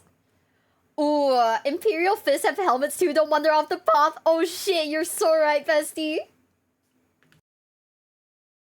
It's not down that far. It has the exact same types of issues the Chaos Trim does. It okay. could almost slide its way to B tier if it wasn't for the fact that you run a lot more sisters than you do Space Marines. And I think that's exactly why the trim and like the little bits and stuff are going to grate on your nerves just that much extra due to the amount of times you have to repeat the process over and over again. It is worth updating this because now that we've got Grey Knights and Sisters here, we have the anti-Chaos Trim zone. That's true. Hey, look at that. I like that. All right, let's end on what I consider to be a lot of great high notes here. First up, let's talk Custodes. Well, we're not just going to immediately jump to Necrons. I saw the mouse hover on that one. We'll talk about them in a minute. Necrons. Okay. Custodes can be our first paintbrush liquor approved here. Doesn't matter how much lead paint you've consumed over your life. Custodes win out from, yeah, they're boring like Space Marines, but you have to paint like 10 of them to get 2,000 points. There is a decent amount of work. On a model per model basis, yes. Okay. They are more complicated than a Space Marine, absolutely. But you're basically just painting a bunch of characters. Yes, that is a perfect way to say it. In an extreme case, you will play 35, 40 models. On a more average case, you will play 20 to 30 models at 2,000 points. If you're playing like super Terminator heavy, or you, for some reason, have a Telemon, you could have a lot less. And the Anathema models aren't the most difficult. They're not as complicated as actual like Sisters of Battle. Sisters of Okay. Silence are not as bad to paint. Yeah, they're going to be more difficult than just general whatever, but like they're not that much difficult. And you're painting like 5 of them, maybe 15, depending on how much you want to use like a squad of 10 of them with 5 on a back point somewhere. So just by the sheer numbers, Custodes goes in paintbrush liquor approved. And I mean, at the same time, everybody loves gold. Do you guys agree that this is paintbrush liquor approved, guys? Do you guys agree? Just to emphasize how easy Custodes are to paint, I painted a full 2,000 point army in a week because a friend asked me to. They don't even look bad. No? You think they're bad? Oh, of course. Drown them in gold, add some color, you're done.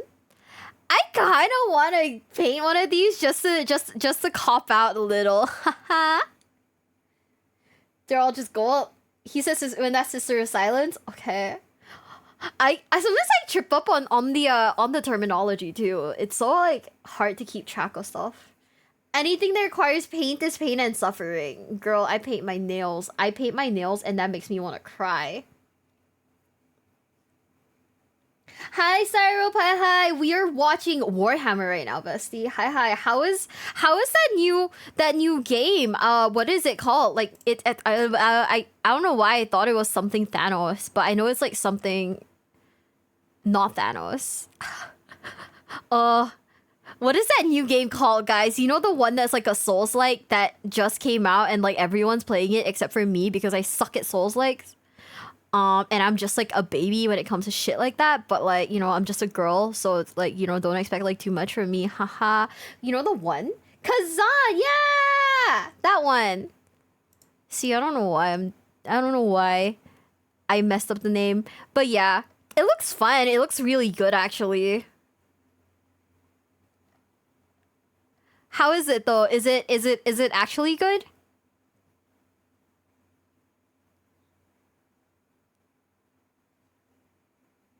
Skill issue? Okay, stop. Stall at 9 out of 10. It's pretty damn difficult. Looks like we're never playing it! Hell yeah! Elden Ring made me like lie down on the floor. Wukong. I like Wukong. I thought Wukong was fun. But Elden Ring made me lie down on the floor for a bit. You know? Not even on my bed, just on the floor, just staring at the ceiling. Coincidentally, pink goes well with gold. You dream of Princess Peach Space Marines can live on. Hell yeah! Oh my god! We can just make them pink. The Barbie Warhammer models. Let's fucking go. Hi, Crimson. You beat Devil May Cry 1, you can play a Souls. Like, that's not the same thing. We can help you get through Elden Ring, trust. We're playing Elden Ring tomorrow, I think. So, hey. Shit. Have you seen the classic Hello Kitty army someone did? I saw, like, some wait, okay. Let's look at it. Hello Kitty Warhammer. Yo, stop. Wait, this is so... No, this is so cute. Guys.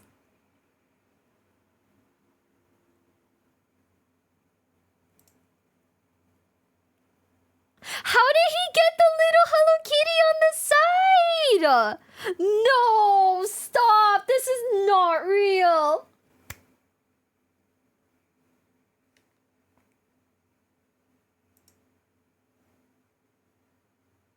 It's over for me, guys. I'm sorry. I just want you guys to know this shit is over for me.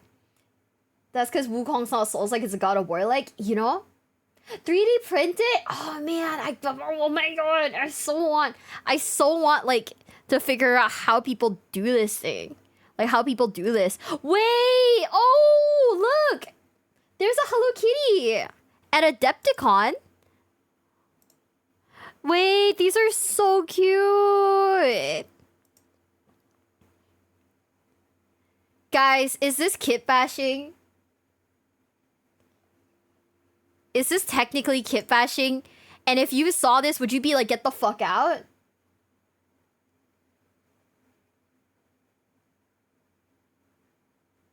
It's kitten bash. Maid Cafe night? Okay, hold up. Maid Cafe Warhammer. Ooh!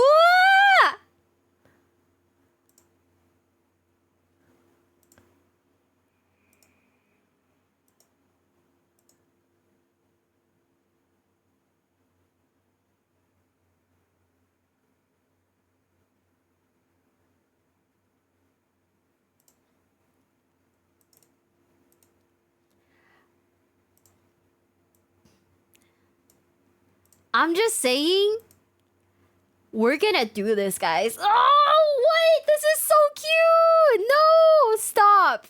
Stop.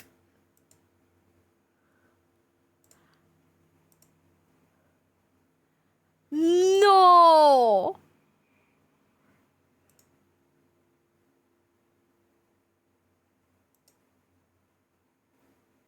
Well, shit, guys. Well, fucking shit, guys. We gotta whisper. I don't want my wallet to find out what we're doing right now. This is so fucked up. Oh shit! What the hell? I love this.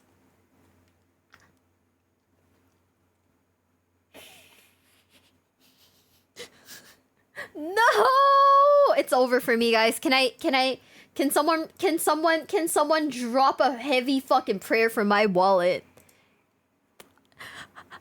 They're just girls. They're literally just girls. Oh my god. I love this. What the hell? Wait. Oh my god. I kind of want to do this, guys. What if we got a tank? What if we got like one of the tanks and just did this?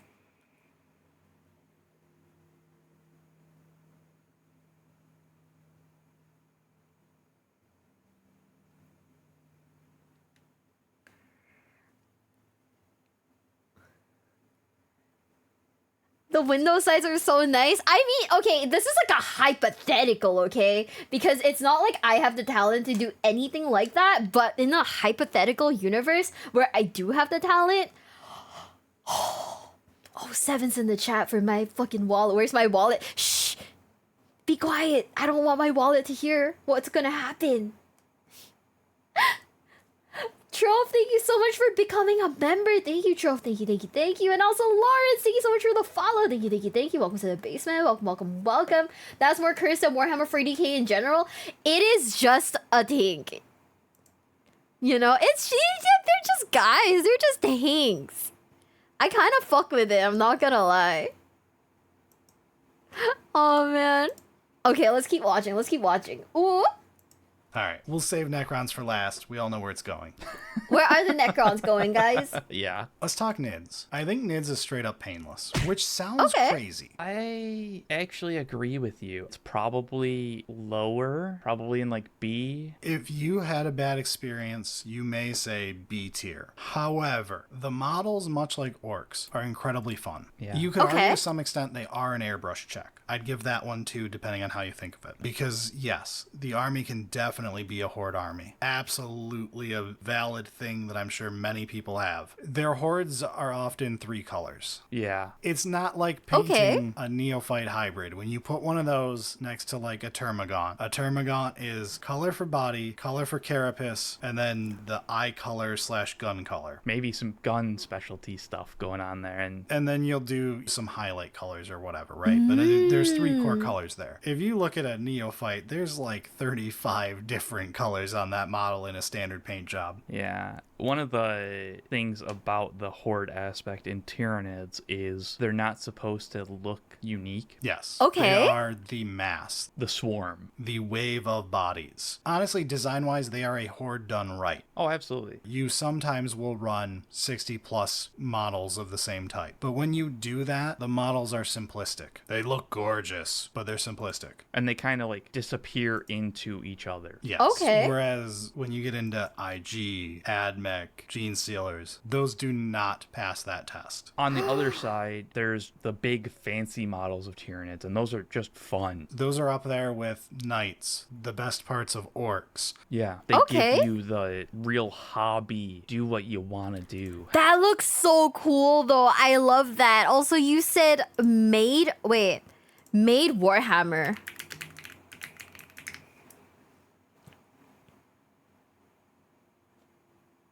This or this?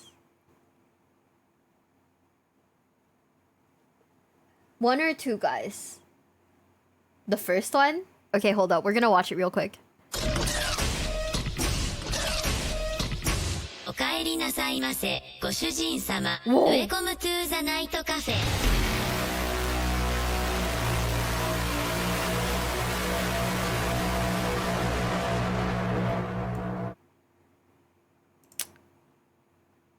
I'm just saying, wood. Hot take, but wood. That's what they sound like. That is what they sound like. TTS, baby. Have fun with it kind of thing. Yeah, they're your dopamine drip between painting another 20 Termagants. Yeah. I could see placing Tyranids lower, but I'm going to put them into painless because I think they do all the things right that the other hordes do wrong, and they have a lot of fun toys for people who want to go the more heavy hitter route. Absolutely. Okay, so demons. I have been trying to figure out how I feel about them. Okay. I have been painting demons for the last month. I've been sharing some pictures even on Twitter and stuff, which I don't normally do. Demons have a similar fucking issue that Craft World Eldari have. What issue is that? It's not just one fucking faction. That's not a negative in this case. You're annoyed from a codex standpoint with rules, and I agree with that. I hate demons being demons. But from a painting standpoint, it being the 4 armies is in its favor. Because when you're bored of painting one type, you can swap. I see what you're saying, but that only really works if you don't hate the other side. Correct. I've been painting pure Tzeentch demons this whole time. Yeah. I'm painting some new soul grinders. I'm finishing up a bunch. Wait, do you guys agree? Wait, from like a codex standpoint, you guys don't like it? Is that it? Is that really a thing? I would have thought that they'd all fit into the universe, you know what I mean? I only do pure Slanesh, I never do the other 3. The Slanesh ones look really hard. Half-done stuff to finally get up to speed. And I think the section of the army that you enjoy, or the 2 sections of the army that you enjoy, are going to be rather nice and enjoyable. But few people are going to enjoy doing the whole 4 factions. Yeah, but you don't have to do that. There are pure Khorne enjoyers who are perfectly happy for the last 3 editions now. What about the others? You can play pure Khorne and pure Slanesh and be happy for the majority of the time you've played since the beginning of 8th edition. Don't know about codex. I enjoy painting stuff that takes a while. Khorne are boring. Nurgle's funny. Slanesh is cool. Tzeentch are burbs. Codex means their game rules. Oh. Why is it every time I look at a Nurgle demon, it looks like a mirror bestie? No, have some self-confidence. You do not look like a Nurgle demon. Your guts aren't spilling out. Only melee, so it's a little annoying while the... okay. Oh, okay, I guess that kind of makes sense from like a gameplay standpoint that you guys don't like it, but... You're never happy if you're playing Nurgle. It just hasn't ever been good. Yeah, that's true. Tzeentch is the one that floats around, but to defend that, I have been painting nothing but Tzeentch. I have not felt a drop of boredom. Tzeentch has so much variety within Tzeentch. I have used every color known to man to paint these things. Okay. I have single models where I went across the rainbow spectrum all over the model and made it come together and work. That is true. Chaos demons do have the reality doesn't matter as much. Yes, if you're in any part of demons, you can make a pretty good argument for at least several. Wait, I hate this one. I hate this one. Why does it look like that? Wait, I don't like this one. Ugh. Guys, send help. This one's gonna show up in my nightmares. If I go to sleep, this is what's waking me up at night. What the fuck is that? He's just a little guy. He's not a little guy. No. Slurpity bagpiper? No. What?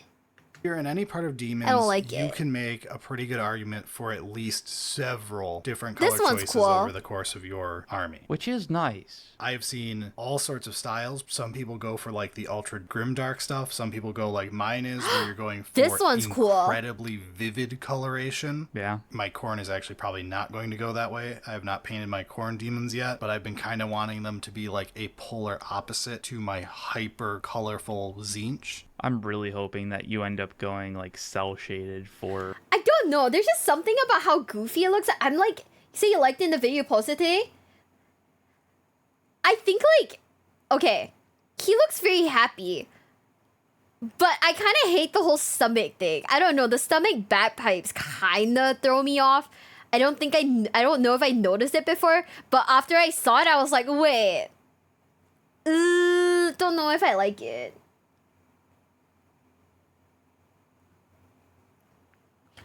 Oh, we pause on the titties, fuck! Or Slaanesh. No, not at all. I'm at a point where I kind of hope that I put off my Slaanesh demons long enough that demons is split in 3 years.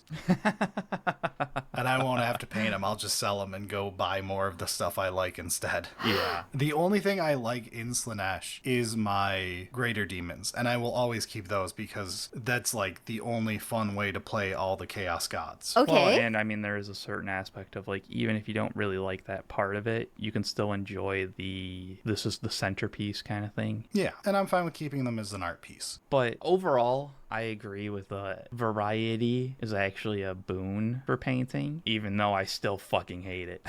Look, an airbrush is a really nice bonus. I have done amazing airbrush work on my Tzeentch demons. That's the corpse of the predecessor? Show some respect. He's holding someone else's belly. What? That's someone else's... Oh, fuck. Oh, wow. That is... Okay. Still don't know if I like it. Though, because contrast paints are also a really fun way to paint demons. They're like known for being so fun to contrast paint. They have big organic bodies. You can do wet blending with 2 different contrast paints to get sweet fades over the... There's so many things you can do with demons. So... It's definitely above there. I don't even think it's B tier. I think it's flat out painless. And I was debating if it was B tier or painless. And I think it's flat out painless. Because the only time it'll be painful is if you're painting a part of the army you don't like. At which point, stop and examine why the fuck you're wasting your time painting a part of an army you don't like. Okay, fair enough. Yeah, painless with a lesson. I like that. Let's finish off with Necrons. Okay, Necrons is just paintbrush liquor approved. We're done. It is the easiest army to paint. Figure out how to use dry brushing. Easy GG. Do not paint your Necrons with my scheme. Do you guys agree? Keep it simple, stupid. Do not overcomplicate your Necrons. Okay. You are losing one of the key aspects that makes them so fun. that you don't have to give a shit and you can get them painted before someone else is done with their base coats. Yeah, and it does generally work for Necrons. Like, they're supposed to be the faceless robots. Okay. And there's tons of variety you can get and still get them done that fast. They're so simple to make look good compared to everybody else. There are so many correct answers. There are wrong answers where you overcomplicate them. Do not do my paint scheme. I am angry that I did it many years ago, and I really regret my choices. I mean, it sounds to me like you should strip them all and redo it. I wouldn't strip them. They're not thickly painted like when you buy like an eBay rescue. I would just prime over them. Oh, wow. I've had the thought before, but I won't do it. It's like literally 8,000 points. Yeah, I don't know, man. I feel like your next project is one of those in our not even at gunpoint tier, so we'll see. We'll see how you do with the, maybe I'll just redo the paintbrush liquor approved army. No. Spray them silver. Okay. We'll see. If your army is done, you need to have a very serious debate about why you are touching it again. If you Whoa, this one's cool, but the fact that there's a guy makes it look like it might be difficult. Also, hi bestie, you want to play Raid with me? Dualox, what the fuck? I just sold my Necrons army. Ooh. How much do they even go for? Like, when you sell them, like, do you make, like, a good amount back? Or, like, is it just, like, meh?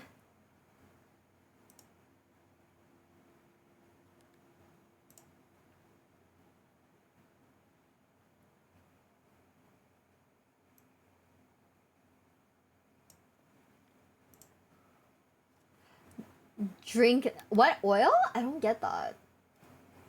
You got to pass your good enough point. It needs to be you seeking out the want to go further. Don't tax yourself if you've got it there. Yeah, I mean, unless you just want to restart the hobby, I guess. But yeah, Necron's very fun to paint. Instant winner. Yeah. Get a nice dry brush. You will unfortunately pay for this by having every one of your fucking immortals, every one of your wraiths, every one of your Lich Guard constantly lose their goddamn limbs. That's what they're supposed to do, right? We were playing that first game of 10th we played, remember that first fucking weekend? Yeah. And the first Lich Guard I dropped shattered his fucking arms off. I despise Necrons and Admech's stupid little tiny limbs, and now I'm going to be doing Gene Stealer cults, so you won't hear me stop. Like I said, you're a fucking masochist, but it's okay. Thank God for Chaos Knights, Demons, and Thousand Suns, because if it wasn't for them, I would have only spindly armies that shatter. I'll say, my Drukhari don't break as much as my other armies that are spindly. Shockingly, it's true. My Necrons shatter way more often than my Drukhari do. They're built different. To be fair, a lot of the Drukhari that you've played have been boats.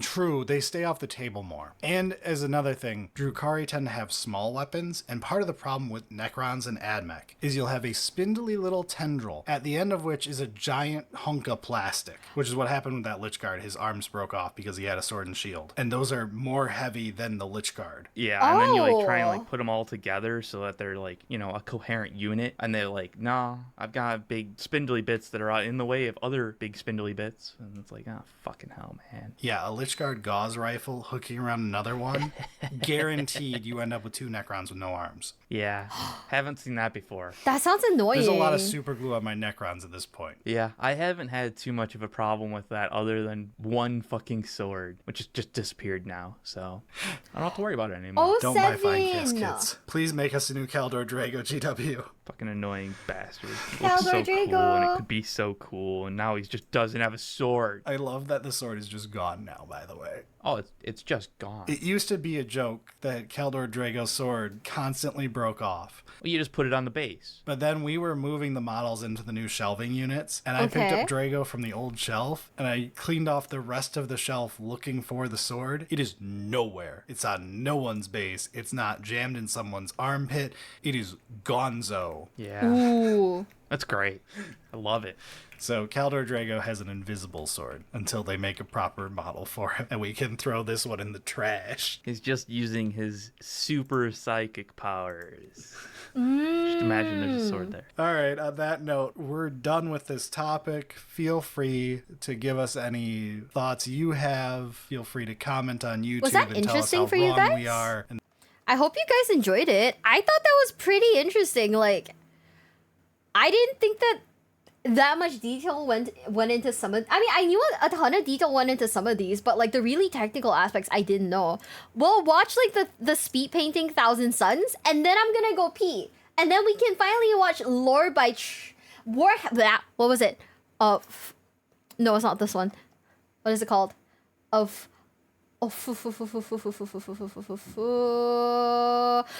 of the 40K Universe by Traz in the Infinite. I'm not gonna forget to pee, guys. We're gonna I kinda wanna watch a speed painting video real quick. This is very interesting. Hello and welcome again. Today we're going to be painting Thousand Suns. Now you'll notice I didn't say speed painting, and that is because if you have chosen Thousand Suns as your army, okay, or if you've painted them at all before, you will know there is no quick way of painting them. They are so detailed, they take ages and ages and ages. And the best I've managed to do using various methods and still sticking to the main paint scheme is to get them down to 60 minutes, which is still pretty quick for a rubric marine. So without further ado, let's get started. Oh wow, okay. First of all, you need to undercoat your model. I've used Colour Forge Gold, which is colour matched to Retributor armour, so you can use either or, but it needs to be gold. Oh. Next, you're going to use Reichland Flesh Shades to shade the entire model. You can use the gloss version if you want, but I'm not too bothered about it still shining afterwards, because we're going to be using some gold dry brushing to make it shiny again anyway. So get it all over the model. And make sure that every area, especially the gold area... Is this like a second layer of paint then? Huh, I'll stare at your personality the whole time. Thank you. Thank you. I know, I've got fantastic personalities. Also, I guess you could say it's a split personality, huh? Areas are shaded. Huh? Next I'm going to be using a dry paint called Sigmarite, which is a really awesome gold colour that you can use to just dry brush things back up to a nice shiny gold. If you don't own that, or you can't be bothered to buy it, or don't want to, then you can use Liberator Gold, but it won't work quite as well. Next up we're going to need Stormhost Silver, and what we're going to do now is a really fine dry brush. I'm talking practically nothing on your brush. So this is just shading then? Your model will just turn silver. So you want to do it really, really lightly, just on the raised areas, and catch some silver on there. And this is like the final element of the gold armour. You can use it on Custodes as well. It works really, really well. Okay. Nice, shiny gold. So with that nice gold layer done, it's given us a pretty solid foundation to paint the rest of the model. It looks so good. We're going to do the armour panels in between all the gold areas with Thousand Suns blue. Now this takes ages and ages and ages. This is going to account for a good half an hour to 45 minutes of painting this model. It takes ages. Enjoy. I'm not gonna lie, painting looks really fun. On certain parts that are hard to reach, you need to switch to a detail brush to get in there, so don't be afraid to do so. Painting looks really fun. And so here it is with all of the blue painted. To give you a little trick to save you some time, you'll notice that on the back of the chest plate I've not actually painted the blue, and that's because when the model's on the tabletop you can't see it. So save yourself some time. Well, I guess that makes sense. The front and ignore the back. Next, equip yourself with lead belcher. We're going to paint in all the silver areas, which includes the barrel of the bolt gun, inside the magazine, the casing up the back, and then the pipes and any other details on the helmet. Oh. Next you'll need Abaddon Black, and you'll need to paint in the main part of the gun casing and then all of the under armour that's showing through between the main armour panels. Guys, how much IQ do you think we'd lose if we licked like the old metal models? How many IQ do you think we'd drop by? Also, have a nice day, Commissar. Good night, bestie. Like highlights with a makeup brush. I'm not even gonna lie, I'm not even that good at makeup, so hey, fuck. At least all of them, at least 3 to 4. Ooh. Nothing, they're not made from lead. They're not. Okay, cool. It's 1,000 suns you gain IQ? Is that how it works? Is that how IQ works? Yeah, I kind of want to... I'm interested in painting just because It's a hell of a thing to come into, but the answer is 8 exactly. Oh my god, minus 10 with each lick. Around 411 worth of IQ. You need IQ to lose IQ, guys. Why am I... Guys, calm down, guys. Calm down. Oh, shit. Oh, man, the answer is 8. Oh, negligible? It's made from pewter. Like, city?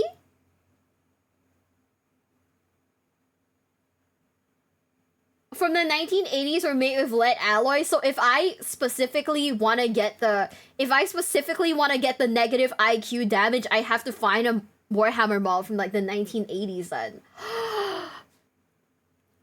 They have the gift of post-nut clarity. I asked my friend, I DM'd my male friend and I was like, hey, do you think you get post-nut? Do you think that if you play like Yu-Gi-Oh after post-nut clarity, you like win? And my friend was like, what the fuck is wrong with you? And I was like, you know, I don't know. It's a metal? Ah, that makes sense. Okay, let's just keep going. Am I deaf? Is he not? Oh, he's not talking. Next, equip yourself some known oil, Oh! some magic shade to make this look a lot better than it currently does. So put it all over the blue areas. Oh, that's what you guys were talking about. And all over the metallic areas. Guys, stop saying valid. Wait, stop saying valid.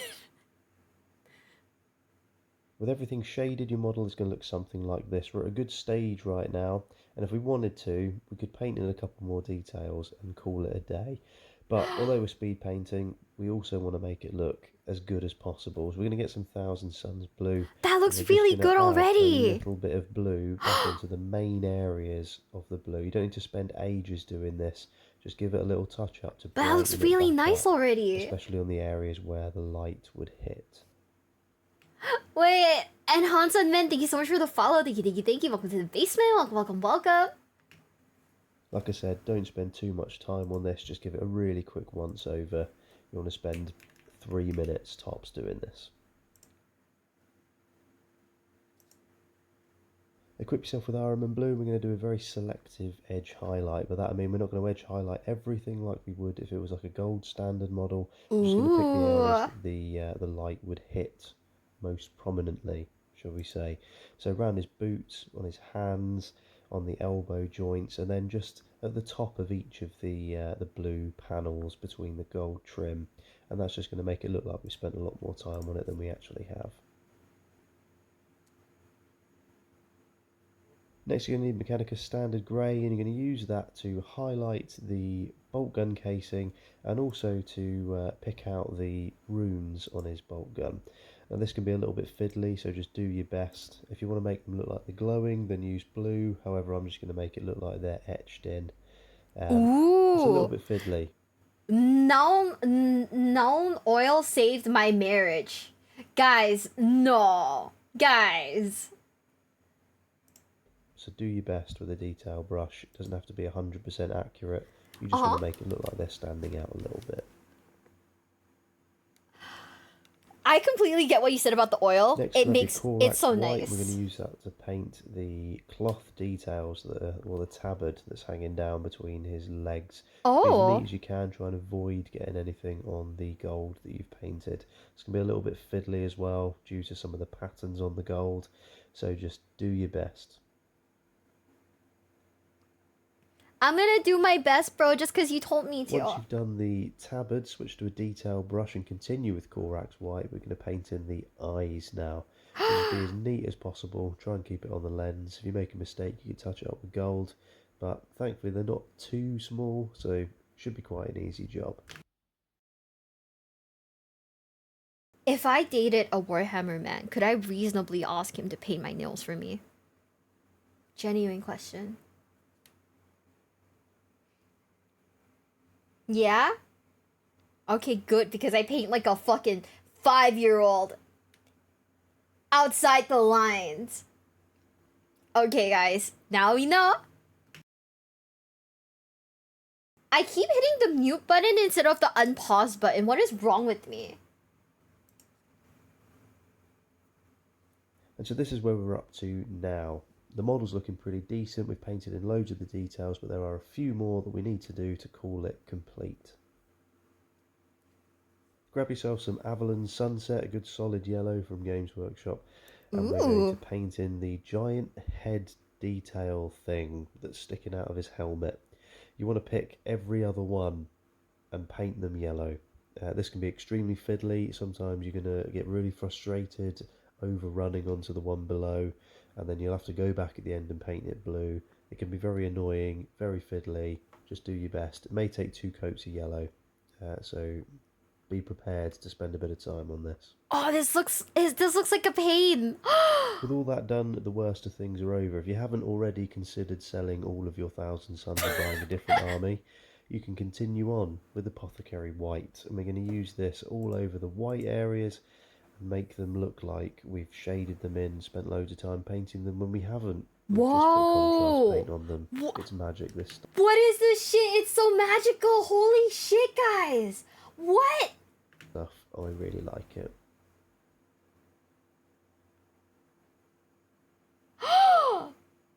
Next we can use Hexwraith Flame to paint in the eyes. You can also, if you're painting the icon bearer, use this to...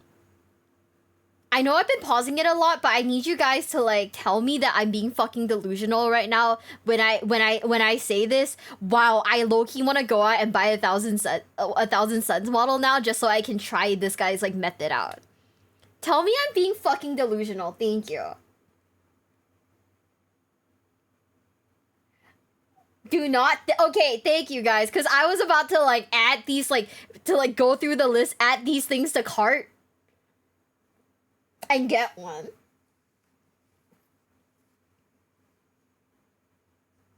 You're delusional. You need to do this for Imperial Fist. Okay, I need to find like a guide for the Imperial Fist then. Because this guy's like the way this guy's painting it makes it look like it's easy. Even though realistically I know this shit is not easy. For reference, to tell how insane this is, a whole unit of 10 Slaanesh Demons basic unit takes about 16 minutes to speed paint compared to this one model. Wait, what? Oh. So this is like uber hard then. This is like mega fucking hard then. Never mind. I don't want to do it. I'm crazy. Thank you guys for telling me I'm fucking delusional. Painted the flames. I appreciate you guys. Flames, Corax White first. You can use Biltan Green if you don't have Hexwraith Flame, but the flame colour is much better. Just stick it straight in the eye and it's job done. Alternatively, stick it all over the flames if you're painting that, and it'll come out looking really good. Ooh. Once you've done the eyes, turn your model round and just paint in the little eye detail on the back with some Hexwraith Flame, and that'll create a nice little gem effect without spending too much time on it. Okay.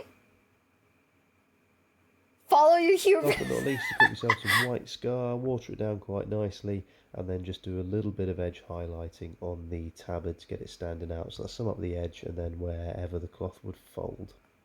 That's crazy. And with that detail done, the model is finished. That looks so nice. Journey it's been. If you've decided on 1,000 Suns as your army, and you've started painting your Rubric Marines, as beautiful models as they are, there's no doubting that they take a really, really long time to paint. If you want to do it really, really quickly, you can go onto the Warhammer TV YouTube channel, and they've got a guide on there to paint it really quickly. Never buy White Scar White. It's terrible. Is it that bad? Let's go. First time watching it. Thank you, Joe Mama. I'm so sorry to tell you this, Bessie. We're done watching this, and now I'm gonna go pee. But as soon as I'm back, we are gonna be watching. Don't ask me why it stopped halfway through. By the way, I have no idea.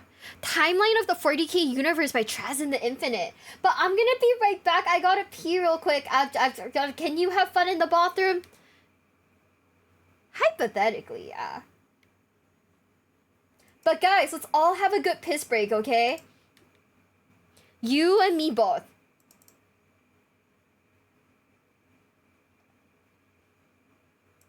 Be right back, guys.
Okay, gamers, I'm back. But at what cost? I'm kidding. Are you guys back? Are you guys ready? Also, Zach, thank you so much for the gifted sub. And thank you for the 102 bits, Papa Miwa fan. I am not pregnant. Neither have I gotten anyone pregnant, guys. Stop.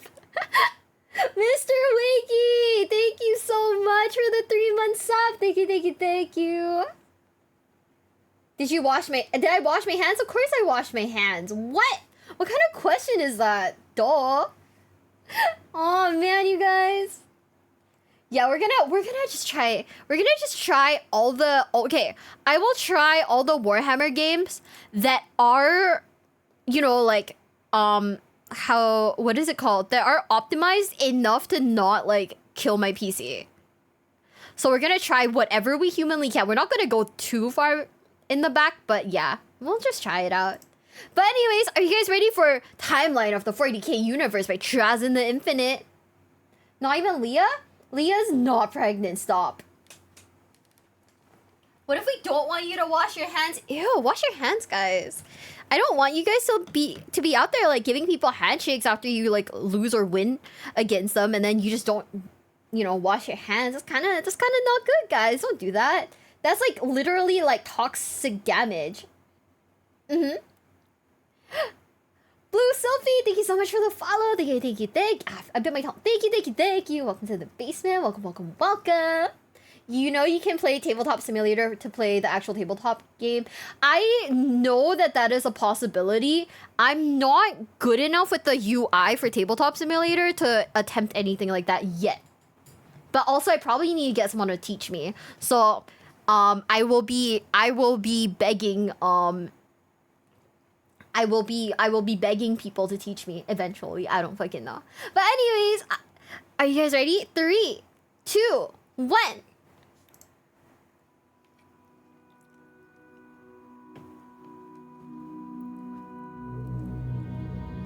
Warrior Cheer presents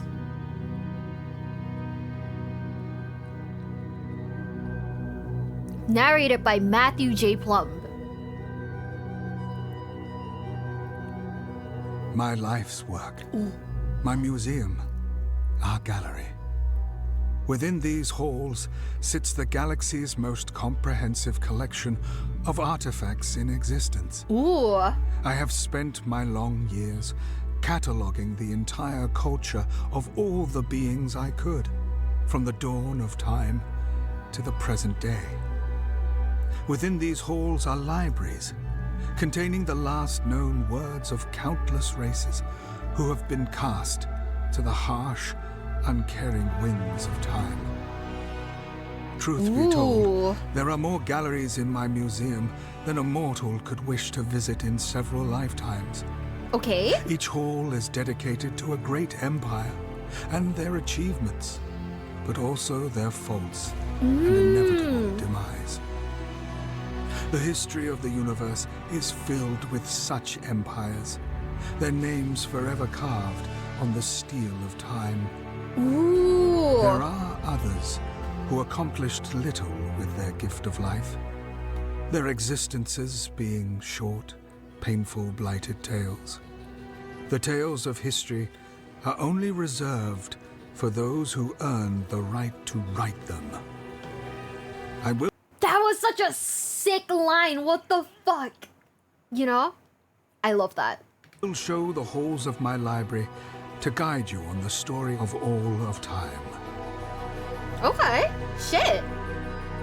As we start from the dawn of all existence.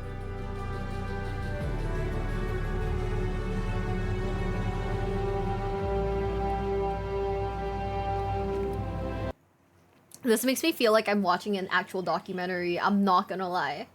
Also, drive safe, Django. Drive safe. What is that posing? I have no idea. I don't know why he was aura farming. He was aura farming us, by the way. I don't fucking know why.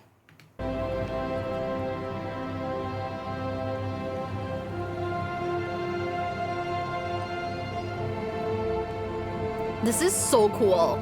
Density, temperature,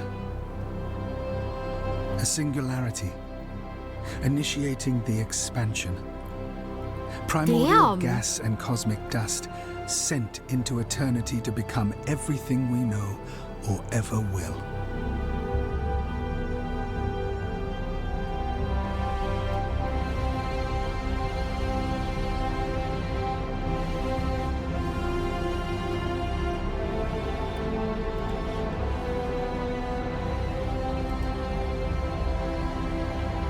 Gravity is the key to it all.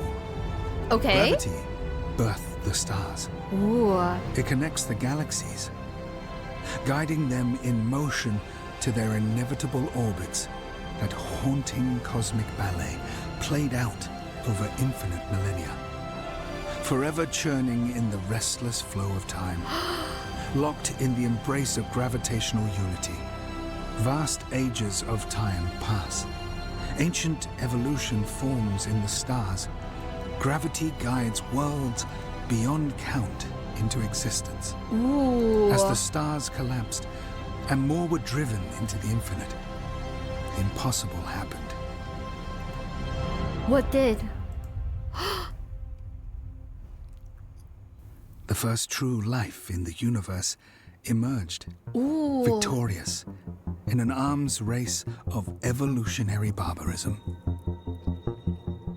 I suppose I should introduce the Immaterium, the Sea of Souls, the Ether. It has many names. However, it is generally referred to as the Warp, an alternate dimension that has existed as long as the universe itself. Made up of pure psychic energy and raw emotions, the warp is endless, unpredictable, and terribly dangerous to those who cannot harness its power. Damn. The first conscious life was the star vampires, self-aware entities that appeared in the void between nowhere and nothing. Beings of great power that consumed the energies of stars. Did we ever learn about the energy what about the star vampires? I don't think we ever heard about that, did we? Whoa. Oh, that's who he is. Oh, okay. Well, I didn't know he was a star vampire. Shit. Catan. What video is she reacting to right now? Timeline of the 40K universe by Trazin the Infinite. Also, I want you guys to know if my mouth is opening in a weird way, it's because I'm drinking water. Okay. Feeding on the life force of the planets themselves. These parasites do not differ from any life in the universe. All life desires the same outcome. Energy consumption and safety for their offspring. That makes sense. They would, with time, be known as the Catan. The cursed reptilian Old Ones scraped their primal forms onto the shores of worlds, long dead before even we Necrons evolved to stand upright. Damn. The first true sentient beings to cross the vast reaches of the galaxy. They were the first to climb the long trail of evolution and self-awareness. Their ceaseless advances placed them at the top of the pyramid in this galaxy. They traveled through the stars like dust travels on the breeze. Okay. And even built what younger races would call the Webway. Through the Webway, the Old Ones seeded life on hundreds of worlds. In their wake, they birthed countless untold species and cultures. So the Catan is basically daddy, right?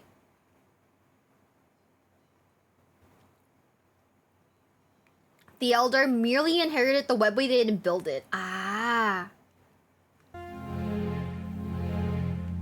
Life was cruel to our species. I need not tell you that. Oh no. Evolving upon a cursed world, falling victim to the scorching heat of our nearest star, withering our bodies and lives. Our suffering evolved our culture and history. We built our empire despite the struggle and endless pain. We were worthy of the gifts the stars had shown to the others. Okay. The old ones are daddy, Catan is an abusive boyfriend. That's how it works. Okay. Oh my K, thank you so much for the follow, DD. Thank you, welcome to the basement. Welcome. Ooh. Our leaders met with the old ones. We begged for the cure to death, to show us the secrets of immortality. They refused us. Ooh. Refused our desire for life. And in their ignorance, they doomed themselves. I remember this bit. There was no choice for us. We waged war against the tyrants. Countless generations ground to powder beneath the heel of the greedy and the vicious. Even with our unified empire, even with the might of countless worlds and millions of genius warsmiths, the strength of our dynasties was not enough to defeat the old ones. Oh, 7. The war was lost. The greatest defeat being that we were still cursed to weak, frail lives. The old ones banished us to the edges of the galaxy. They forced us into exile on our home world. Oh no! It was then that besties. the Catan came with their offer. The ancient beings of the cosmos had appeared. They came as gods, promising the gifts we desperately sought. We were all fools to believe them. After the agreements were signed, our people were put in chains and marched into the furnaces. What? As our flesh and blood was ripped from our bodies, we became the machine. We were betrayed. The Catan. Those traitorous sun-eating dogs feasted on the souls of a whole race, an entire culture. How tragic, then, that the ambassador for the Catan was named the Deceiver. Oh! But our translators misunderstood and believed its name was the Messenger. No, stop. Is that really how it happened? Their translators fucked up? Is this canon? That is insane. That is so insane to me. Also, the Deceiver, hi, we know him. We know this guy. This is all canon. That is crazy. No, that is so fucked up and evil. Fuck, dude.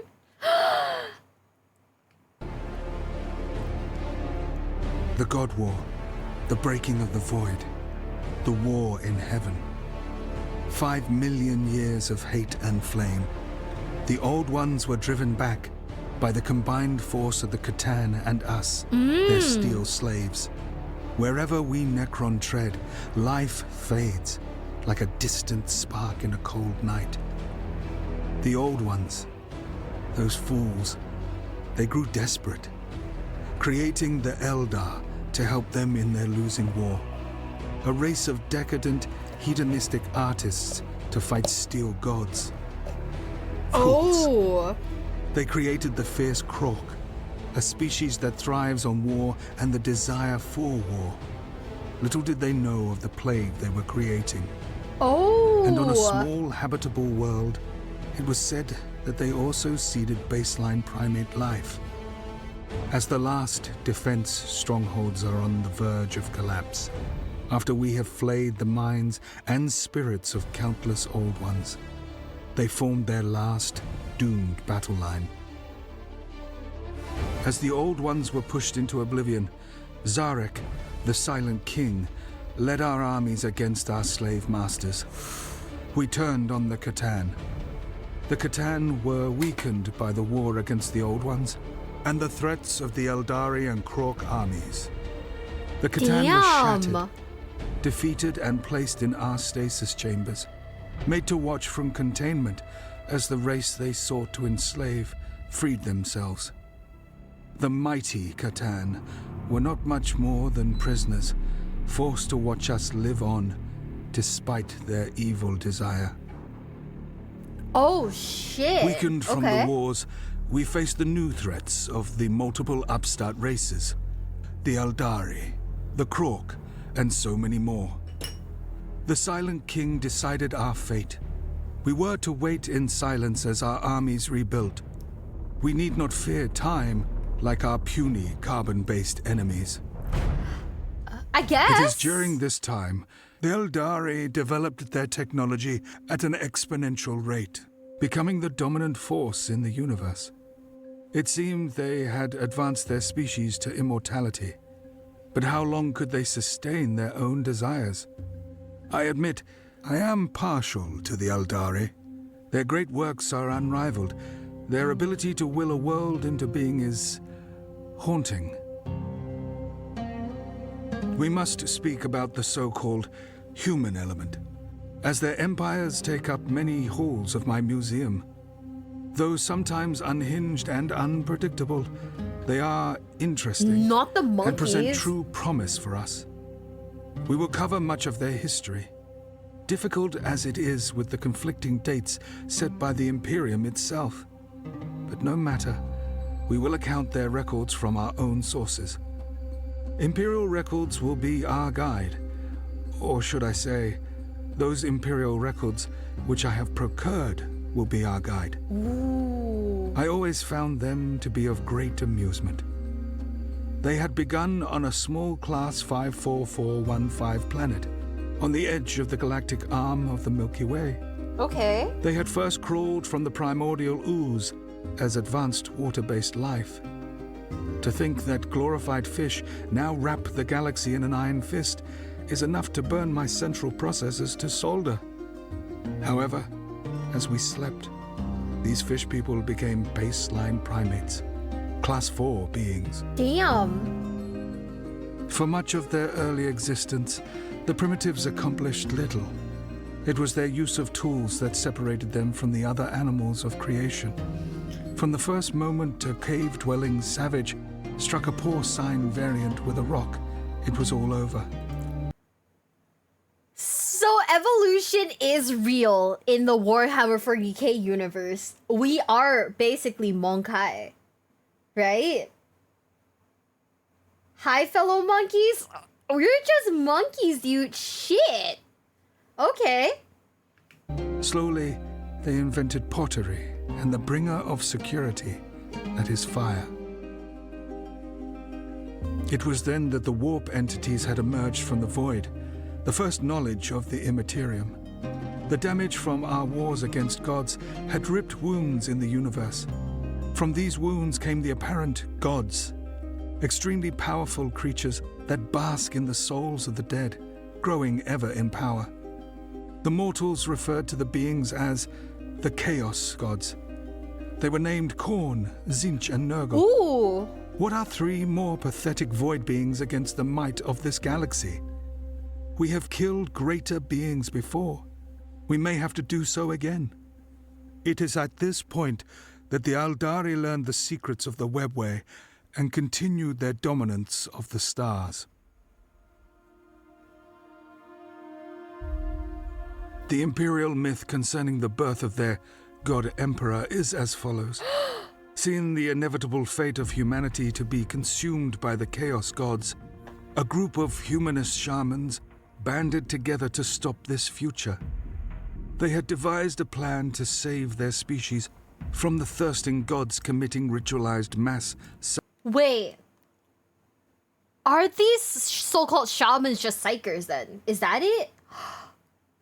The death of the shamans are... Oh, they're separate people. Okay. Okay. I was a little... Wait. They're not... They're just giga psychers. Okay. Self-annihilation. As the shamans died and their souls entered the warp, the power of the souls overwhelmed the beings that inhabited that dead void. The soul of their soon-to-be emperor was birthed and made manifest in his physical form. I must add here, this is perhaps one of my... It's the birth of the emperor? Whoa! Okay. Shamans are the first human psychers. Okay, and then they use they combine their power to create the God Emperor. Whoa. So he's not a guy, he's just like man-made. This isn't completely confirmed. Ah, okay. Well, at this point, there's just so many. I choose to believe this, I guess, because, like, you know, there's so many conflicting stories. I mean, you might as well just listen to the one, right? My favorite twists of fate in all of history. Deep within a black stone complex, which crashed on Mars before the rise of humanity, is the Noctis Labyrinth. Within walls built 65 million years ago by us, lies the ancient Void Dragon. Imperial myth tells us that it is believed that the Emperor conquered this dragon on Terra. After this defeat, it was imprisoned beneath Mars for all time. Little do they know, those red-robed clicking iron princes, that their Void Dragon is a Catan let loose by corrupted slumber codes. I wonder how they would react to the news that its real name is the Eater of Knowledge. What? The humans began their empire on Terra. Their grasp of technology is slow. They spend much of their time throwing sharpened tree pieces at each other. Terra had a multitude of cultures, each one's god more important than the other. It was during this time that the Chaos Gods had fully awakened. With the abundance of new souls, the Chaos Gods had grown stronger. One human myth is that these events in their early years manifested the gods. Ooh. Khorne was born in the charnel pits of millions of dead humans. Nurgle vomited into the universe in the wake of the vast catalogue of their illnesses. And Tzeentch during the artistic awakening periods of each unique Terran culture. Damn. How arrogant to think that the universe would notice their tiny conflicts. Humans had conquered their homeworld. They had experimented with the possibilities of travel through the Immaterium, still unsure of how to harness its power for space travel. They had developed primitive spacefaring capabilities and set off to terraform their solar system. They have always been amusing creatures, thinking themselves masters of the cosmos, even back when fire was their most advanced achievement.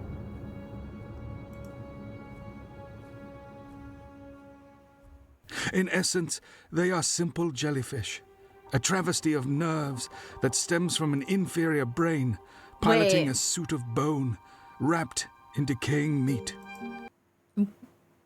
I know he's, like, insulting us, but why does that, like, low-key make sense, though? Ooh.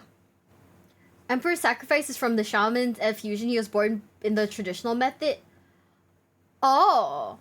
Guys, we're just jellyfish piloting a suit of bone wrapped in decaying meat, guys. That's literally us. Honestly, so true. It is their arrogance that I enjoy so much. They were never meant for the stars, yet they do all to conquer each parsec. They fight amongst themselves more than any enemy. Tranquility makes them squirm. They lived for war. The humans built colonies throughout their nearest worlds, a slow process due to their primitive spacecraft. They continue to do what they do best, build and breed. Worlds are terraformed and colonized. Sublight travel was their archaic way of colonization, each colony drifting farther from the home world of Terra. Overexpansion resulted in loss of communication. It was only a matter of time before this formula would collapse into bedlam and chaos. Ooh. As the years drifted on, countless interstellar empires emerged, trading throughout the galaxies. Most of these supposed empires bore me. They prosper for such short spans of time. One does not even need to remember their futile existence. Damn. We just like breeding, guys. I don't know. I just think that we just really like breeding. You know? It's not really a personal pain or anything, am I right? Like, The humans furthered their grasp on nature, bending any resources they could find to their greed. Colonies stretched into the vast reaches of solar systems, overextending their empire. Ooh. The myths of the Emperor continue to grow. It is said the Emperor arrived on Molech and found a portal into the Immaterium. Ooh. A deal was made with the Chaos Gods for the gift of knowledge of warpcraft, allowing the Emperor to create the Primarchs. Okay, shit. The Eldar Empire had grown into the most advanced civilization in the universe. They had achieved the apex of technology, creating their own desires from will alone. Lesser races proved no threat to their domination of the stars.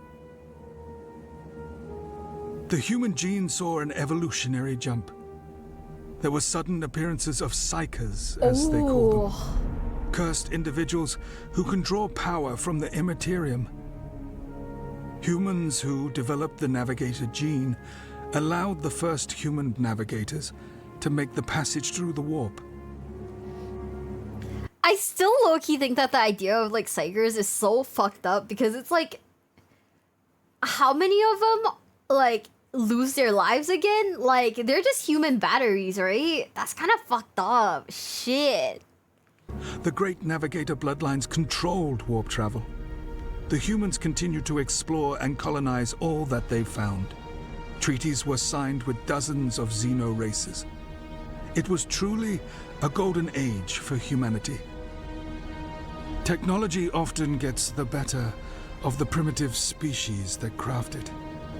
The promises of comfort and ease of existence has led to the downfall of dozens of species.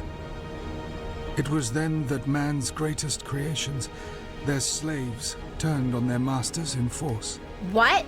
The cybernetic revolt, as it was once called, started with the Men of Iron. Anarchy ripped throughout all of humanity. Ooh. The golden age of humanity ended in brutality. Who knows how many billions lost their lives, or what technology was destroyed in the process. Okay, so if you're a shit psyker, you basically get force fed to the Emperor. Like 1,000 of you gets force fed to the Emperor like every day. But if you're like a really fucking good psyker, you basically become an Inquisitor.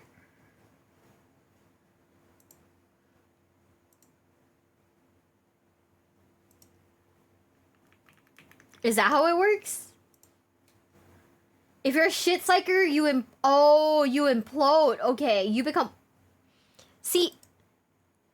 So basically, if you're a shit psyker, you implode. But if you're a mid-tier psyker, you get force-fed to the Emperor.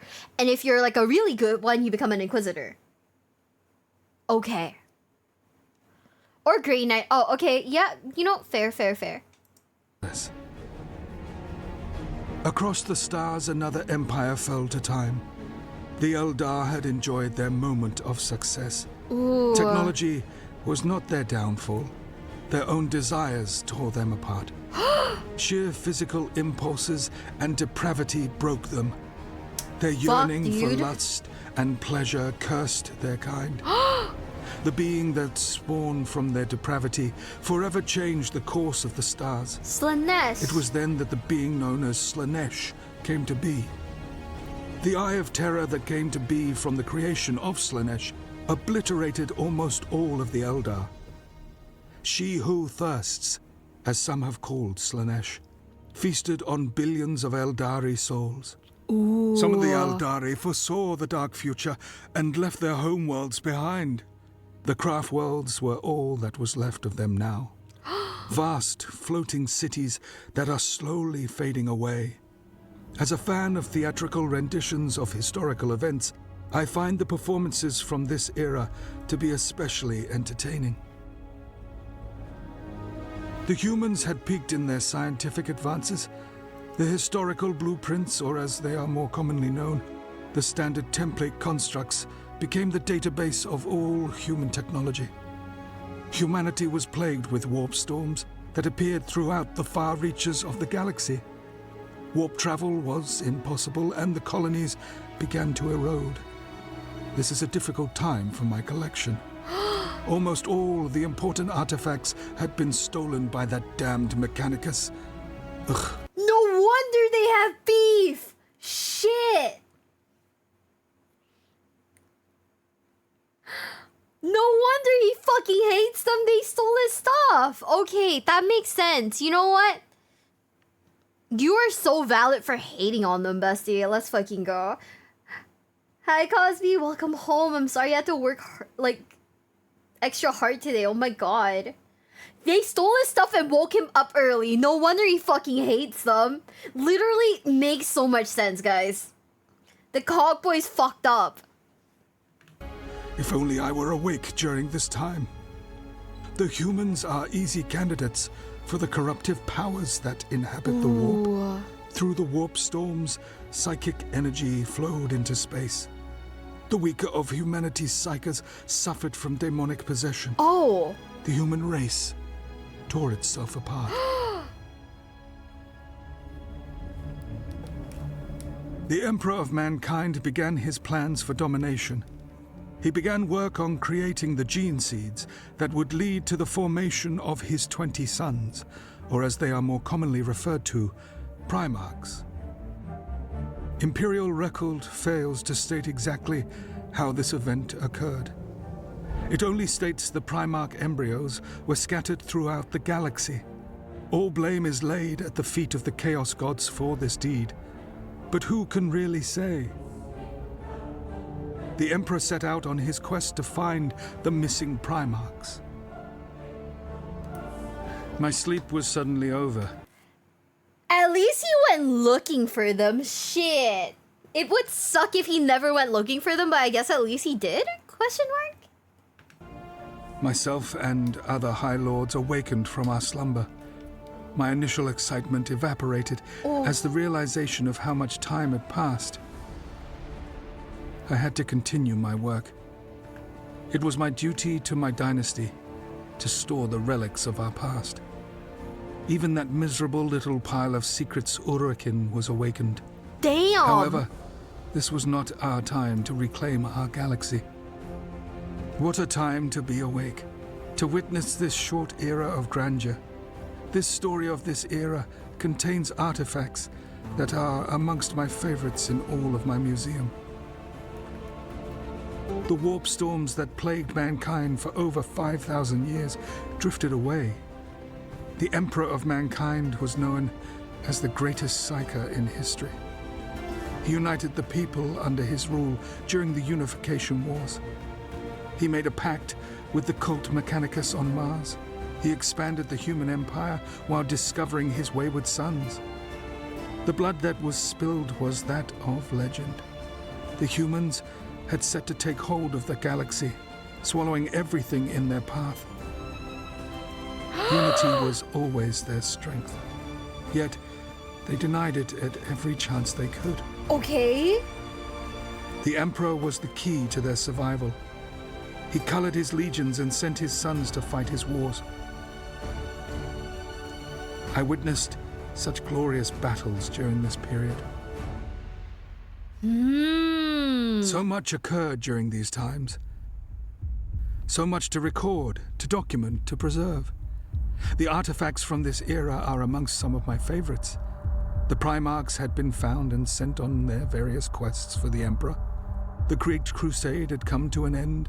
Humanity had become the dominant life in the universe. Imperial history recording events during these times had been subverted.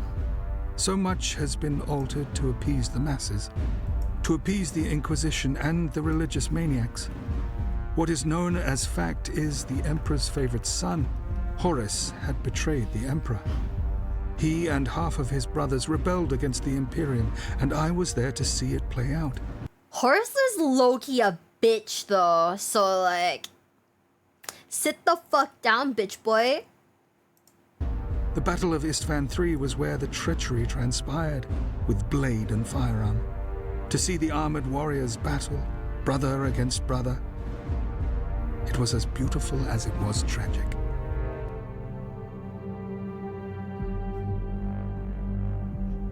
I remember being impressed by the humans.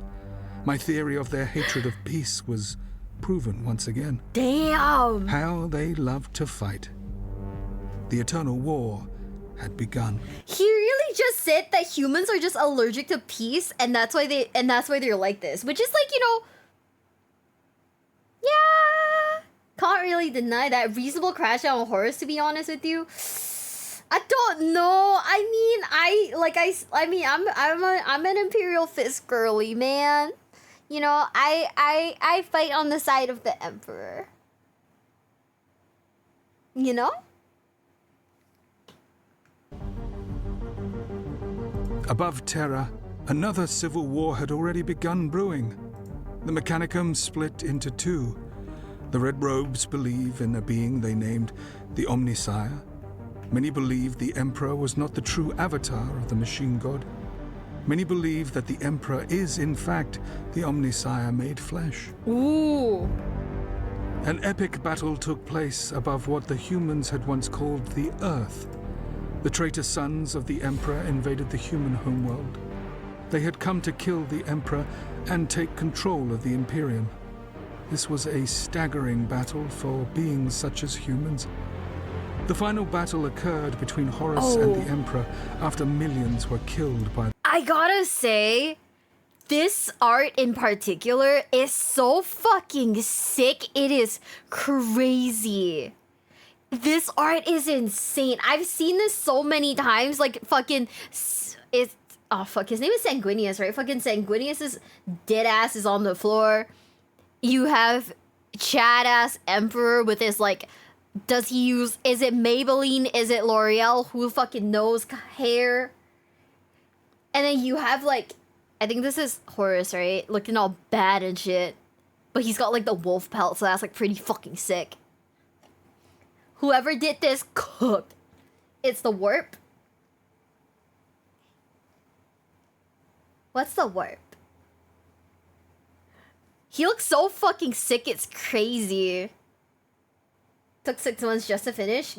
It is so good. Also, 07 Sanguinius, look at him just on the floor. Just right there on the floor.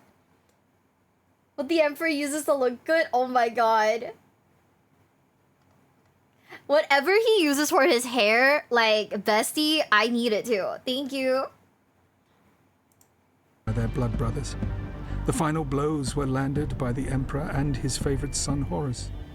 A clash that left the Emperor fatally wounded. It is a shame what happened. The Emperor slew Horus, who, in fairness, had it coming.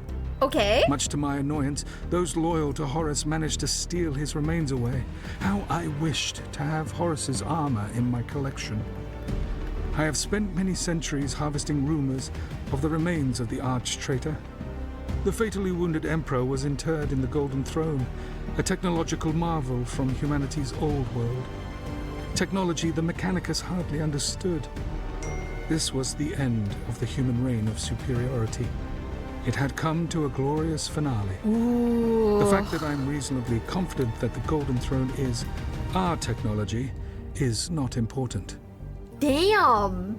The times following the Horus heresy were boring in comparison. Humans fell back once again into predictability. It was black or white from then on. The Imperium. The Loyalists gradually reclaimed the Imperium, pushing the traitor forces that aligned with the Chaos Gods back into the warp. The 9 Loyalist Space Marine legions are divided and began their own quests throughout the galaxy. The humans desperately wanted their place at the top. As they struggled, other races grew in strength across the galaxy. Ooh. The Drukhari had formed back when Slanesh the Depraved was birthed. They saw the event as inevitable and accepted their evolutionary destiny. They are a brutal race, arrogant, hedonist, and vile for the sake of nefariousness. They were... That's not Vector, right? But why does he look like the guy from Mad Max? You know what I'm talking about? Whatever his name is. The bad guy from, like, Mad Max. But that's not Vector, right? Yeah, everyone thinks the Golden Throne is their tech, but whose tech is it? Immortan Joe, yeah. That's what he looks like, low-key, right? But, like, you know, not... But, you know, like, skinnier. Sanguinius' speech from Echoes of Eternity. Ooh. The pre-Slanesh Eldar were worse than the Drukhari. Oh, okay. None in the galaxy who rivaled their cruelty. A slave in the city of Komorra named Vect swore to be the ruler of the Dark City. He was ambitious and founded his own group known as the Cult of the Black Heart. With a devious plan, he betrayed the leaders of Komorra and had the humans kill his enemies. With the leaders weakened, Vect took power and led the Dark Eldar. What he led them towards is unknown. These beasts created nothing, they offered nothing. They reveled in suffering just as the Catan did. They are beneath our regard, but have earned our disgust. The Orcs attempted to claim their position at the top of the evolutionary chain. The ancient race had swelled in numbers over the millennia. An Orc war boss known as the Beast built an impressive army that rampaged the universe. It was during this time that the Greenskins became a threat to all. That's what they call me too, guys. The Beast. Trust, right? I mean, you guys believe me, right? Huh? You guys like totally believe me, right? I find them to be similar in some ways to the humans, warring against each other, obsessed with power, obsessed with what both races call loot. Loot? What a crude word. Both believe their technology to be superior to all. Another life form that idolizes the spirit of war, the Astartes, were able to stop the Green Wave, at great costs, however. A new species emerged from the dust of the cosmos. The Flesh Robotics first discovered the Tau on a distant world. The Adeptus Mechanicus ship, Land's Vision, found the primitive species. The blue creatures were simple in nature, having only learned to use simple tools and fire. Simple creatures that were of no threat, but still, their elimination was ordered as they were to be destroyed for the good of the Imperium. Before the planet could be annihilated, it was surrounded by a violent warp storm.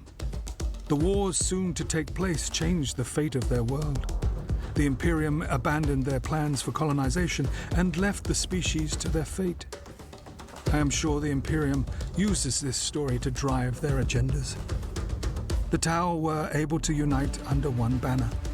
They claimed to stand for the cause of the greater good, a seemingly effective form of governance. As the centuries passed, the Tau built their empire, diving into different castes. You may encounter them. They will speak of all these castes, bar one, the Ethereals. These ruling beings are conveniently forgotten about in the Tau propaganda. These faceless elites are the true ruling class of the Tau. The Fire caste are the fist used to quell rebellion. The Earth caste show off their medical capabilities to lowly serfs. Who the fuck just hit the most fuckable species? The Tau? The Tau are the most fuckable?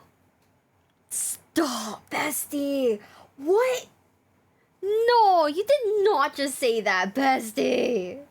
The Ethereals fart mind-controlled gas from their heads? What? They do make milk?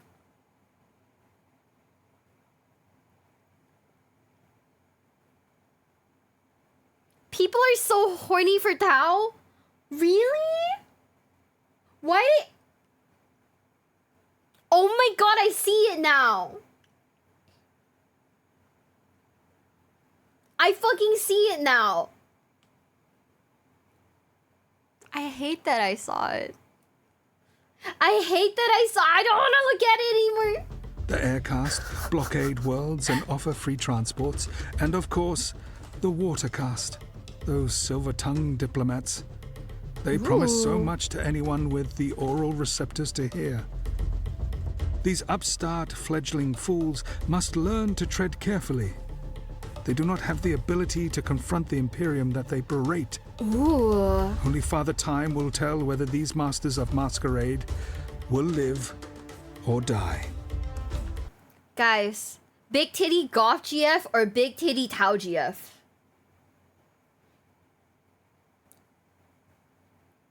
What do you think? Yes, both? No. If you could only pick one. Big titty Slanesh GF, bestie. Bestie. Big titty Tau GF. Oh my god. Goth, to be honest, Tao kind of icky. Okay, you know what? That's fine. Big titty golf Tao GF.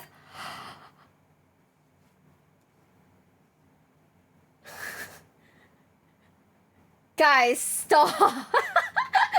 Shit, let me think. Okay, guys, big titty golf Tao GF. No, you're combining all of them together. That sounds insane. I want you, Kari mommy, to step on me. Bestie, she will step on you so hard you will die. You will absolutely not be alive anymore, bestie. Big titty battle nun GF, I think, like... Do they fuck? Do the battle nuns fuck? Isn't, like, the whole thing about, like, you know, being a nun? Like, you know, that you can't fuck anymore? They do? Oh, okay. Well, I guess you can have your big titty battle nun GF then. Shit. Oh my god, I was telling my friends, right? I'm like one more like bad relationship away from like joining a convent and becoming a nun forever. I saw like this one tweet that felt like a personal fucking attack, and it was basically I've been in so many bad relationships that at this point it might just be I should be able to qualify for disability. I was like,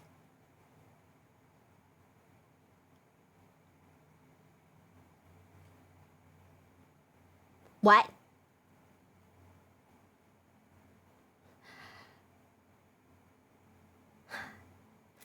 You know? All VTubers have been in bad relationships, so they're all hopeless. You're not wrong. Why do you think we have like severe like body dysmorphia? Why do you think we hide behind a model? It's the body dysmorphia, guys. Just date chat? That is a terrible idea. Because let me tell you why you don't date chat. It ruins the illusion. Okay? Do you think I am a sane person outside of stream? Let me tell you what I do. You know what my hobbies are? I watch cat videos. And then I cry because the cats are so fucking cute. And I want to pet them. But I can't, so I cry. That is my hobby, guys. Surely you look like your model. Well, some bits I do. My hair is not pink. When do you not cry? You know, when I'm streaming. I'm a dog. I look at cute dogs too and I cry. The other day I looked at a sun bear and people were like, why does this sun bear look ugly? And I was so upset. I was so angry. I was so fucking upset that someone said that a sun bear looked gross. And I was like, oh, how could anyone do that? I went to like my best friend's house and she was like telling me that her cat had been returned like to the shelter once before because she was like too affectionate. And I literally sat on my friend's like couch, cuddled the cat and cried because I was like, how can anyone return you? And I just cried into the cat and the cat was like, what the fuck? But she stayed. So that's pretty good. The fuck is a sun bear? Google a sun bear. They are so fucking weird looking, dude. I have no words for it. I cannot explain it. But they are so weird. What kind of monster? Like a white, like energy? Monster energy? What the fuck does that mean? Okay, what can I say? I have moments. I blame being a woman, okay? We have hormonal moments that make us like sensitive. Okay? Oh, who returns cats? Oh, who returns cats? Oh, fucking animals. Like, shit. If I had a cat that would, like, love me, I would be like, oh my god, this is gonna cure me forever, dude. You could have adopted a kitty, just saying, no, that's my friend's cat. That's, like, her baby. I can't steal someone's baby. You know what I mean? A woman attract bears? If I could attract a sun bear, you know. When they say, will women choose the man or the bear? I'm sorry, guys. I would choose the sun bear because I think sun bears are so fucking weird and I love them. They're like they're up there for me in terms of like animals that I want to pet. Even if I'll fucking die, I'll still pet the fucking sun bear, dude.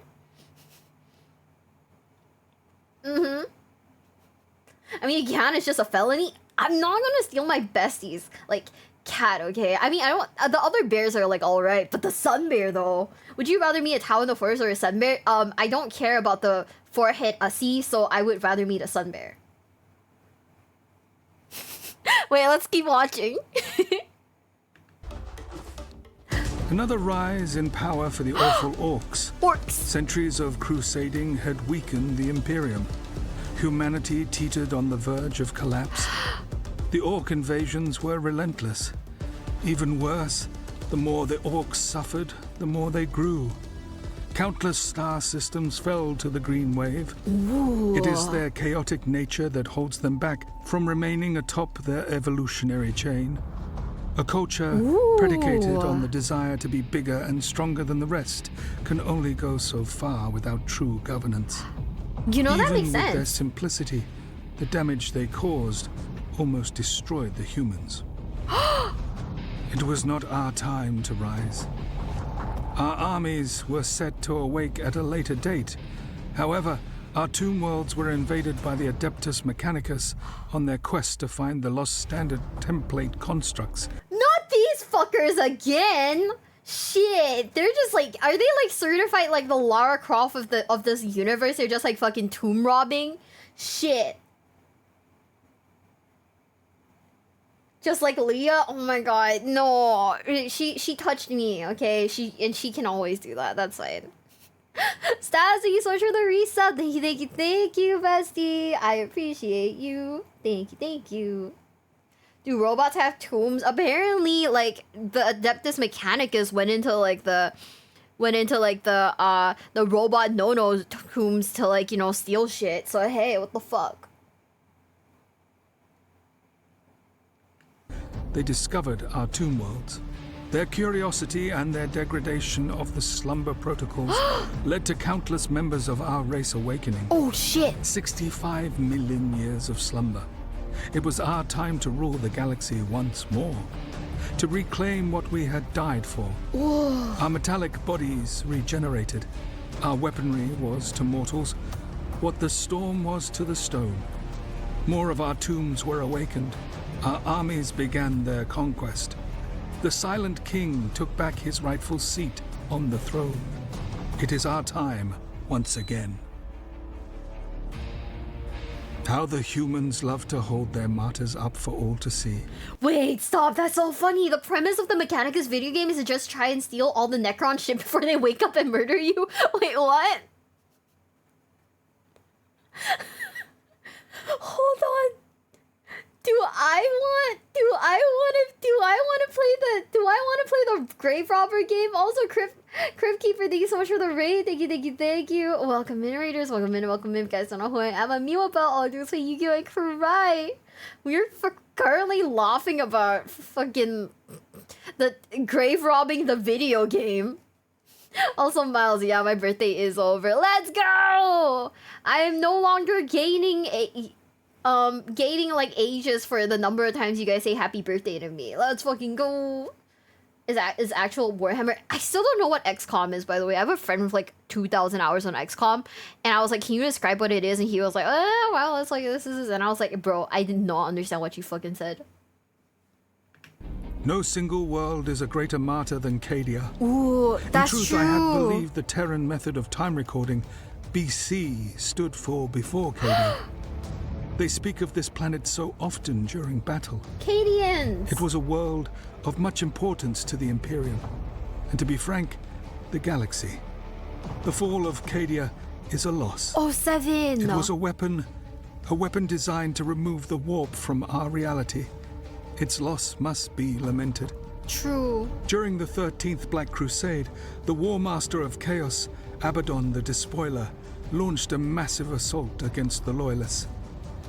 A unfathomable war broke out, and the planet was eventually destroyed.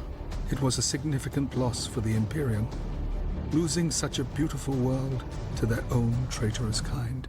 Damn! This is so dark, guys. One of the greater threats faced by the mortal races of the galaxy are the beings we labeled the Great Devourers, the Tyranids. Tyranids! The humans named them the Tyranids after their attack and consumption of Tyrant Primus. Revolting insectoid creatures that swarm world after world, consuming everything that stands in their path. All life is consumed by these creatures, consumed, studied, and improved on. Though they appear as mindless animals, they are sublimely clever beings. They have demonstrable hierarchies. They adapt and evolve in the moment to conquer any situation. Little is known of their history. There are no records of them before the Great Sleep. They appeared from the deepest reaches of space. The humans first discovered the creatures in the eastern fringes. Rumor has been said that they were first seen by the Inquisition as far back as the 35th millennium. Speculation and rumors, of course, but I still enjoy this Discord. Yeah, type 1 in the chat if you too love Discord. I mean, fuck the new Discord update, but if my homies, if we like Discord, type 1 in the chat, guys.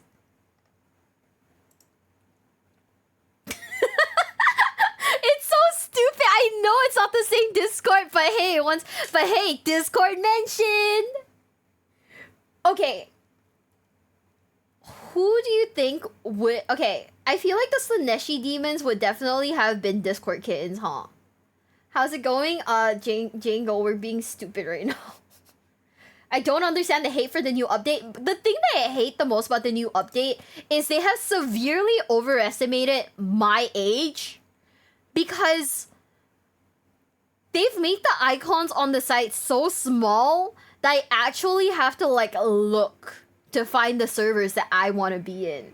And I don't even recognize them that well. So it's like, I'm just old as fuck, dude. So while not being canon, it being an official licensed game means that Necrons do have such technology available to them. I feel like 99% of like the issues like happening in this universe could have been solved if they had like, you know, Skype. Like 45, not 45. But also, why'd they make the icon smaller? Now my old ass can't see. Fuck. Hag VTuber, thank you. I thought that was a well-established like fact. Once you're over the age of 23, you're automatically a hag. You're like a senior citizen when it comes to like being chronically online. Better find a map for those eggs dry out. What the fuck? Okay, shit, dude. I mean, you're right. But like also, what the fuck?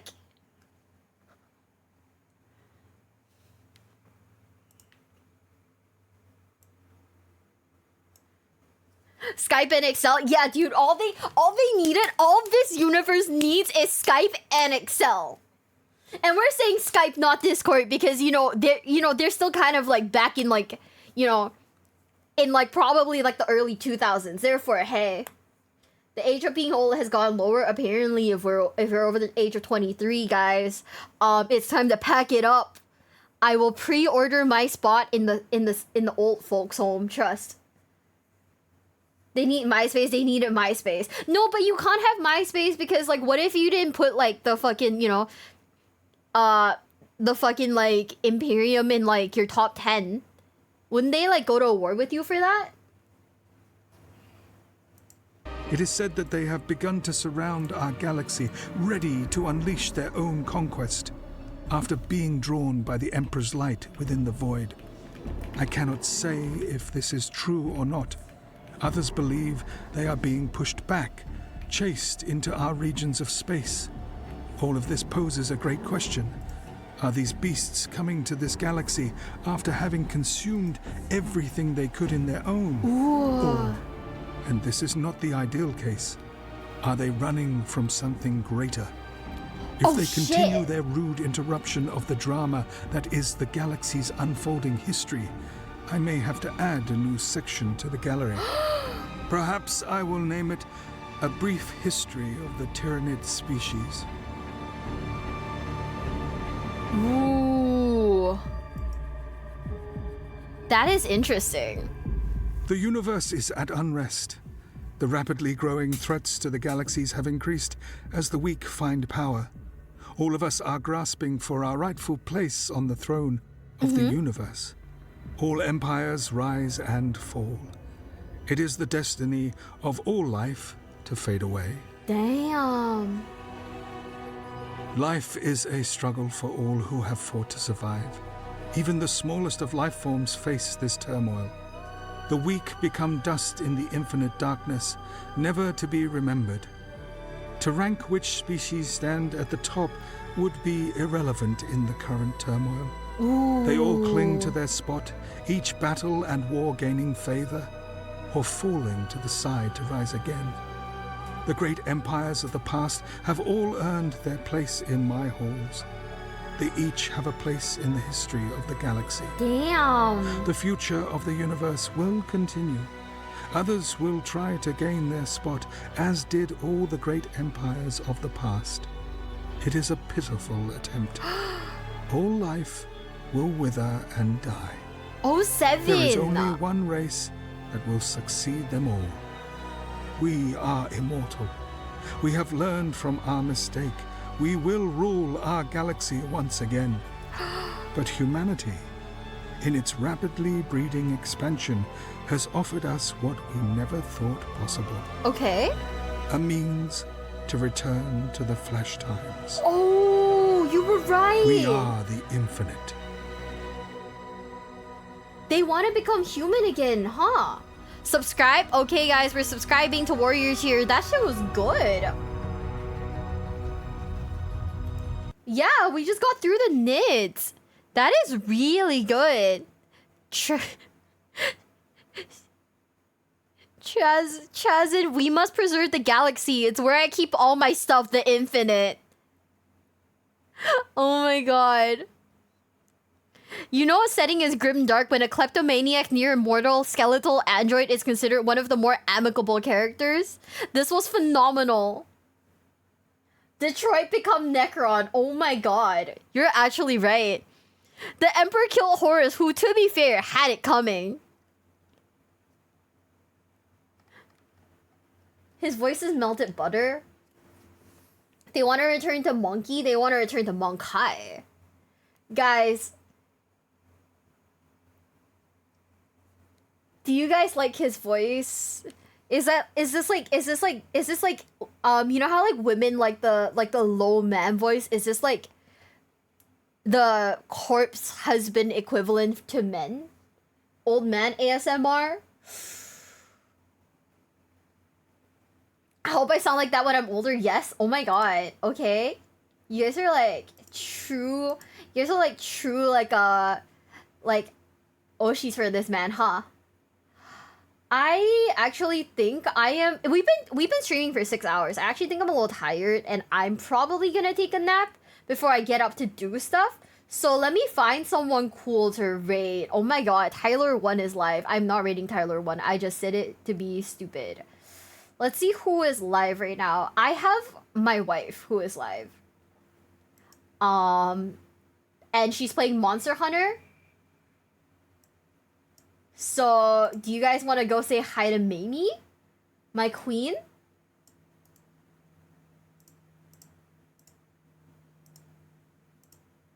Are you guys feeling that? The guy who did the audiobook was great. Ooh, what Warhammer kits are you buying? So far I'm only buying 2 of them. Let me check my throne to see what they are. I'm only buying 2 Warhammer kits specifically. Because your girl is a brokey. Also, I don't want to buy that many. Just in case I am able to move like within this year or early next year, I don't think that like getting a ton of like Warhammer related things would be like the move, you know, it would not be the play. So what I've bought is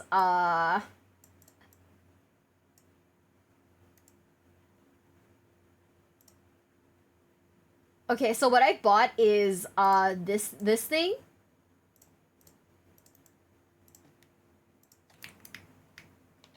This thing, because it looks simple, it looked easy enough, right? Like from the reviews, this is like the baby edition.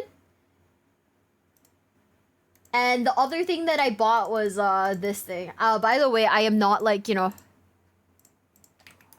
I'm not showing you guys the So these are the two that I bought. This introductory set that has Tyranids, by the way, yay. And this like Infernus Marine set, which doesn't seem to come in yellow, but it should be okay, right? Kind of an L that it doesn't come in yellow. I'm gonna be for reals, but it'll be fine. I think. I don't think I'm that like upset about it. You know. I think it's alright. Nah. Just buy yellow paint. True. How do you ask a glass of water what a glass of water is doing? You know. That's true. It comes with the paint already, so I was like, okay, this isn't too bad. Okay, guys, we're gonna rate Mamie, who is currently playing Monster Hunter, my queen. I'm like low-key tired already. Oh my god, is this like a sign? Is this like the sign of old age, guys? Hold up. Just make them into fists. True. We gotta look up a guide on how to paint these guys, huh? We're gonna look up a guide, and I'm gonna buy the specific paints that are in it. So hopefully we'll be able to figure it out. But yeah, thank you guys for being here. And tomorrow, if you guys are interested, we are doing Elden Ring. Not sure if I'll be dual streaming it, mainly because I don't know. I don't know if we'll be streaming it, realistically speaking. On like YouTube. I mean, I'll be streaming that shit on like I'll be streaming that shit on what's it called, on like Twitch for sure. So yeah, if you guys are interested, come by tomorrow. If you guys aren't interested, then I guess I'll see you the next time. Then it's okay. It's not like I really will miss you guys or anything, right? That's crazy. That's so parasocial. It could not be me. Anyways, bye guys. I'll see you guys tomorrow. Bye. And with that, YouTube chat, we have sent off Twitch chat. Therefore, YouTube chat, if you guys aren't coming by to Twitch tomorrow, is it easier of the Soulsborne games? I am terrible at Soulsborne games. I am very bad. So it's gonna be a journey for you, for me, for all of us.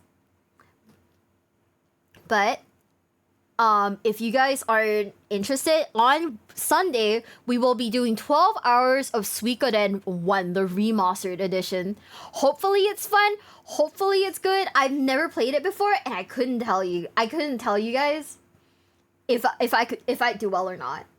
But yeah, looks at Twitch will be here. Twitch is